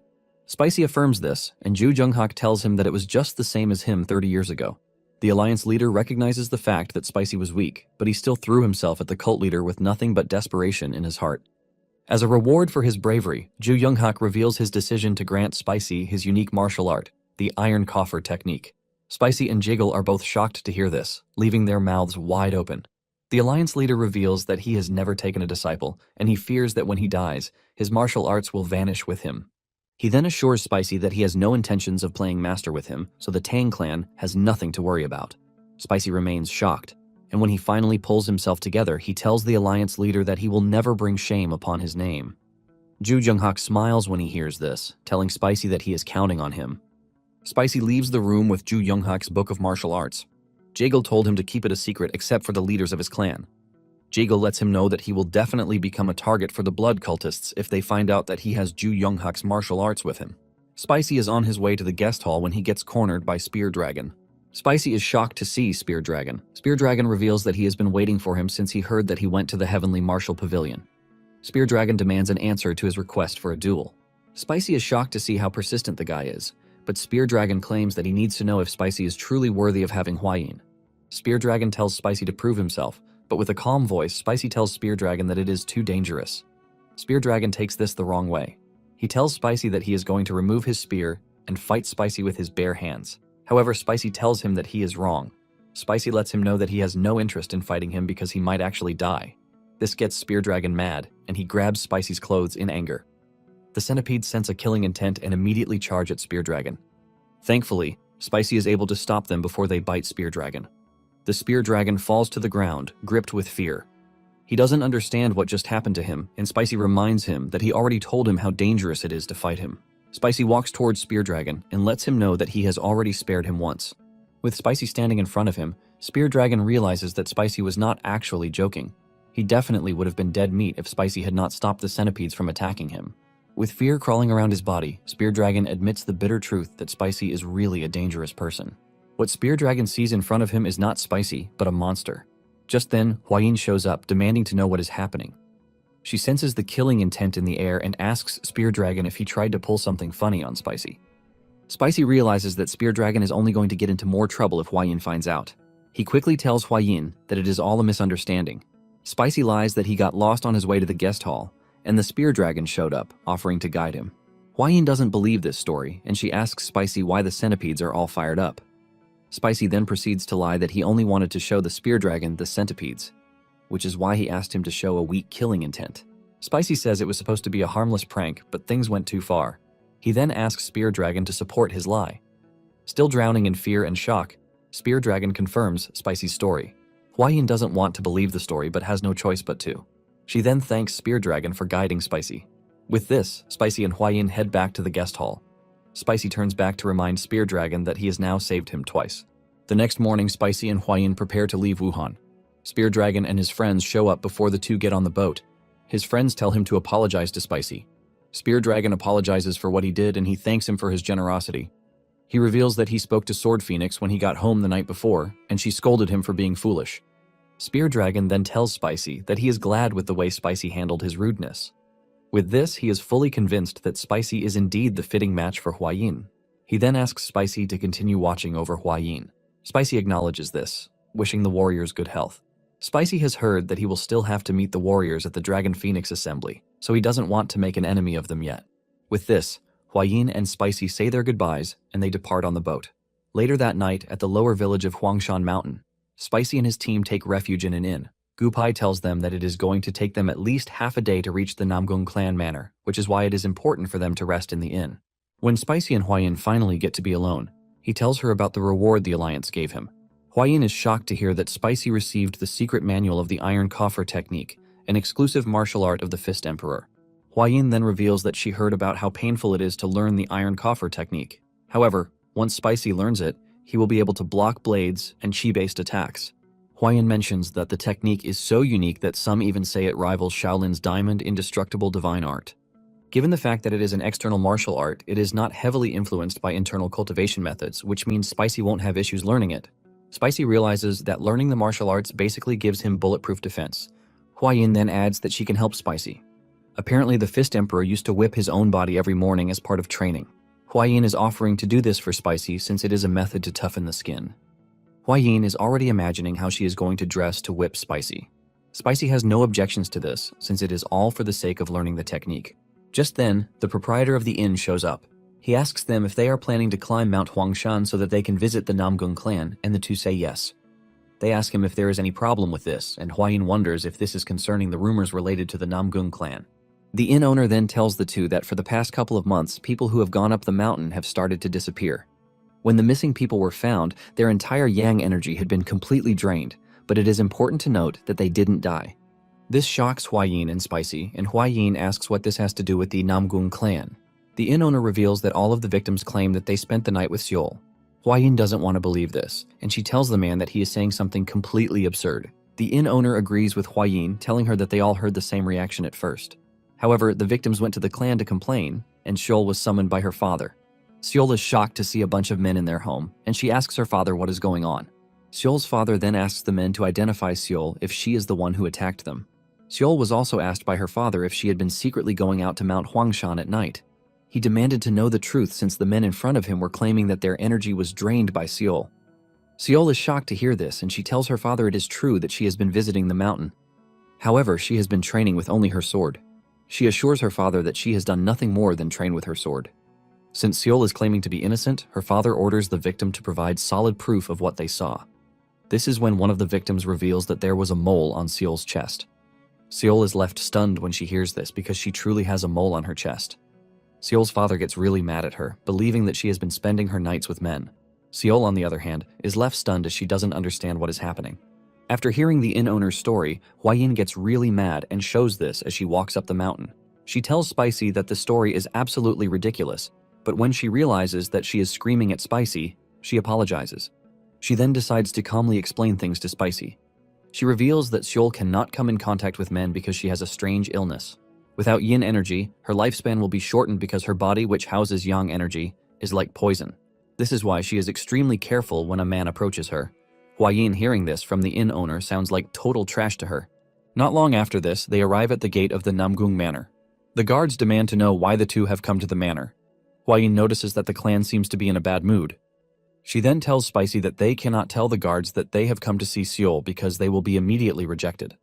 Spicy then decides to handle things. He confidently walks up to the guards, telling them that they are there to make a deal. Huayin is shocked, as she doesn't expect Spicy to lay it out just like that. Suddenly, Yun appears because she heard some noise. The moment she sees Huayin, she rushes over to her, calling her big sister. Yun is happy to see Huayin because it has been a long time since they last saw each other. Yun then asks them about the deal that they were talking about. Huayin then reveals that something came up, and because of this, the Tang clan is in need of the Ice Jade. Yun is shocked to hear this, and Huayin asks her if it is possible for them to get the Ice Jade. After hearing them, Yun suggests that they go to her father first. She wants them to meet her father and discuss the matter with him. She is confident that her father will be pleased to see Huayin because it's been a long time. Huayin lets Yun know that they brought something to exchange for the Ice Jade. When they finally sit down to talk to Seol's father, Spicy reveals that they brought an elixir that contains cold chi, which they plan to exchange for the Ice Jade. Spicy brings out the elixir, leaving the man totally shocked. He asks to take a closer look at the elixir, and Spicy can only hope that they agree to do the exchange. Seol's father acknowledges the purity of the cold chi coming from the elixir and reveals that Seol should be able to endure at least 10 years with the elixir. Yoon is also glad to hear this, and the patriarch assures Spicy and Hwayin that the elixir is pretty valuable, and because of this, they are willing to exchange the ice jade for it. Spicy and Hwayin are glad that their plan worked. The patriarch then asks Spicy about the constituents of the elixir, but Spicy humbly says he cannot reveal. The patriarch figures out that Spicy is trying to hide the location where the elixir was found, and he decides not to probe further. However, this is not actually the real reason why Spicy doesn't want to tell him. Apparently, while he was at the Tang Manor, Spicy suddenly felt cold chi coming from the gecko's tail that he cut off and kept as a souvenir.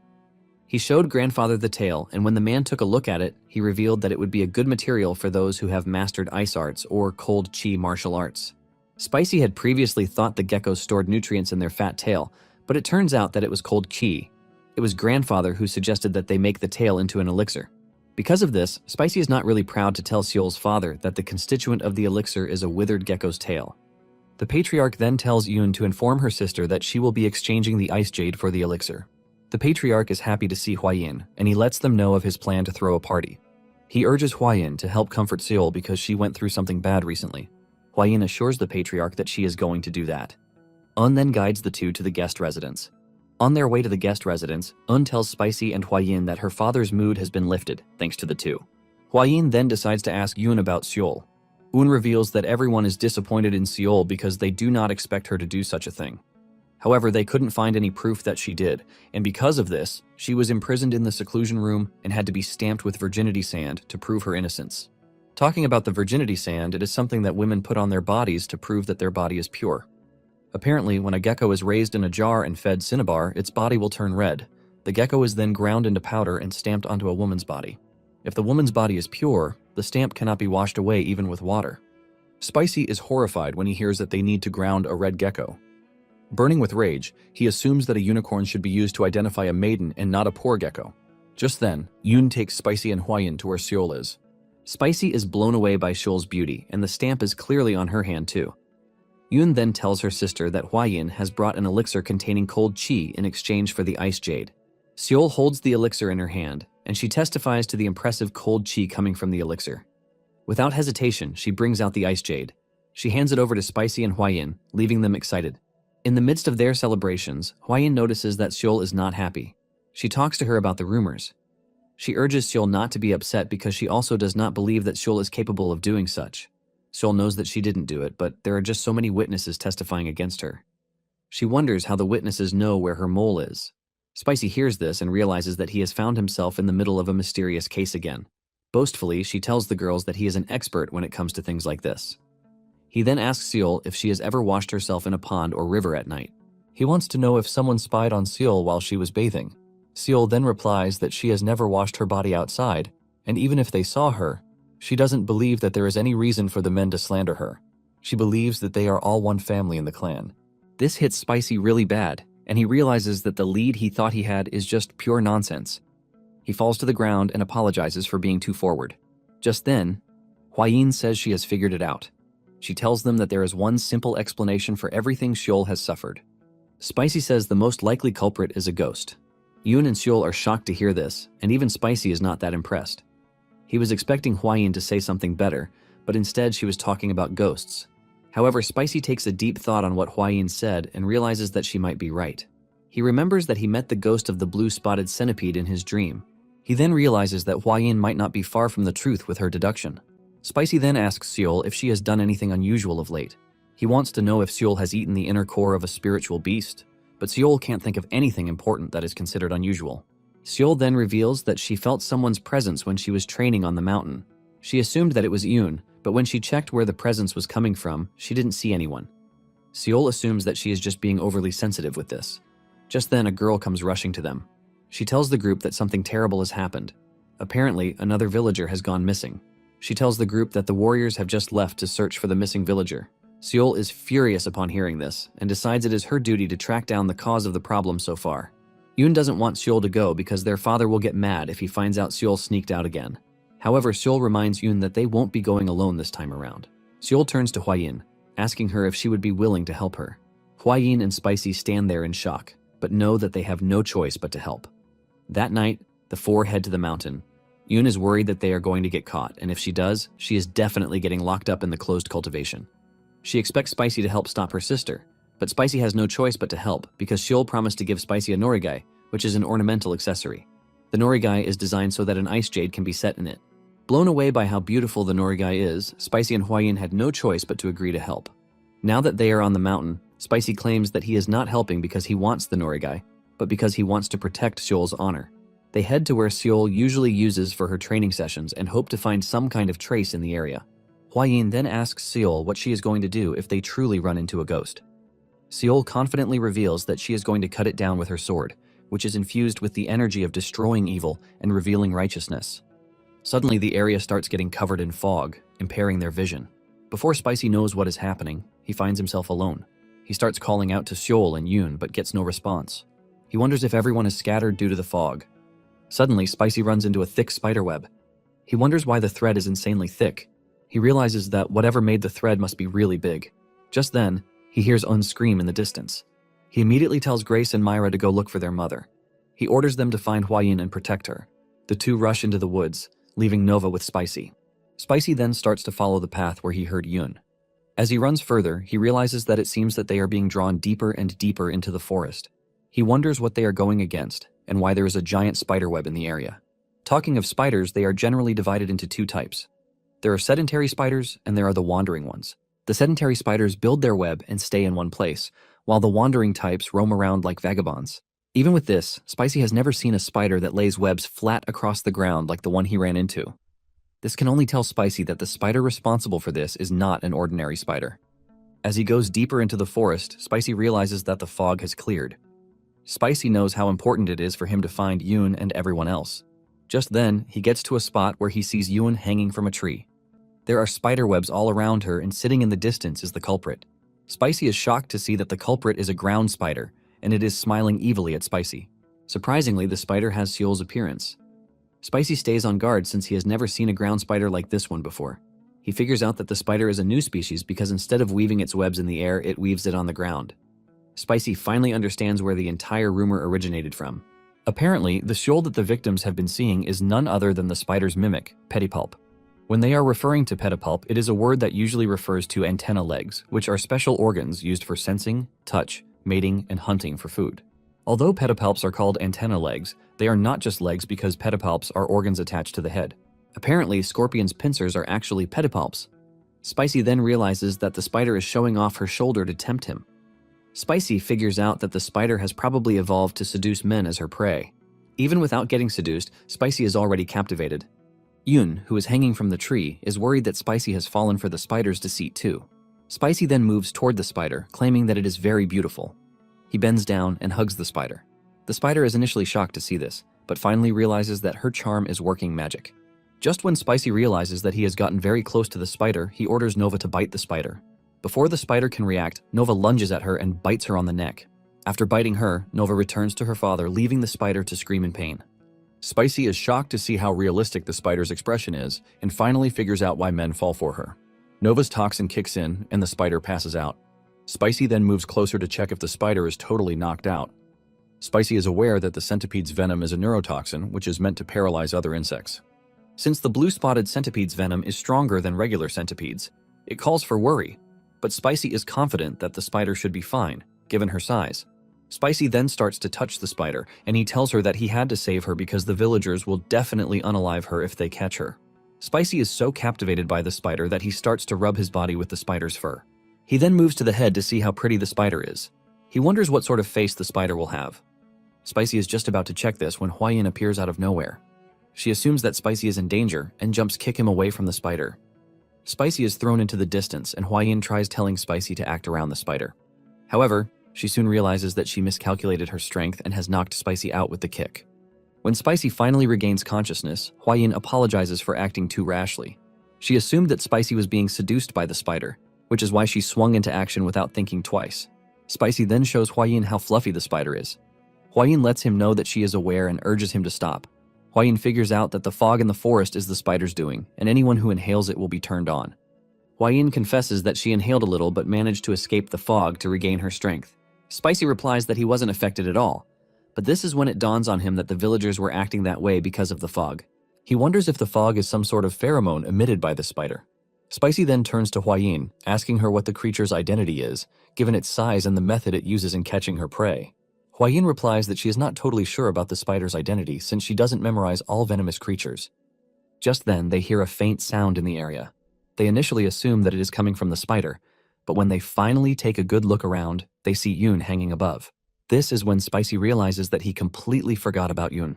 Spicy and Huayin quickly get Yoon down from where she is. She is knocked out because of the spider's influence on her. Now that Yoon is safe, Spicy remembers that Sheol is the only one left. Huayin is confident that they are going to find her soon, since the fog has cleared out. Before they set out to find Sheol, Spicy decides to tie the spider with silk. He plans to take it to the clan and check its identity at the clan since he is sure that it is not a usual venomous creature. Just as he is about to start dragging the spider, Sheol appears out of nowhere and comes charging at the spider, believing that it has hurt the unconscious Yoon. Spicy realizes that things are about to take a very drastic turn, and he tries telling Sheol to wait. Spicy then jumps between Sheol and the spider. Sheol demands that he step aside, but Spicy tells the lady that she cannot hurt the spider. Confidently, Spicy tells Sheol that he was the one who caught the spider, so it actually belongs to him. Sheol hears this and gets really mad, wondering what Spicy means by what he just said. Spicy doesn't want Sheol to unalive the spider, because he already sees her as someone who would take a creature's life without thinking twice. Realizing that things are not going so well, Huayin steps in, telling Sheol to calm down. She lets her know that Yoon is alive, just paralyzed. Sheol is shocked to hear that her sister is still alive. Huayin understands that Sheol is mad, but lets her know that things will be bad if she terminates the spider, which is the host. She explains that the mimicry will be broken, and it will change into another form, so there will be no way to clear her name from the scandal. Huayin tries to let Sheol realize the benefit of keeping the spider alive and showing it to her family. In addition to this, Spicy was the one who caught the spider, gave Sheol the elixir, and even saved Yoon's life. Huayin urges Sheol not to act recklessly after everything that Spicy has done for her and her family. After hearing all this, Sheol calms down, and she apologizes to Spicy for being too hasty. Spicy is glad to have Huayin by his side since she was able to easily solve the problem. Sheol then asks Spicy what he plans to do with the spider. Spicy reveals that he wants to spare the spider and take it back to the Tang clan. Spicy talks about how cute the spider is, and this shocks Sheol. She calls Huayin's attention to this, and Huayin lets her know that Spicy doesn't mean it the way she thinks. Huayin says Spicy is talking about the spider's fur and its unique abilities. The next morning, the spider and the team were safely transported to the Namgung family estate. Everyone is shocked to see a spider with Sheol's face on it. Sheol's father wastes no time drawing his sword, but Spicy tells the man to calm down, reminding him that the misunderstandings about Sheol will be cleared. The patriarch calms his nerves, but Spicy cannot believe that Sheol and her father have the same character. The patriarch thanks Spicy for helping and assures him that the clan will never forget what he has done for them. Spicy then says he will be taking the spider with him, and the patriarch agrees with him. However, the problem of the spider wearing Sheol's face still remains. The patriarch doesn't want the spider to continue wearing his daughter's face since he is not fond of hearing rumors. Spicy is still thinking about a way around this when they hear the commotion at the gate. Apparently, the spider's victims have shown up, and they are demanding that they kill the spider. Gupai steps in, telling the men that the spider is a property of the Tang clan, and by this, it is under their jurisdiction. The man realizes this and apologizes for going out of line. They apologize and they leave. Spicy then suggests that they lock the gate and prevent anyone from entering again, just to prevent something like this from happening. Just as they are about to lock the gate, an old, frail man shows up. He begs to see the spider, but the guards deny him access. The man is still trying to convince the guards when Spicy sees him. He then tells the guards to allow the old man to enter. The old man enters and he walks up to the spider. After staring at the spider for a bit, he asks Spicy what he plans to do with the spider. Spicy reveals that since the spider is a precious creature, he plans to take it to Sichuan and raise it properly in the Tang clan. Spicy believes that the spider is nothing but a simple host. After hearing what Spicy has to say, the old man admits that he has never heard anyone say such a thing. He then tells Spicy that he can trust him with what he has heard. To everyone's surprise, the old man removes the rope used to restrict the spider. He touches the spider like he had known the spider before. Finally, Spicy realizes something important. He figures out that the old man is just an enthusiast like him. The old man then reveals that the spider's name is Yohua. The old man tells a story about himself. Apparently, after he lost his family to a plague, he fell into despair, and this is when he found the spider, which was only as big as his fist by the time. The old man and the spider started living together, and this was over 20 years ago. When the man was still full of vitality, he fed the spider his young chi to raise it, but as his strength reduced, he could no longer provide his young chi. Because of this, the problem with the scandal began. The spider ended up doing something bad to Sheol, and the old man takes full responsibility for it. The old man has been thinking of what to do, But now that Spicy, who is a kind man, has taken her in, the old man is at rest. He then begs Spicy to please take care of Yohwa, and Spicy assures the man that he's going to do his best. The old man then turns to Yohwa, telling her that he can no longer take care of her, so it will be best for her to follow Spicy. With tears in her eyes, Yohwa agrees to follow the old man's wishes. Spicy is blown away by the fact that the spider understands speech and emotions at the same time. Spicy realizes that the old man must have truly raised the spider as his daughter. He then decides to ask the old man if he is willing to follow them to Sichuan, but the man says no. He mentions the fact that he is no longer young enough to endure such a long journey. In addition to this, he wants to stay close to his family's graves. Spicy then asks the old man to share his experience on how to deal with Yohwa, since this is his first time dealing with such a creature. The old man assures Spicy that he is ready to answer any question that he might have. Spicy then starts with the most curious one, which is how the old man feeds Yohwa. The old man then proceeds to show Spicy. He places his hand in Yohwa's mouth just like a feeding bottle. He mentions that even sleeping close to each other transmits the yang qi too. And once the yang qi is transmitted, the spider will take the form of whoever is the most beautiful in the eyes of the person feeding her. Just as the old man finishes feeding her, the spider transforms into his dead wife. The old man is happy to see this because he wanted to see his wife's face one more time before he dies. The old man then urges Spicy to give it a try. Spicy feeds the spider, hoping that it will take Huayin's form since this is who he thinks is the most beautiful. However, everyone is shocked when they see something else standing in front of them.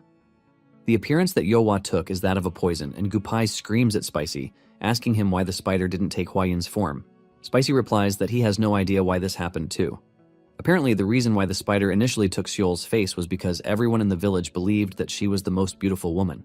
But now that Huayin is considered to be the most beautiful in the Central Plains, Spicy wonders why Yohwa didn't transform into her after feeding her his yang qi. Spicy runs away from the scene with the fear that the Tang clan will see this as treason.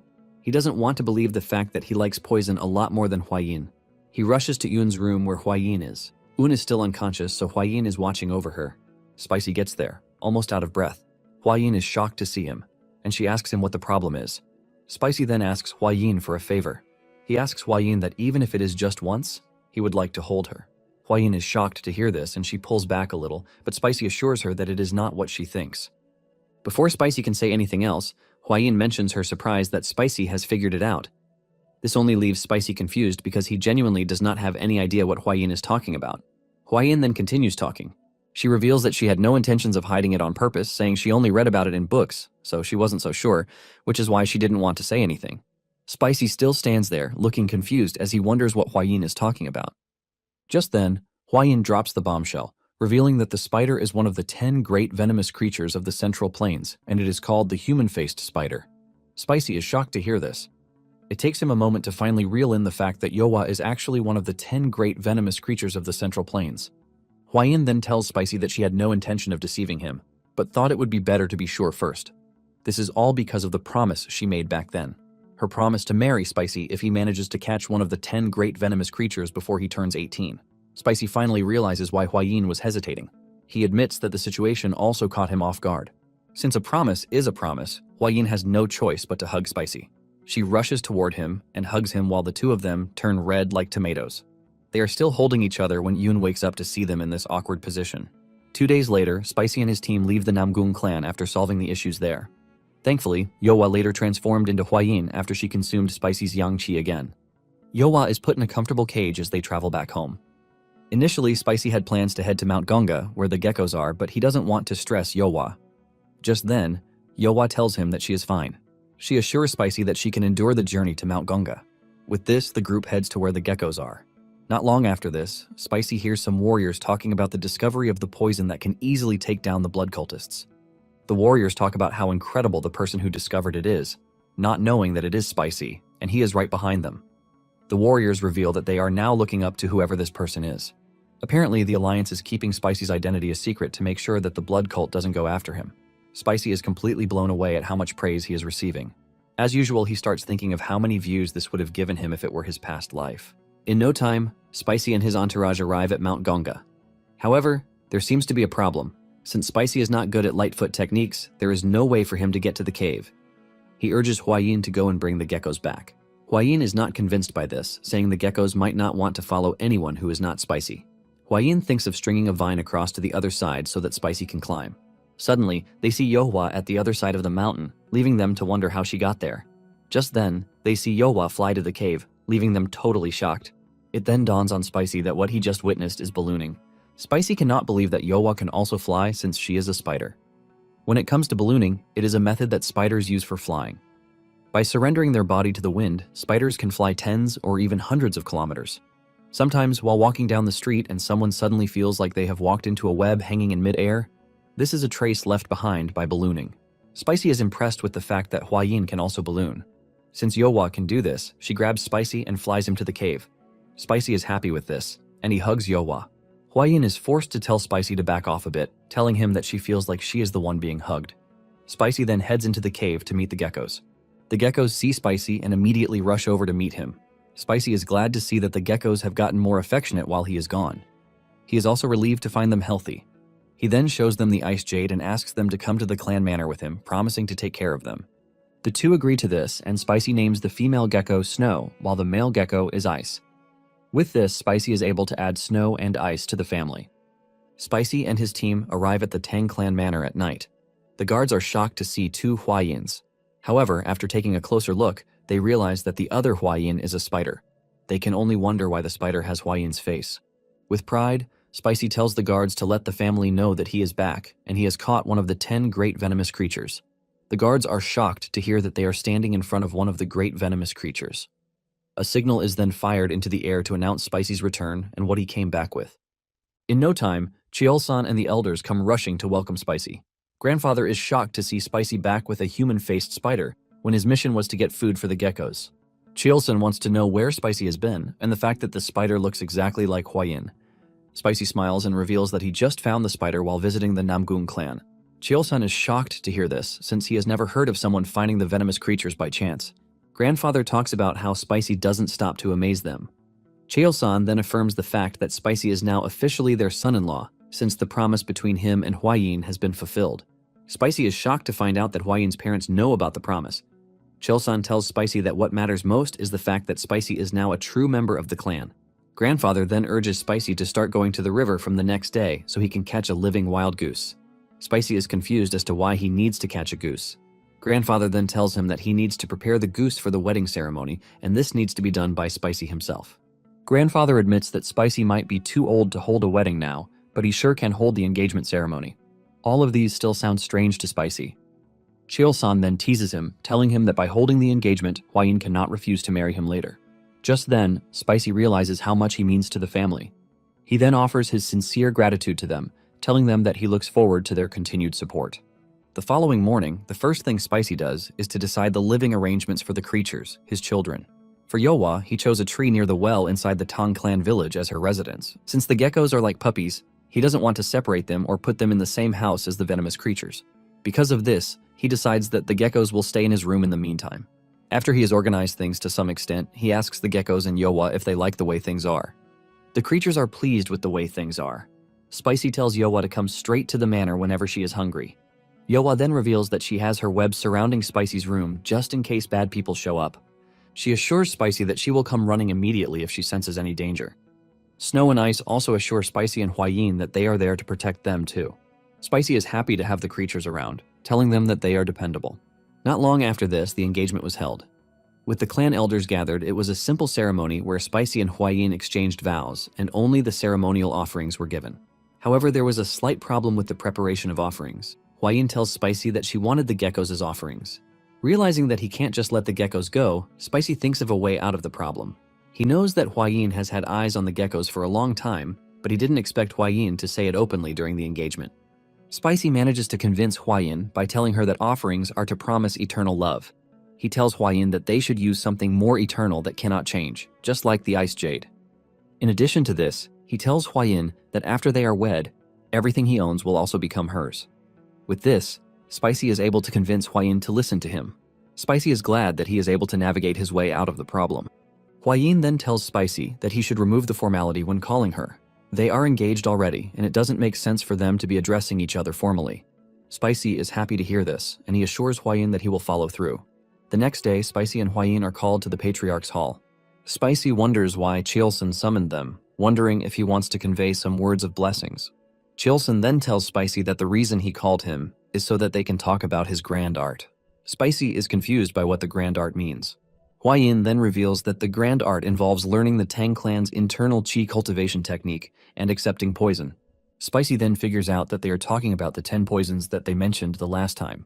Grandfather affirms this, saying it is a good thing that Spicy caught the human-faced spider. Since its poison is considered the weakest among the 10 great venomous creatures, it is also easier to accept. Spicy then asks if they are starting right away, but Chilson says no. Chilson reminds Spicy that he said he would fill the poisons by himself. However, Chilson has a different proposal. Chilson says he has looked at the creatures Spicy is raising and the ones he will still raise, and he remembered something that the clan had long forgotten. Chilson then tells Spicy about the 5 venoms that he learned. There are 5 deadly creatures that form the foundation of the 5 venoms returning technique, and the creatures are the centipede, the gecko, the scorpion, the snake, and the toad. After saying this, Chilson suggests that Spicy cultivate the 5 venoms returning divine art. Chilson further explains that common beasts and spiritual beasts are the 2 categories in which poisonous creatures are divided in the Tang clan. Common beasts are venomous creatures that can be found anywhere.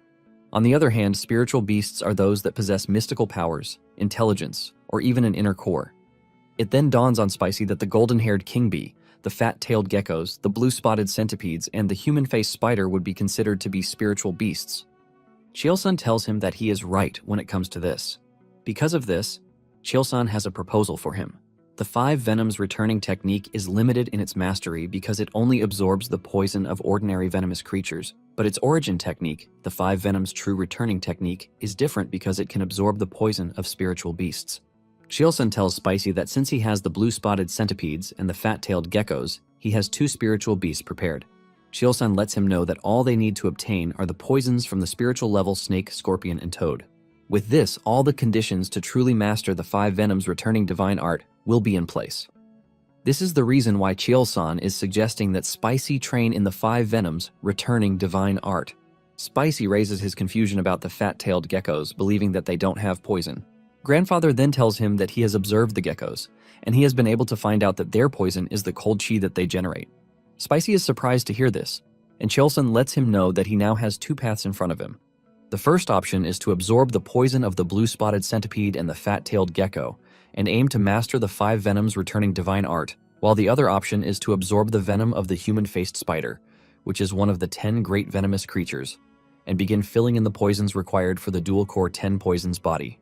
Spicy then asks if he can use the 10 great venomous creatures to fulfill the 5 poisons body, and Chilson lets him know that the fat-tailed gecko isn't among the 10 great venomous creatures. Spicy is thrown into a state of deep thinking. He realizes that he won't be able to pursue the path of the 10 great venomous creatures if he absorbs the poisons of lower-class creatures like the blue-spotted centipede. Basically, Spicy has 2 options, which are whether to accept the 5 poisons body or pursue the 10 poisons body. Spicy relates the situation to a situation where he has to pick a skill tree while playing video games. Skill trees are the most important because one could end up a trash or a god-tier hero depending on what skill tree the person chooses. Chilson then tells Spicy that he needs to think carefully about it. He lets him know that he might not even be lucky enough to encounter all 10 great venomous creatures, let alone tame them. Spicy is left to decide whether to take the easy path and absorb the 5 poisons or take the painful path of having the 10 poisons body. After the meeting, Spicy leaves to think about what decision he should make. Hua-Yin notices that he is deeply troubled and tells him not to stress himself. She lets him know that whichever path he chooses, it doesn't take away the fact that he is still the same person. Spicy is relieved to hear his partner encouraging him. Chilson had also told him that the preparation process is the same, but the only difference is the final poison. Spicy then decides that he is going to take his time to think about it. 2 days later, Spicy hasn't come to a conclusion on what to choose. Meanwhile, the grand technique is already being prepared. Spicy is in his room thinking about this when Hua-Yin rushes in to tell him about the blue-spotted centipedes. She reveals that the centipedes are about to shed their skin again. Spicy rushes over to check on the centipedes, and happiness is written all over his face as he sees the centipedes prepare to molt the second time. Hua-Yin asks him if their appearance will change again, and Spicy says yes. He tells Hua-Yin that blue spots will start to appear on their bodies. Spicy is excited to see how the centipedes will turn out. He wonders if the centipedes are turning into their mother. In the midst of his happy moment, Spicy remembers something crucial. Spicy realizes that the centipedes molting at this moment is not a good thing. He is not sure if their bodies will dry before the day of the grand technique is performed. And for the geckos, extracting their poison takes special preparation. Spicy has been torn between taking Yowa's poison or the centipede's poison as the first dose. This means if the centipedes molt, Spicy won't be able to get their poison. Spicy is worried that if he tries to force the poison out of the centipedes, something will definitely go wrong. In addition to this, he can't just sit around waiting for the centipedes' bodies to harden because the grand technique is already being prepared. This simply means he has no choice but to use Yowa's poison. 2 days after this, Spicy is taken into the Great Technique Hall deep inside the Tang Clan's Hall of 10,000 Poisons. The grand technique prepared is ready, and it is left to perform the ritual.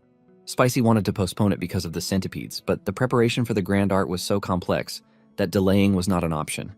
The process involves hundreds of herbs that were boiled, thus extracting their medicinal essences.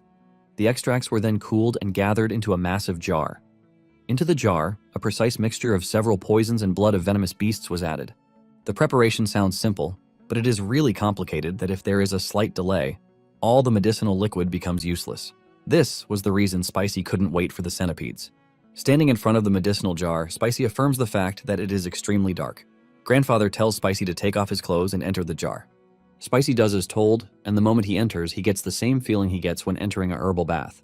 Grandfather then tells Spicy that a single drop of Yowa's poison will be added to the jar to trigger a reaction. After this, they are going to add the prepared medicinal compounds so his body can begin absorbing the poison. Grandfather tells him that the process is usually painful, but thankfully he is absorbing Yowa's poison, which is the paralytic type. Grandfather and Cheol-san then leave the room to get more ingredients. After they are gone, Hwayin shows up with the kids, the geckos, the spider, and surprisingly, the centipedes. The centipedes are done molting, and Spicy admits that they are even cuter than before. The centipedes rush over to the jar to check on Spicy. After a brief greeting, Spicy tells the centipedes to step away from the jar because it is dangerous. Hwayin then calls the centipedes. Grace and Myra run to meet their mother, but Nova stays behind.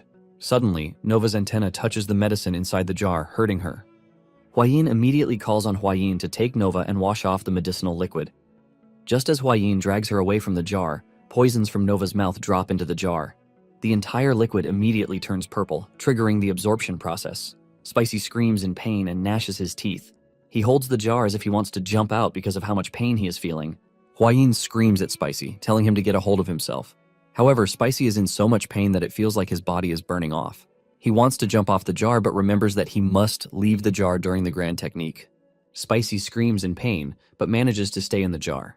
Just then, Grandfather and Cheol-san show up, wondering why the absorption process has begun. Hwayin then tells the men that the centipede accidentally dropped a bit of poison into the jar. Spicy is in severe pain and he begs the men to save him. Grandfather holds him while Cheol-san tells Spicy to calm his mind and slow his breathing because he must not lose consciousness. Cheol-san is terrified as he looks at Spicy's red body. Spicy then suddenly finds himself in a pool of blue water with Nova beside him. A bright blue light appears right above Spicy and regains consciousness.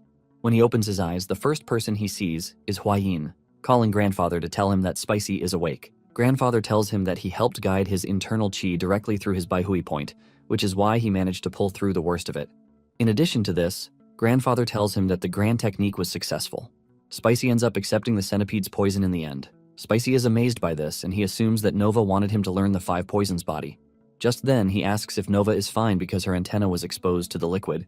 Hwayin replies that she has already washed off the liquid and nothing is wrong with Nova. Spicy immediately realizes that he messed up. He didn't check on Hwayin before Nova, and this was the same thing he did on the night of the betrothal ceremony when he ran to the centipedes first.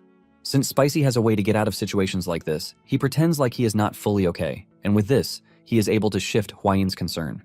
2 days after this, Spicy has completely absorbed the liquids in the jar. Grandfather then tells him that he has now begun the path of the 5 venoms, returning divine art. Grandfather lets him know that he is finally ready to pass on the martial arts manual. Spicy is shocked to hear that there is a manual for this. Grandfather reveals that there are 5 martial techniques in total. There is the centipede's poison fang claw, venomous snake's life-grabbing hand, scorpion's tail rapid leg, lizard's wall-climbing body step, and toad's explosive palm. The old man further explains that each one forms a part of a specific technique, which is the claw technique, hand technique, leg technique, step technique, body technique, and palm technique. This martial art then allows Spicy to reach the realm where he becomes poison, and poison becomes him. This is known as the true unity of self and venom. Spicy is excited to hear this from Grandfather. Spicy then expresses his shock that they are not poison arts or assassination techniques. Grandfather is impressed that Spicy noticed this, and he tells him that the martial art didn't originally come from the Tang clan, It turns out that the 5 venoms returning divine art and these 5 poison techniques came from the 5 poison sect. Surprisingly, this poison sect has been wiped out. 200 years ago, there was a second son of the Tang family, and he was considered to be a genius at the time. There was also the daughter of the palace lord of the southern barbarian beast palace. These two fell in love, and because of opposition from their respective clans, they ran away and formed the 5 poison sect. The two created a new martial art by combining the strengths of the Tang clan's poison arts with the beast fist techniques of Beast Palace. The two then do something stupid. They selfishly took out martial arts that were meant to never leave the sect and mixed them together. Because of this, they were pursued by both clans, and about 100 years ago, they were wiped out in the jungles of Yunnan by forces from the two clans. After this, it was agreed that both sides would reclaim their respective martial techniques. What was recovered then was the 5 venoms returning divine art and the 5 poison techniques. Since the techniques of both clans were interwoven, a dispute over ownership arose. But because one needs to accept poison to master it, it was finally passed down to the Tang clan. Grandfather reveals that the martial art is an extraordinary one because the sect master of the 5 poisons at the time was able to withstand the joint assault from both the Beast Palace and the Tang clan. Grandfather wants Spicy to learn the art because it would be the perfect style for someone like him who has an affinity for poisons. Spicy then thanks Grandfather, and he assures the old man that he is going to train diligently. With this, Spicy takes his first step into the 5 venoms returning divine art. Excitedly, Spicy steps out of the Hall of 10,000 Poisons. Just then, he sees Nova lying in the pathway. Nova sees him and immediately jumps up in joy. Spicy realizes that Nova must have gone through a lot emotionally. He then tells Nova to be hard on herself because it wasn't her fault. With joy, Nova jumps at Spicy. She crawls into his body, but this prickles him probably because it hasn't been long since she molted. Spicy thinks to himself that it would be nice if Nova climbed on top of his clothes instead of his bare skin. Just then, Nova leaves his body and stays on top of his clothes. Spicy is shocked to see this, and wonders if Nova just understood what he was thinking. However, he doesn't want to believe this, and he concludes that it is nothing but a coincidence. He believes that there is no way Nova, an ordinary venom creature, can hear him. Suddenly, Nova's reaction changed, as if she had heard what Spicy was thinking. Spicy is shocked, but to confirm, he thinks of Nova climbing his head, and immediately Nova climbs his head. He still doesn't want to believe, and he plays hide-and-seek with Nova. In the end, Nova finds him where he is. This makes it 3 times in a row that Nova has reacted to his thought. Spicy is then left in a state of total shock and confusion. It is as if he and Nova are connected somehow. Huayin is busy looking for Nova when Spicy comes running to her with Nova on his back. He excitedly tells Huayin the new development. He lets her know that Nova now understands human speech. Huayin is confused since she knows that Nova has always understood them. But Spicy lets her know that it is different this time. He explains that Nova can understand him even if he doesn't say anything. Since he doesn't fully understand what is happening, he decides to rush over to Grandfather and ask him for more insight. He arrives at the Patriarch's hall and informs Grandfather about Nova's understanding of speech. He tells the old man that he doesn't need to say anything before Nova understands him. Grandfather is also puzzled by this since there are few members in the family who have accepted the poison of a spiritual creature like the centipede. However, he is confident that it is happening because of the 5 venom returning divine art. Chiol-san then mentions that it might be happening because of the influence of the southern barbarian beast palace.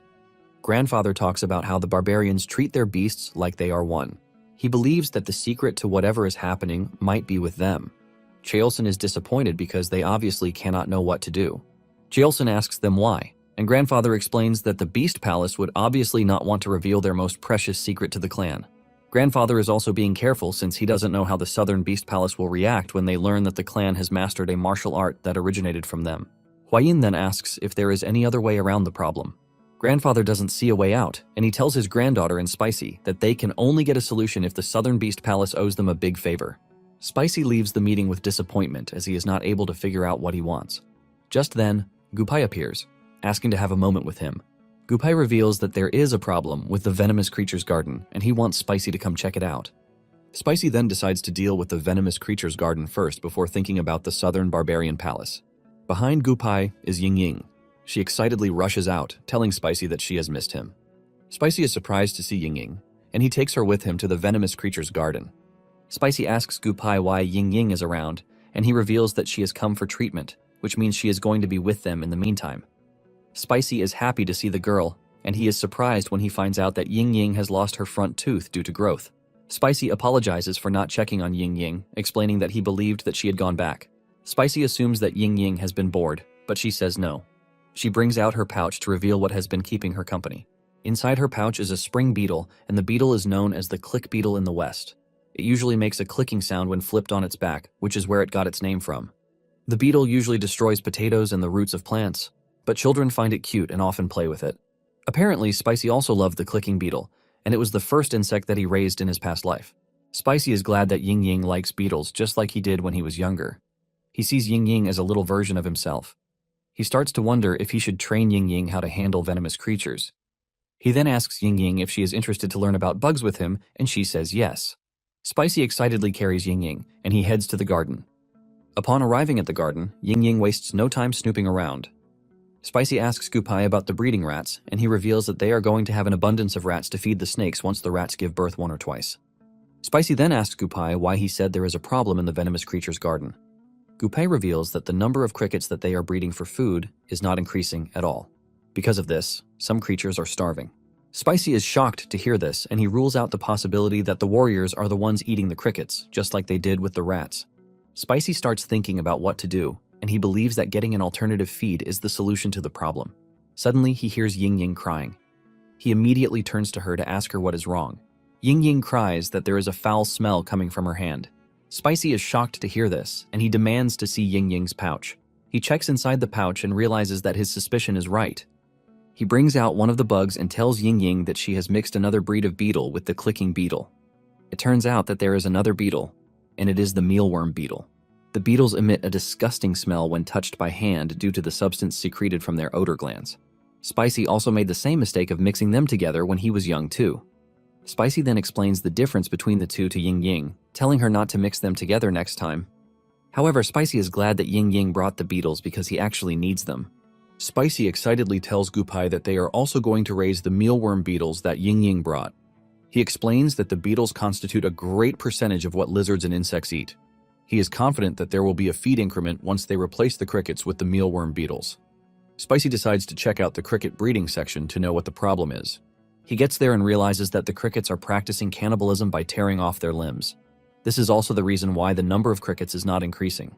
Gupai is shocked to hear this as he reveals that he has been providing adequate feed for the crickets. Spicy assures Gupai that the fault is not his, letting him know that situations like this often come up. However, Spicy doesn't have a solution to the problem since he doesn't know much about crickets. Just then, one of the warriors, Huang Jian, reveals that he knows someone who is familiar with crickets. Huang Jian volunteered, which is why he is working alongside Gupai in the venomous creatures garden. Huang Jian tells Spicy that he often goes to the cricket fighting arena to kill time.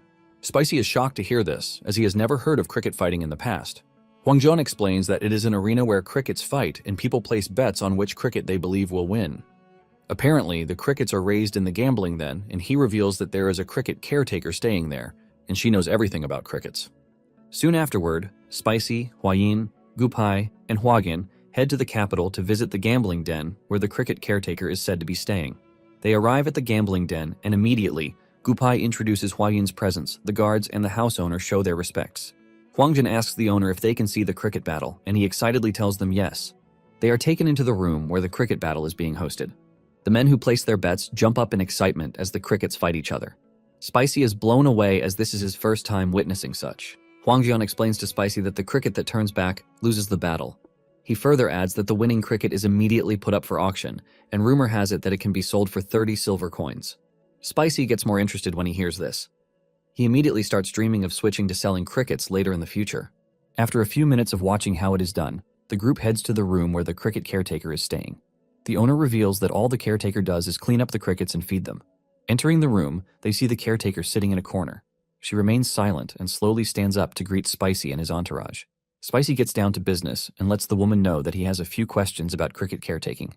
He tells the lady that he is raising a bunch of crickets, but they keep eating each other. He wants to know why the crickets are behaving this way. The caretaker replies that the crickets are eating each other because they want meat. She explains that crickets are omnivores, and they need to be fed meat and grass to balance things out. If they are deprived of meat, she reveals that the crickets will surely resort to cannibalism.